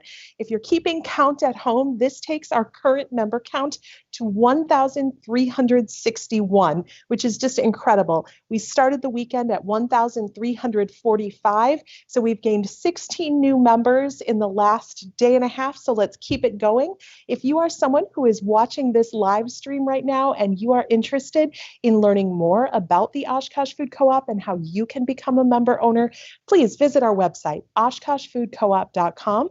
If you're interested in joining, you can go to oshkoshfoodcoop.com/join, and we have the member options there. It's $180, a one-time fee that you can either pay all at once, or you can spread those payments over 18 months, and for $11 a month, you can become a member owner of the Oshkosh Food Co-op. Now, what does it mean to be a member owner? It means that you actually have an ownership share in this business. So that means that you get to elect the board of directors that's making decisions on the co-op's behalf. And as we open the store, we will have special member owner benefits for those member owners in store. And that's something that we look forward to offering. For right now, we will add you to our member owner list. We will provide you with a yard sign, a member owner card that you can keep with you with your member owner number. You know, we heard earlier, Kevin from Hunger Mountain Food Co-op tell us that they have 9,000 member owners in a city of 8,000 people. In a city of 67,000, we think that means that the possibilities for Oshkosh to grow its membership really are almost endless. When the Oshkosh Food Co-op opens next year, it will be the first in Northeast Wisconsin. So we look forward to being able to celebrate that. Our member owners, when we look at our ownership base, they spread across the region. So about half are based in Oshkosh. And then we have member owners in Fond du Lac, in Neenah, Menasha, Winneconne, Omro.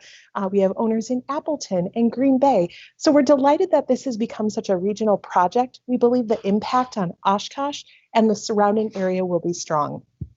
Kevin from Hunger Mountain talked about some research that they recently commissioned where they found that for every $1 spent at the Hunger Mountain Food Co-op, it translates into $8 in the local food economy. And they have helped they source from more than 500 local suppliers. He talked about the lieutenant governor, who's a farmer, pulling up his truck on his way to the state capitol and being able to unload and supply the co-op.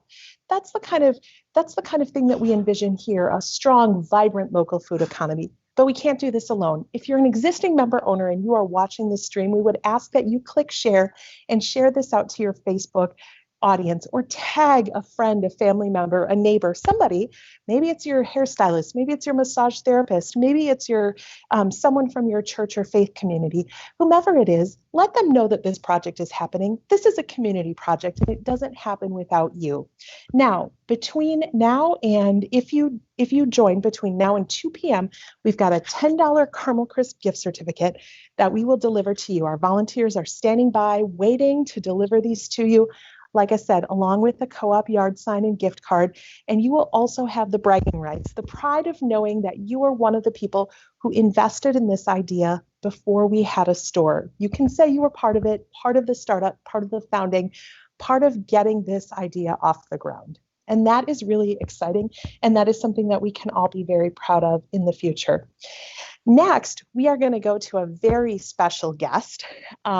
We have been working over the last 18 months with a mentor co-op, the Menominee Market Food Co-op. That's in Menominee, Wisconsin. So think Western Wisconsin between Eau Claire and the Twin Cities. About a half hour outside of Eau Claire is Menominee, Wisconsin. And the food co-op there has become our mentor co-op. That means that they have loaned us, in effect, their general manager, Crystal Halverson. She's acted as a GM on loan to us and helped answer our questions about how to organize, how to run a grocery store.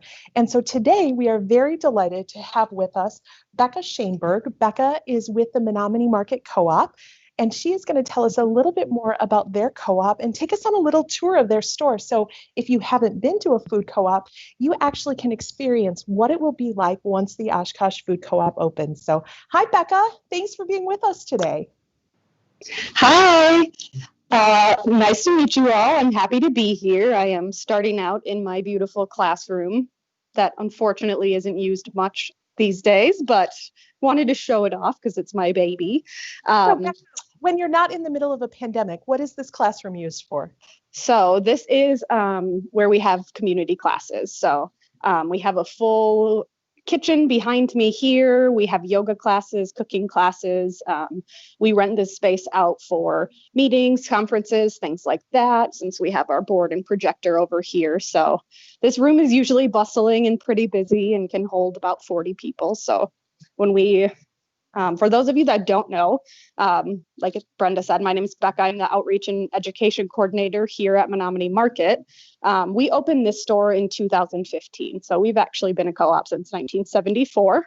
But we went from about 4 aisles to 8 and about quadrupled in size a few years ago. So this classroom was one of the main things that our owners asked for when we were building our new store, was a space that we could provide education and do food classes and things like that. So wanted to start off there with a little introduction, and I'm going to take you downstairs. I'm sorry if it's a little muffled. I have to wear my mask down there, and our store is open right now too. So it might be a little busy and loud down there. So you hopefully will get to see a few people that are shopping and kind of get a feel for what our store looks like. So I'm going to flip you around here now. Show you this how amazing. Thank you for taking us on the tour. We appreciate it. Are these the 7 cooperative principles that we're seeing on the wall? So these all lead into our classroom upstairs. This is our second level. We have our office space over there, which not super exciting to see. So I'm going to take you down to our main level, which is where all the magic happens. So we are now a full service grocery. We went from being a small kind of natural food store to being a about 13,000 square foot community hub. So I'll take you on a tour from the front all the way around to the outside. So, and Becca, I've been in your store before, and I can say that, you know, like other co-ops I've visited, it has a great energy, it has a great vibe, and your team, the staff, is incredibly knowledgeable and enthusiastic. That was the thing that struck me the most. They were so friendly and welcoming when I was there. Thank you. We really pride ourselves on customer service, so that is very awesome to hear. So I like to start here. This is a map of our 5-state region.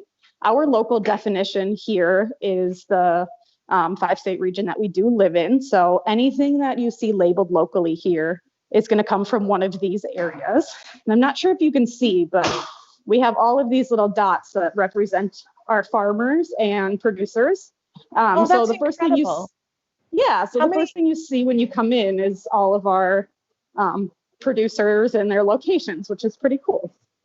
We have about 200 to 300 local vendors at this point. It kind of fluctuates throughout the year, as you can imagine.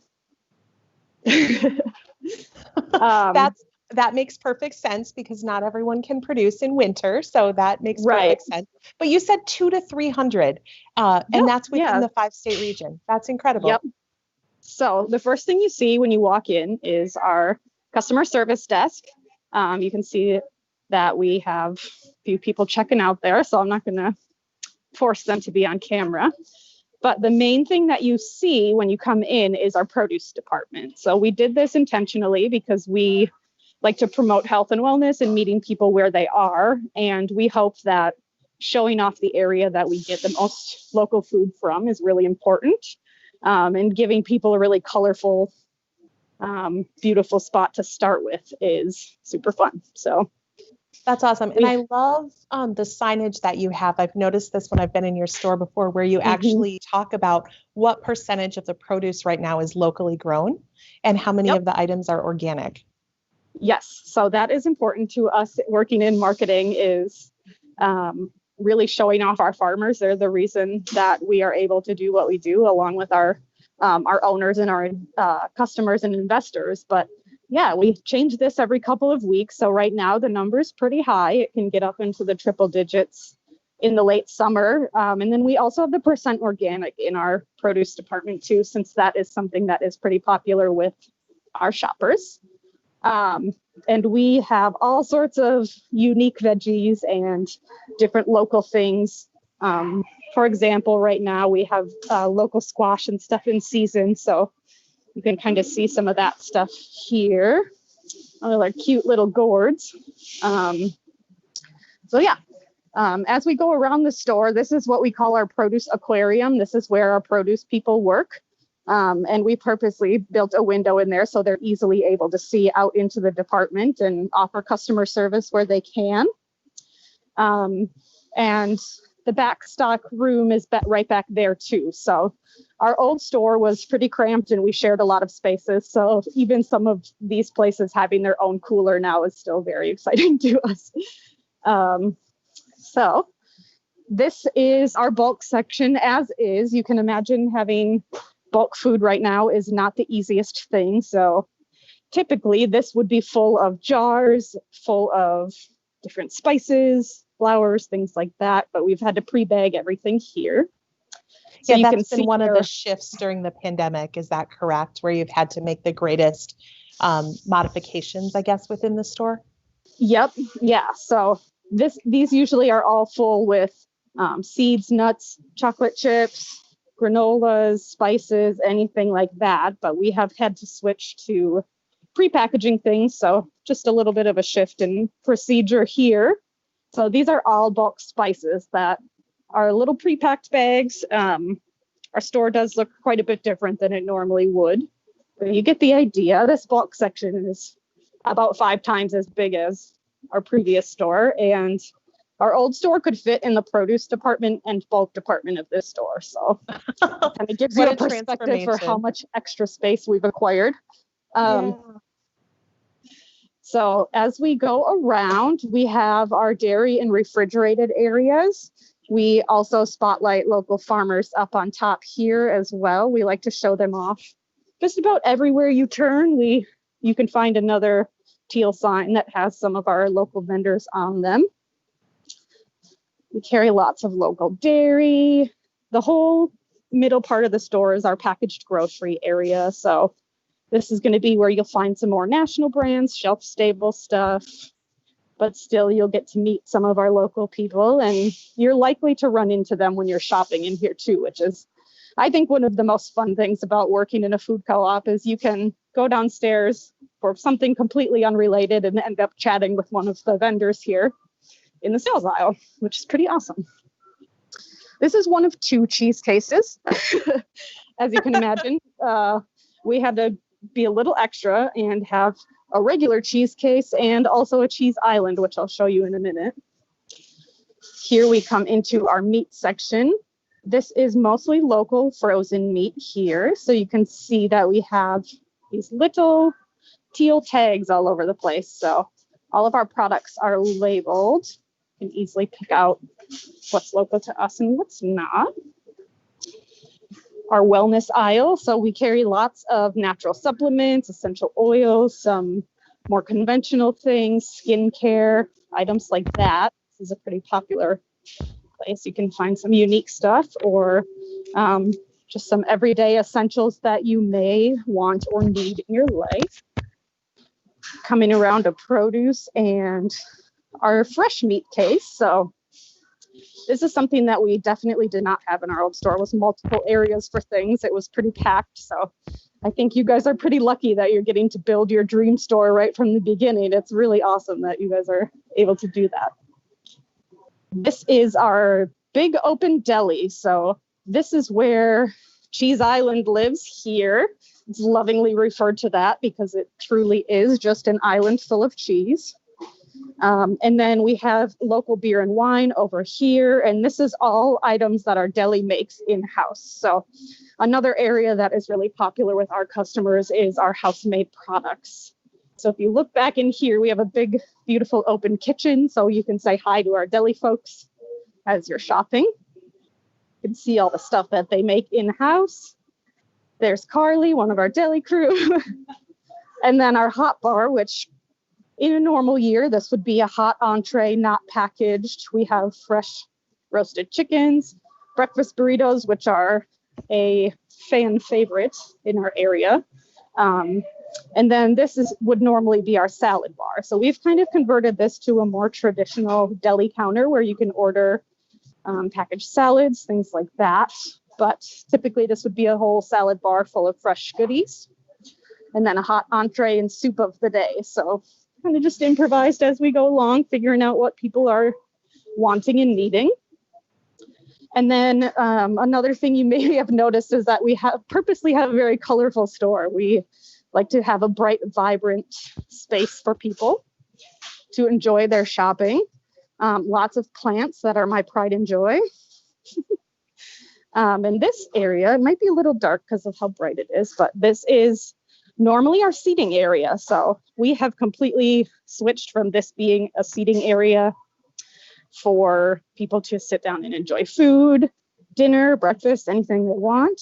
But we have converted it to a little sale area for some of our old merchandising supplies, but mostly doing bulk repacks. So all of the bulk items have to get repackaged somewhere. So we've converted this space to just be dedicated to bulk. So something that maybe you don't know about bulk is that it's much more sustainable because it comes in giant bags like this. So in a normal time, you can buy as little or as much as you need from the bulk department, but kind of cool to see how everything comes in giant cases like this. Yeah, I feel like we're getting a real behind the scenes insider look at the grocery store today. Yes. Yeah, I didn't even take you into the back area. I could have. And then this is just our front end area. So we have a couple of different recycling areas around the store like this. We compost, recycle, and have a little bit of trash, but mostly recycle and compost. That is an important thing to us as well. Again, super colorful. You can kind of get a feel for all the different bright colors around the store from this side. This is our front end area. Our cashiers can hang out here, and we just have 3 registers, believe it or not, for our store. This is just enough for us.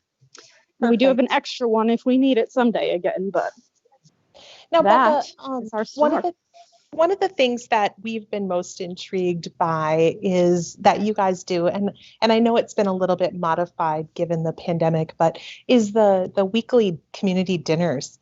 I think they're $4 dinners for you. Is that right?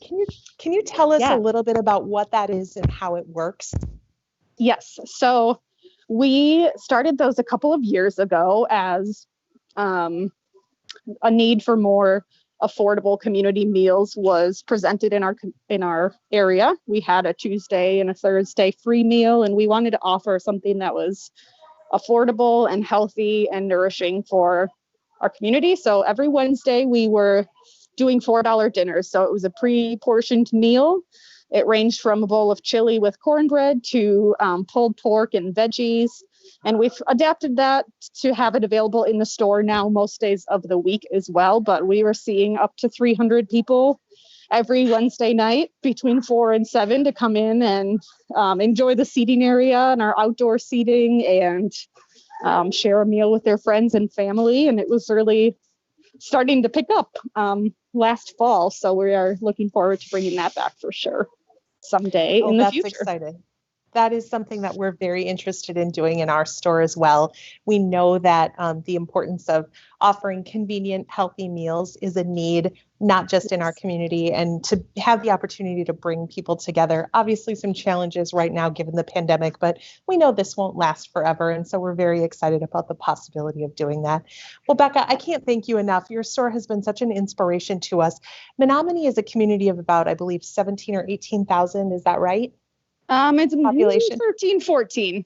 13 or 14. Okay. And One Stout is here. Yeah, So we're in a college community. So half the year it is a much smaller town, but right now it is bustling with Stout students, and we are happy to have them back again this fall, of course. We have about just over 3,000 active members. So I believe that's what you're going to ask next. It is. Yep. We have curious seen about your membership base. Yeah, we're I think at about 3,300 now. As far as our owner numbers go, that is not how many active owners we have at this point, but about 3,000 active owners, I would say.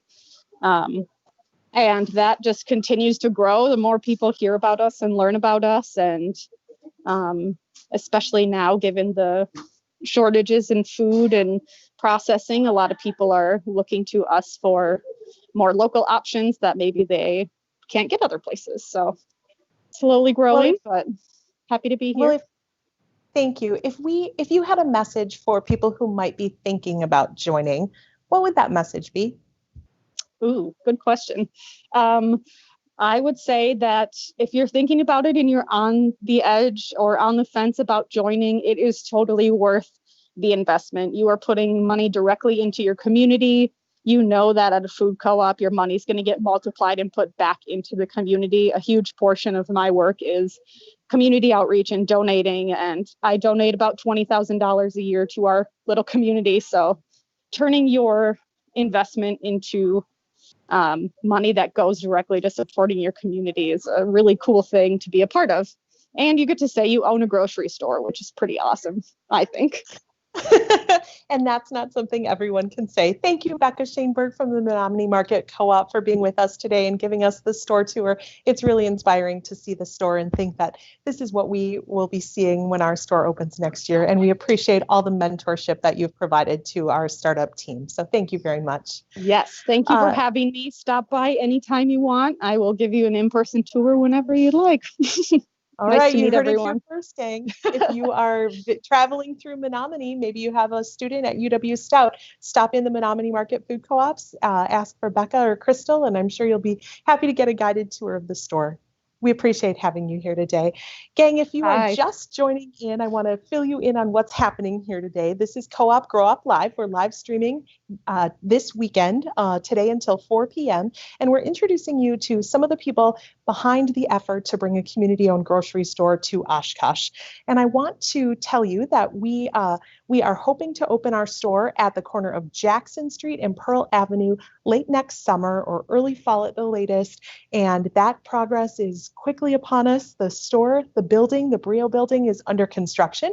As you heard Merge Urban Development partner Joy Hanneman say earlier today, the construction is on schedule, and they are planning for the building to be ready in July for people to begin moving in. Our store construction will take place between April and July of next year. And then, of course, we'll need to hire the staff, stock the shelves, and then prepare to open. So 2021 is the opening date. But we need to get to 1,500 member owners in order to make that happen. And when we started our weekend yesterday, we were at 1,345 member owners. I'm very happy to introduce to you our 1,362nd member owner, Lacey R. Lacey, thank you so much for joining us. We're absolutely delighted to have you become a member owner of the Oshkosh Food Co-op. If you want to join Lacey in this effort and the 1,361 other member owners, you can do so by visiting our website at oshkoshfoodcoop.com/join. That's oshkoshfoodcoop.com/join. It's $180 to purchase an ownership share. And as a member owner, you own a piece of the store. As Becca said, you can say you own a grocery store. That's not something everyone can say. And that is what it means to be an owner. As an owner, you get to elect the board of directors who's making decisions about the store. And once the store is open, we'll be able to offer member benefits that you'll receive simply for being an owner. We're very happy this hour to be able to offer Organic Valley pasture butter and Thunderbird sourdough bread. Now that's a pairing to anyone who joins between now and 3 p.m. So again, if you join between now and 3 p.m., our special incentive is Organic Valley pasture butter and Thunderbird sourdough bread. Perfect pairing. So if you're interested, again, the way to do that is visiting our website, oshkoshfoodcoop.com/join, oshkoshfoodcoop.com/join. It's a $180 fee. It's one time, or you can pay it in $11 per month installments over an 18-month period. So please, we hope that you'll join us in the effort to bring a community-owned grocery store to Oshkosh's Central City. This is a community-wide effort. It's an all-volunteer effort. We have a part-time project manager who helps keep us on track, but really, this is a community-driven effort. We have more than 100 member owners who are active volunteers in this project on 10 different committees and teams who are working to help make this project happen. And you've met some of the people behind the project today. You've met 30 of them over the course of this weekend. We're excited to introduce you to the folks behind this project, the folks who believe that a strong local food economy, a healthy Central City, and a place that brings people together is important. And if you believe in these things, you can help us make this project happen at oshkoshfoodcoop.com/join. Next, I am delighted to introduce to you, we're going to go back to field reporter Ryan Rasmussen, and Ryan is with one of our hiring team members, Michelle Hammett. So Ryan, I am so excited to hear what you and Michelle have to tell us about the hiring process for our GM. Brenda, thank you so much. I have to tell you, if yesterday was a good day, today's an even better day. We are really talking about a lot of fun stuff today, and I know the topic that we're going to talk about in this segment is probably on the top of mind of a lot of folks and trying to figure out where we're at with the GM process. So hopefully we're going to get some insight with that right now.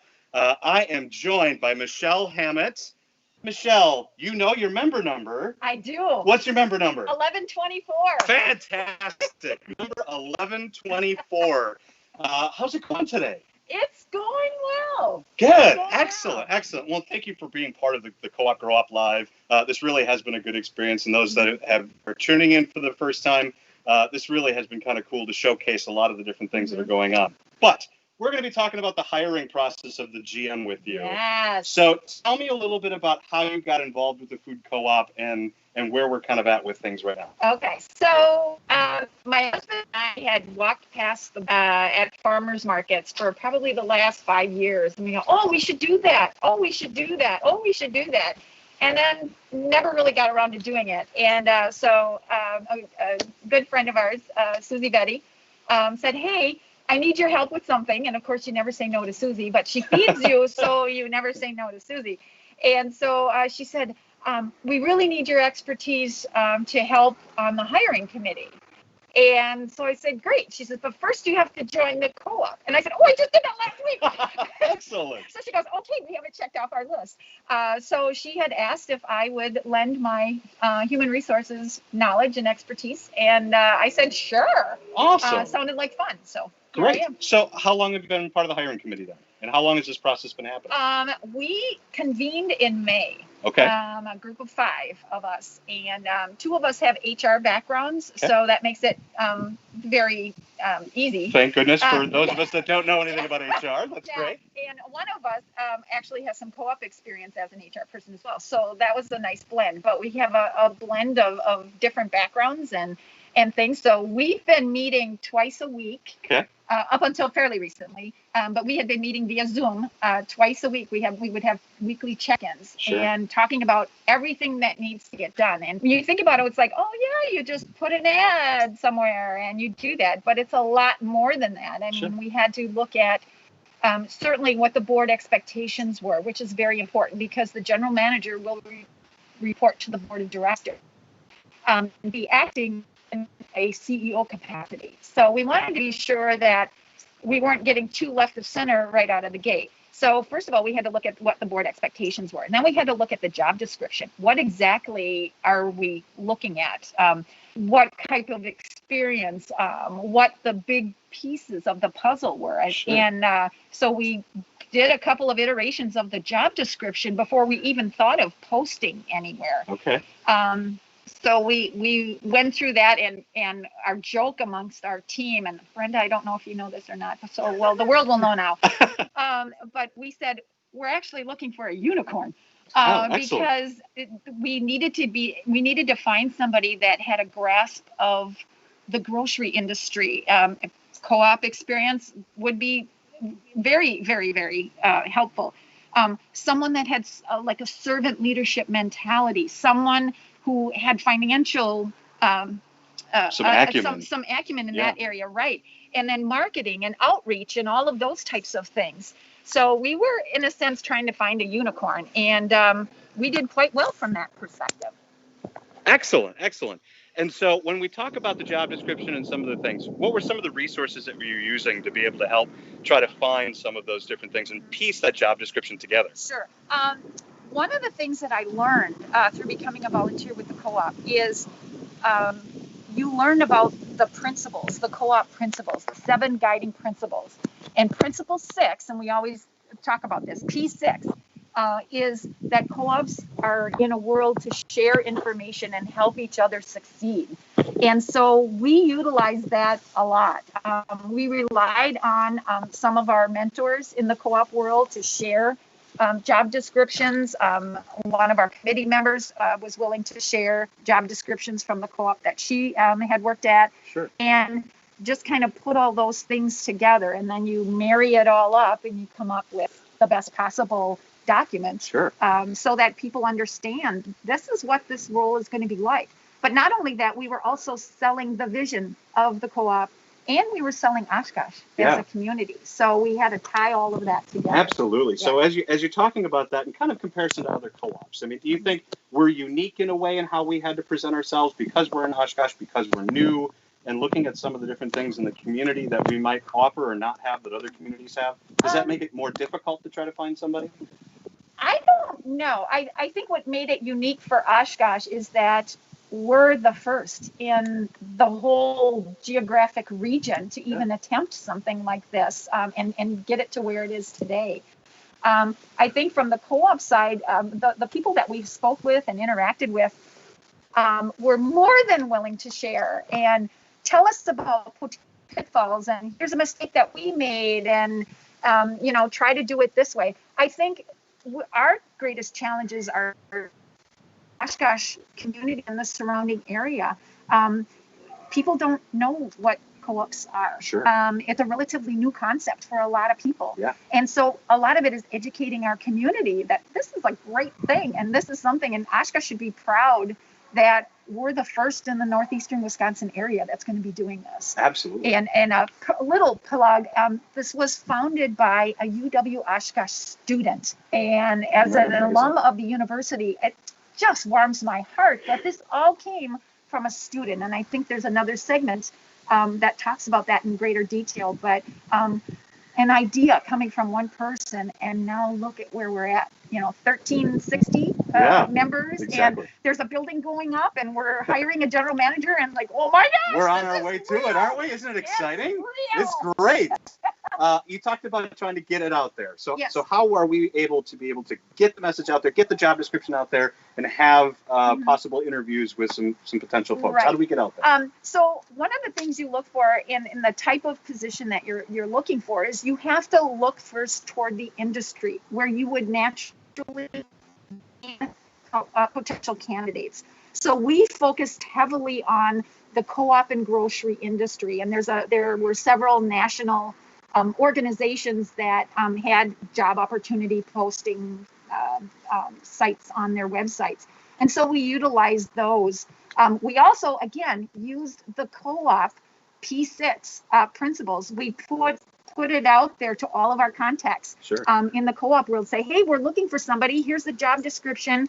If you know of anybody or want to share it with anybody, feel free to do so. So we spread the net far and wide because, as we said, we're looking for that unicorn. Absolutely. And while looking for that unicorn, we have to talk about, as this person, whoever the person is going to be, how do we feel like their role with the community is going to be? And how important is it that they interact with community members throughout this process? A large part of it is going to be community interaction and outreach. As we've been saying all along, we want the co-op to be the community's gathering space and the kitchen table for the community. So we obviously need to have someone that understands that and is passionate about that and reaching out to all demographics, whether it's university students or people that are struggling to find viable, healthy food options, transportation, all those types of things. And we just want it to be a gathering space for everyone. And hopefully they'll buy a little food and have a great time. We hope so. That's the mission for today. It's to help spread that awareness and help regain some members and get everybody up to speed on what this is all about. So the big question, where are we in the process of hiring a general manager for the store? I could tell you, but then I'd have to kill you. Oh boy. Okay. No. We are at the process. We have gone through a very extensive process. Looking at posting the job description, getting responses from candidates. Our deadline was August 31st. Okay. So from that, our committee, two of us did phone screens because we wanted to be sure that we were all on the same page and that they were interpreting the job description as we would like them to interpret it and just verifying information and things like that. Then from there, we said, okay, these candidates should go to the next step, and that would be our hiring team. And through the wonders of technology, we were able to do that. And so then our 5-member hiring team then interviewed the candidates and then did our evaluation based on what we talked about earlier, board expectations, what are the must-haves, all of those things that are important in this process. And then we passed along 3 finalists to the board of directors. So it's up to So hands off for you, Michelle. So now it's on to the board of directors. So it's back onto you guys. And that's really great because what kind of timeline are we trying to have this general manager in place for? I mean, what kind of deadline do we think we want to try to have somebody in place? Well, our marching orders from the board was we'd like to have a candidate identified by Halloween. Sure. So we're right on schedule. So we're with pretty that. close. Yeah. All right. Yeah. So, but it's very important that the board go through its process with the candidates and make sure that we have somebody in place that's going to be the right hire, a good fit, understands the world of co-ops, and is willing to put forth that sweat equity because they're going to be employee number 1. Employee number 1. So our work actually probably won't end with the hiring of Sure. the general manager because as an HR person, you have everything else that has to get done.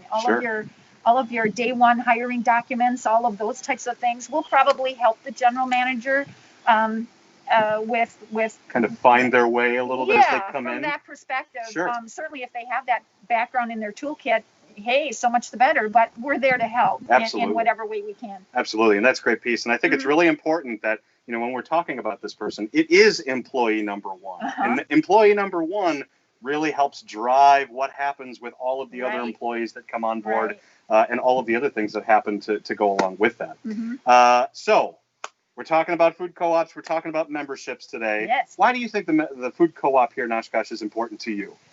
It's our small way of giving back to the community and seeing something grow. One person grows into many persons and it benefits the whole community. And it's just something that I'm just thrilled that Oshkosh made it happen. Sure. I just think it's a great thing and I can't wait for it to be built. And I did ask, though, if there would still going to be potato chips because I'm a potato chips girl. And I was assured there would be potato chips. Might be, more the healthier stuff. Sure, absolutely. I mean, even though we're going to have a healthy store with some healthy options, we've got to have some potato chips for Michelle. So. And I think it's centrally located, which I think is wonderful. From an HR perspective, I see UWO students being potential hires. So excellent. And when we talk about other staffing, and I know this is about the GM, but we're talking about other staff as well. We're hoping that this reach, like you said, can go to UWO or maybe some other students or other folks that are looking for jobs. Right. This is going to be a great resource of being able to hire in lots of folks. Talking about food co-ops and memberships, for those that are on the fence about wanting to have a membership, what would you say to them right now? How do we get more members? Commit. Invest in your community. This is a good and wonderful thing. Do it. Excellent. Well, thank you, Michelle, so much for being part of the segment. We learned a lot. For all of you for being able to watch this, thank you for joining in. Also, remember, we are hoping to announce, hopefully, it's all up to the board now, but we're hopefully able to announce a general manager very, very soon. So stay tuned to the Oshkosh Food Co-op website and social media platforms because I'm sure we'll roll it out as soon as we know who it is. So with that, we're going to kick it back to Brenda. Thank you so much for being here, Michelle. All righty. Thanks so much, Ryan. Thank you, Michelle. We are just so absolutely thrilled to know that we are in such good hands with that hiring team. We have been excited to be part of that general manager hiring process and to see these candidates come through and begin to imagine what it will be like when we have a team to run the store. So this is just great. Thank you so much for the update. And Ryan, you're doing a great job. So thanks for being out there. We do want to tell you and bring you up to speed if you're just joining in today that we have a very special incentive going on right now. And that is we have Organic Valley free products. So you can get some butter to pair with a Thunderbird Bakery country sourdough loaf if you join between now and 3 p.m. And I am very happy to say that Corrine M. has joined the co-op, bringing our member owner number to 1,363. So Corrine, thank you so much for becoming a part of this project. We are absolutely thrilled to welcome you to the co-op. If you are just joining us, this is Co-op Grow Up Live. It's a 2-day live stream event. We are live streaming today, and we are live streaming this weekend until 4:00 p.m. And this is designed to bring awareness and grow membership in the Oshkosh Food Co-op, which is an effort to open a community-owned grocery store in Oshkosh's central city, a project that has been going on over the last several years. And we are pleased to say that today we have 1,363 member owners who have already committed to joining and being a part of this project, and you can join them as well. To join means to purchase an ownership share. Ownership shares cost $180, and the ownership share gives you voting rights. As an owner of the store, a literal owner of the grocery store, you get to elect the board of directors who makes the decisions on behalf of the co-op. And in addition to the ownership, when the store opens, we expect to have specific member owner benefits. So that is one of the things that is of value to being a member owner of the store. In joining, it's easy to join. It's $180. It's a one-time join fee. It's not an annual membership fee. It's a one-time join fee. And the one-time join fee, you can pay all at once, or you can pay $11 a month over an 18-month period. And that's all it takes. You can do that at our website, oshkoshfoodcoop.com/join, oshkoshfoodcoop.com/join. It's very easy to do it. And as I said, Corrine M. has joined, and she is the 1,363rd member of our co-op. And we're really glad to mention and welcome her, as well as welcoming the other folks who've already joined this weekend. And the list is growing. We'd love to add your name up here, along with Ann, Andy, Jean, Katie, Joy, Emily, Bruce, Erica, Laura, Jamie, Michael and Janet, Mike, Barb, Deanna, Nicole, Ryan, and Lacey. We're so grateful to all of you for becoming member owners this weekend. I've talked about this before, but I want to mention it again. We do have some prize giveaways happening this weekend. This is only happening because Co-op Grow Up Live is a virtual event this year, and we want to be able to build some excitement around ownership. If you know someone who might be interested in joining the co-op, we hope that you'll share our feed, you'll tag them in the comments, maybe you'll shoot them a text and let them know that this is going on this weekend. This is a perfect time to join and add your name to the list of people who are helping bring a community-owned grocery store to Oshkosh Central City. Now, I want to just tell you what we're giving away so that you know that if you purchase an ownership share during this Co-op Grow Up promotion, which ends at 11:59 p.m. tonight, you'll be entered to win a prize pack from Planet Perk, which includes coffee beans, a t-shirt, a mask, and a beautiful stainless steel coffee tumbler. From Hometown Pharmacy, we have a beautiful women's shawl along with gift cards from Carrot and Kale and Manila Resto. And we have a giant prize package that is our grand prize basket, valued at more than $430. And in that prize basket, we have Organic Valley gift certificates, a 6-pack from Bare Bones Brewing, one of our local breweries. We have a bottle of wine from Vines and Rushes. You maybe saw their tour yesterday. We have a bottle of maple syrup from Uncle Mike's Maple Syrup. We have Whistle Pig Whiskey, which has been donated by the Howard. We have a gift certificate, a $100 gift certificate from TJ's Highland. We have an Oshkosh Food Co-op member owner plaque, a wood plaque, handcrafted by member owner Tom Molnitsky. We have a bottle of wine from Gardina's, 2 shirts and hankies from Jazzercise, a gift certificate from Copper Hall, that's an event venue, and we have chocolates from Oak. So that prize basket will be given away to someone who has joined during this Co-op Grow Up promotion. And if you are interested, all you have to do is go to our website and join online before 11:59 p.m. this evening. All right, next up, I am very excited to introduce you to our next guest, who actually is the reason that we are all here today. Her name is Bridget Weber, and she is our original founder of the Oshkosh Food Co-op. Hi, Bridget. Hey, so nice to be here, Brenda. Great to see you. It's great to see you as well. It's been a bit, so thank you for joining us today. Yeah. I think a lot of I can't even tell you how often I'm out and about doing, presentations or things in the community where people say, how did this whole thing get started? So I'm going to go to you as the original source because you were in that very first conversation. So Bridget, how did this whole thing get started? Yeah. Well, it was, the thing I credit is the Creating a Stronger Community contest. It was, I was in college at UW Oshkosh, and I was studying environmental studies, and a lot of the things I was involved with were like the garden club and the social justice club.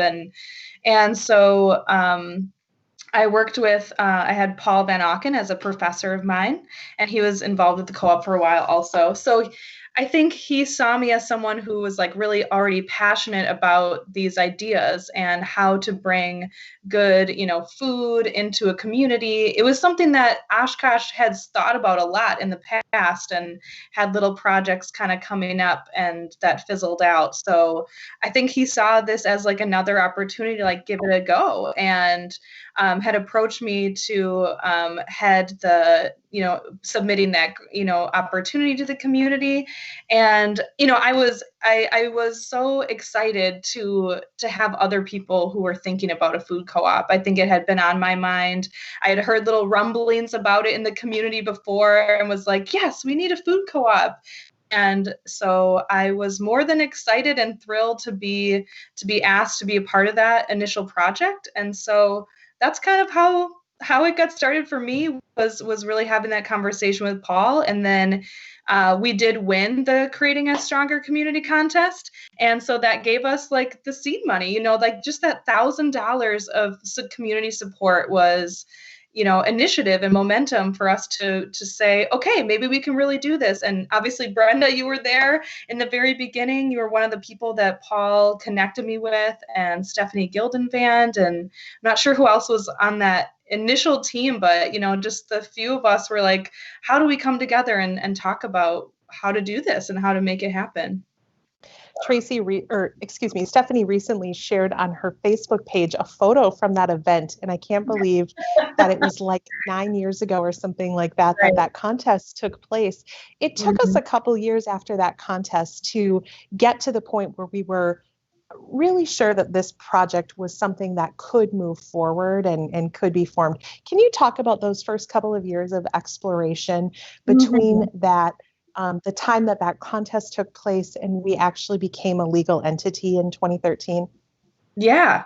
Yes. It was a lot of exploring and doing research. I felt like, Stephanie and I feel we'll never forget the time we tried to do a whole day co-op tour and got stranded in Toma or something like that, trying to visit food co-ops. But, so every weekend it felt like, where can we go learn? Where can we go visit a co-op and sort of tap into how everyone has done this? And, it's just such a huge spectrum of people who were like, oh, I got started in 1972, and, they've expanded into a huge store, and visiting places who were like, oh, we're just a small community co-op that's been here for 40 years. And so everyone had a different flavor and style.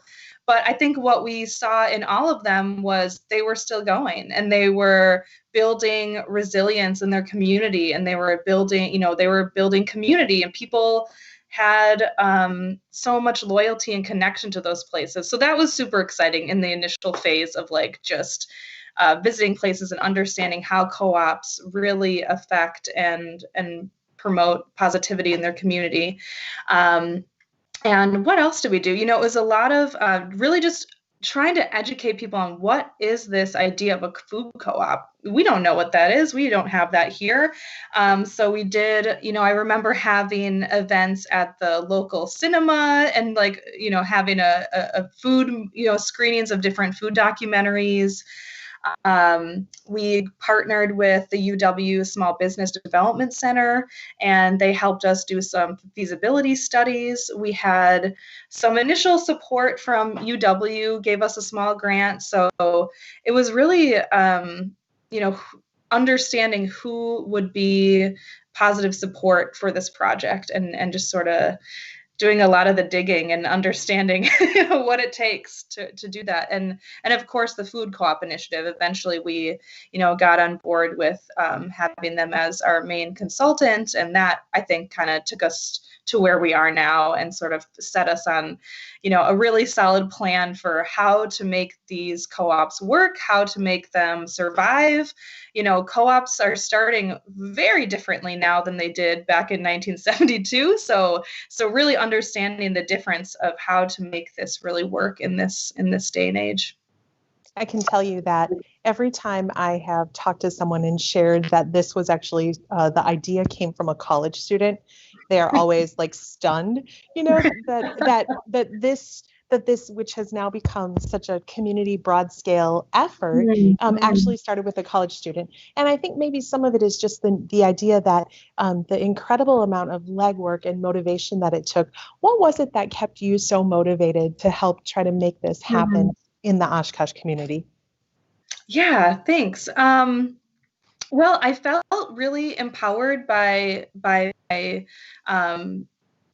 other professors and people who were supporting me. I did feel like they sort of gave me that the encouragement to say like, oh, I am a student, yes, but I can do this too, and I can be a part of my community. So I really wanted to be involved, in a broader sense. I think, the university is such a great place to learn and to grow. And at the same time, it was like, well, how do I, what if I want to be having more of an impact, and how do I really do that? And so this project, when it came along, I felt like it was sort of everything I was looking for in, building leadership skills, in like becoming more connected to my community. Previously, I felt like the university and the broader community, I felt very separate to me. So it was like really exciting for me to like I got to know all the farmers. I got to know you. I got to know so many influential people. And that felt amazing to be connected and to be like a part of that network and to understand on that level, like how does change really work, and how do we make those steps, and how do I connect with the city, and how do I connect with the planners, and what does this really look like? So I think it was just really exciting to be a part of it on a broader scale. And also, and of course, there's always there was the desire and passion for healthy people, healthy land, all these things I was learning about in school. This felt like this is such a huge solution. This is the way that we build healthy communities and people and soil and all those things. So, yeah. Well, it is pretty amazing. Now, as you think back, what do you think were some of the biggest challenges that we faced as a co-op in those early days? Challenges were probably, I think it was really getting the education out, I think, to people and having them understand like why does this matter to me? Why are you choosing a co-op model?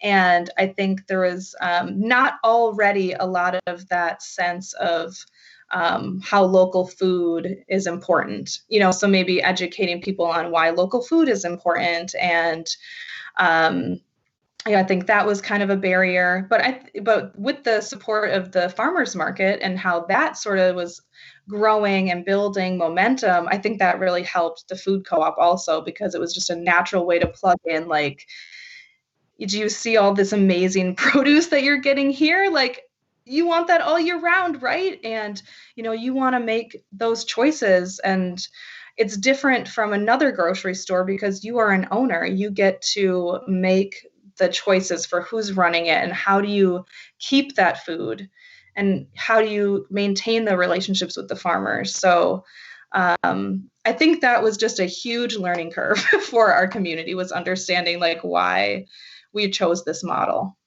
Well, and as the first food co-op in Northeast Wisconsin, you know, there've been some other startup efforts that have happened in other communities, but as one of the first to really talk about this broadly, you're right, there was a lot of education that needed to be done. People weren't necessarily familiar with the concept, familiar with the idea and what a co-op means. So I think you're right that that education did need to happen.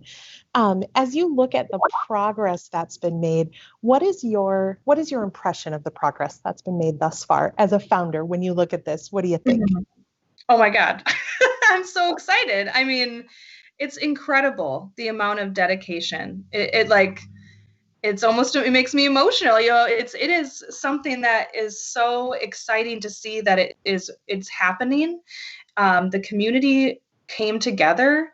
There's enough people. There's thousands now of people who are wanting this and understanding why it's so important. So I just think I can't thank the people enough who have been just like stayed dedicated to this project and who believe in it and who are seeing it through, because it's so important.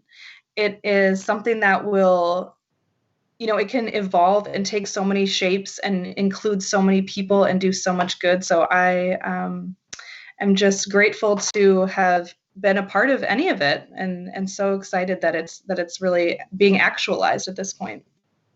So we probably have some member owners, prospective member owners who are watching this live stream today. So what would you say to people who might be on the fence, you know, maybe even people you know here in the community, people who might be on the fence about, should I join? Why should I join? What would you say to them? I would say you should absolutely join. And if you have any questions, please ask. And the reasons why you should join are because it's a win-win-win-win-win. This is helping everyone in every, I think, capacity of a community and an economy. Having a co-op is so strong. There's such a strong foundation in people who are working together. They're coming together because of their shared interests. I mean, you are making the choices here. You are voting on what you want, and your voice will be heard through membership and through voting. And, you know, you just have the opportunity to share your needs. So I think that's so powerful, putting the power into the hands of the people who are going to like collectively own this store. And I would say, you know, who doesn't want good quality food? Who doesn't want access to the local products that are being grown in Wisconsin? It is such a good feeling to support the people around you and to know who your neighbors are. And like, think creatively. What do you want to bring to the co-op? Who are you in the co-op? You can be that. You know, you don't have to be an observer. You get to say like, hey, I'd love to have this event hosted at the co-op. And so I think that's just so powerful and exciting for everyone. As you think about the potential impacts that the co-op may have on the community, what do you think is the greatest one? I think, you know, well, health and wellness, you know, I don't know that. I mean, that's such a huge thing, but feeling good about yourself through amazing nutrition, through socializing, through knowing, you know, coming into a place and feeling at home there. All those things are so important for our overall well-being and our mental health. And I just think that you can't say enough about having that support and resiliency in a community. Well, Bridget Weber, always a joy to talk to you. Amazing to think how this has grown from the seed of an idea to completing a grant application, to getting just a smidge of startup funding through the Stronger Communities contest from the American Democracy Project, you know, building bylaws, visiting other co-ops, researching how this is done, connecting with others in this industry. You really helped lay the groundwork for a successful community organizing to be able to do this work. So thank you for all of that effort and for having the idea and going after it. I mean, I can confess that when I moved to Oshkosh, one of the first questions I asked, I remember asking it when I worked at the public library, and I said, where's the food co-op in Oshkosh? Because I just assumed that there was one here. One, right? Yeah, exactly. And I didn't immediately pick that up when someone said there isn't one and run with it. So I commend you for doing it and getting us launched and getting us started. We wouldn't be having this event this weekend if it weren't for your vision in making that happen. So thank you. And thanks for joining us to tell us the history and the story. We really appreciate it. Have a great rest of your weekend. Yeah, thank you so much. Great to see you. Bye. All right. Bye-bye. All right. So we are, if you are just joining us this weekend, I want to just fill you in on what's happening and tell you that you have about 4 minutes left if you want to take advantage of this hour's incentive for joining, which is you've got a coupon for free product from Organic Valley. So you could get some butter to go with a free country sourdough loaf from Thunderbird Bakery. So delicious incentive this hour if you decide to join and become a member owner of the Oshkosh Food Co-op.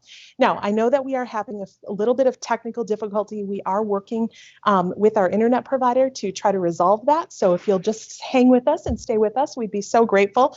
I do have some really great news, which is over that segment, guys, we added 2, count them, new member owners of the Oshkosh Food Co-op. So I want to give a special shout out to Stephanie P. and Rolanda B. We are so delighted to welcome you to our Oshkosh Food Co-op family. This is really thrilling to count you among our member owners. Thank you so much. We are pleased to add you to this growing list of people who have become member owners over the course of this weekend. I need to shout out these names because this is so thrilling to see the list of people stack up. So Ann, Andy, Jean, Katie, Joy, Emily, Bruce, Erica, Laura, Jamie, Michael and Janet, Mike, Barb, Deanna, Nicole, Ryan, Lacey, Stephanie, and Rolanda. Thank you so much. This is absolutely thrilling. This is a community-driven effort. We are working together as a community to open a community-owned grocery store in Oshkosh's Central City. We have a part-time project manager. The rest of this work that you're seeing happen is all being done by volunteers. We have more than 100 volunteers on, I think, 10 different committees and teams who are working to help plan for the store's opening in 2021. If you're just joining us, we are working to open a community-owned grocery store at the corner of Jackson Street and Pearl Avenue. The building is actually under construction. It's called the Brio Building. Brio is a musical term for with enthusiasm, and we think that suits our project just perfectly. We are enthusiastic about the idea of strengthening our local food economy, promoting health, bringing more fresh, healthy food options to our Central City, and impacting the entire region by supporting our local growers, local producers, as well as building community, being the community's kitchen table, finding a way to help bring people together. Food always does that, right? You can't sit down and enjoy a meal together without enjoying someone's company and building relationships. It's just almost impossible to do. So food has a way of bringing people together, and we hope that the food co-op can be that kind of place.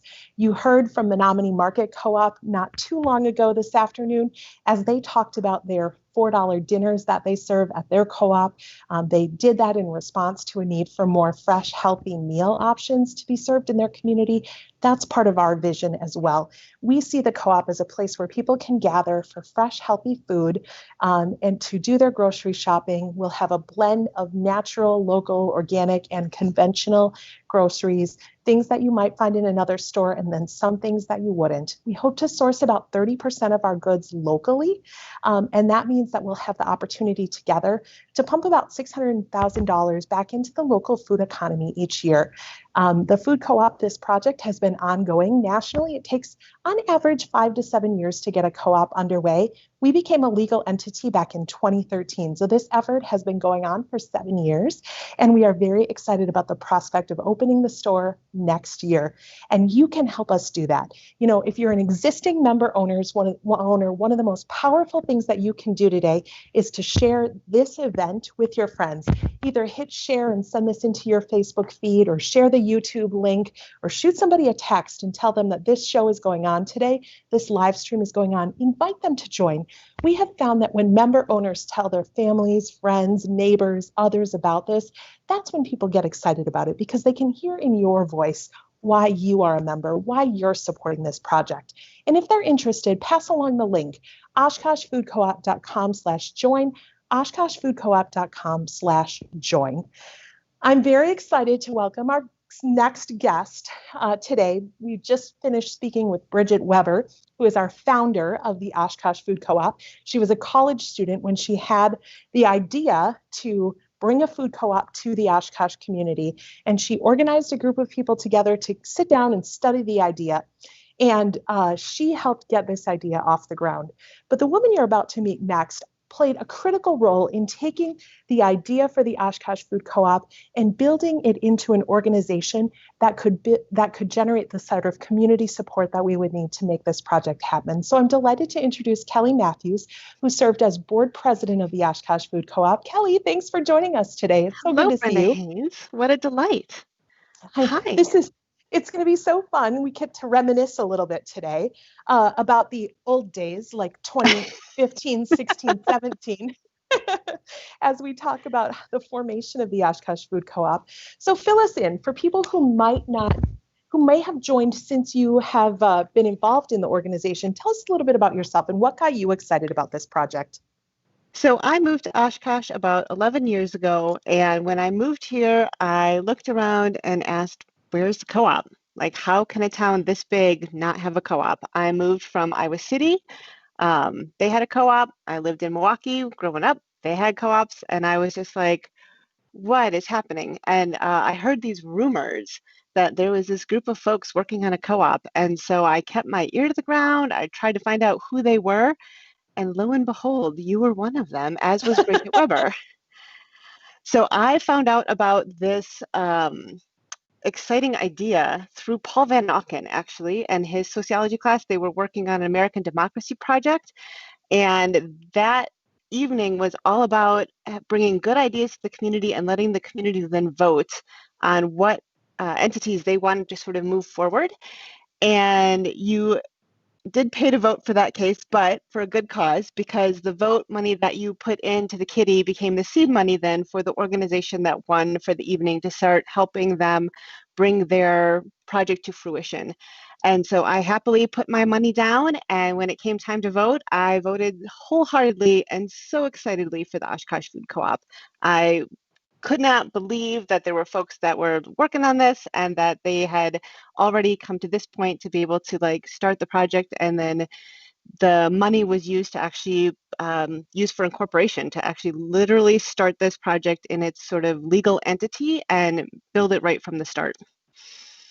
Yeah, I think we used that the prize money to help us pay for the bylaws, as I recall, the creation of the bylaws and articles of incorporation. Yeah, exactly. You want to talk about the gripping pieces. It's the legal research that went into that. So we were absolutely thrilled to receive those grant dollars. I remember screaming that night when we won, because it was like, oh, now this is going to be real. We're going to go after this. We're going to do this. So really cool. Can you tell us a little bit about some of the milestones that maybe were transformative that you remember, things that happened along the way that seemed to help us, build momentum in the project? What were those things? For me, one of them was the first night we got a member that none of the people on the organizing board knew who they were. That was so exciting. So obviously, I believe super strongly in this project. I've been with it from the beginning. I've done a member loan more than once. I have done the farmers market tables. I've dropped brochures. I've dropped yard signs. I have done pretty much everything I can think of to help support this project because I believe so strongly in it. And so I told all of my family and friends more than once about this project and helped them understand why it was important to me and why I cared about it. And having lived somewhere else where there was a co-op, being able to tell stories of the good that co-ops did in those communities and how they made a difference every month by some of the like roundup options for your tab at the grocery store when you're done grocery shopping. Some co-ops have it so that you can round up to the nearest $1, $5, $10, and then that money goes into an organization that's been picked by the member owners to then receive those funds. Like that kind of stuff really excites me. The fact that we're going to bring so much money into the local economy for local producers super excites me. So clearly, I've been telling lots of friends and family at the very beginning about this project. And then every meeting that we had for the board or the organizing group before we were a formal board even, we would go around the table and go, do you know this person? Do you know this person? I don't know this. And we cheered because we had finally sort of broken out of our friends and family circle for recruitment. And to me, that was such a meaningful piece because it meant that not just the folks sitting around the table believed in it, but folks who were outside that group and hearing the message and hearing about the good we wanted to do believed in it and put their money down before there was a store, before we even had a logo. I mean, like, we were so early on, and people were like, yeah, I want that in my community too. Let's do this. And that to me was one of the most compelling moments we had early on. Yeah, I remember that moment as well. And you're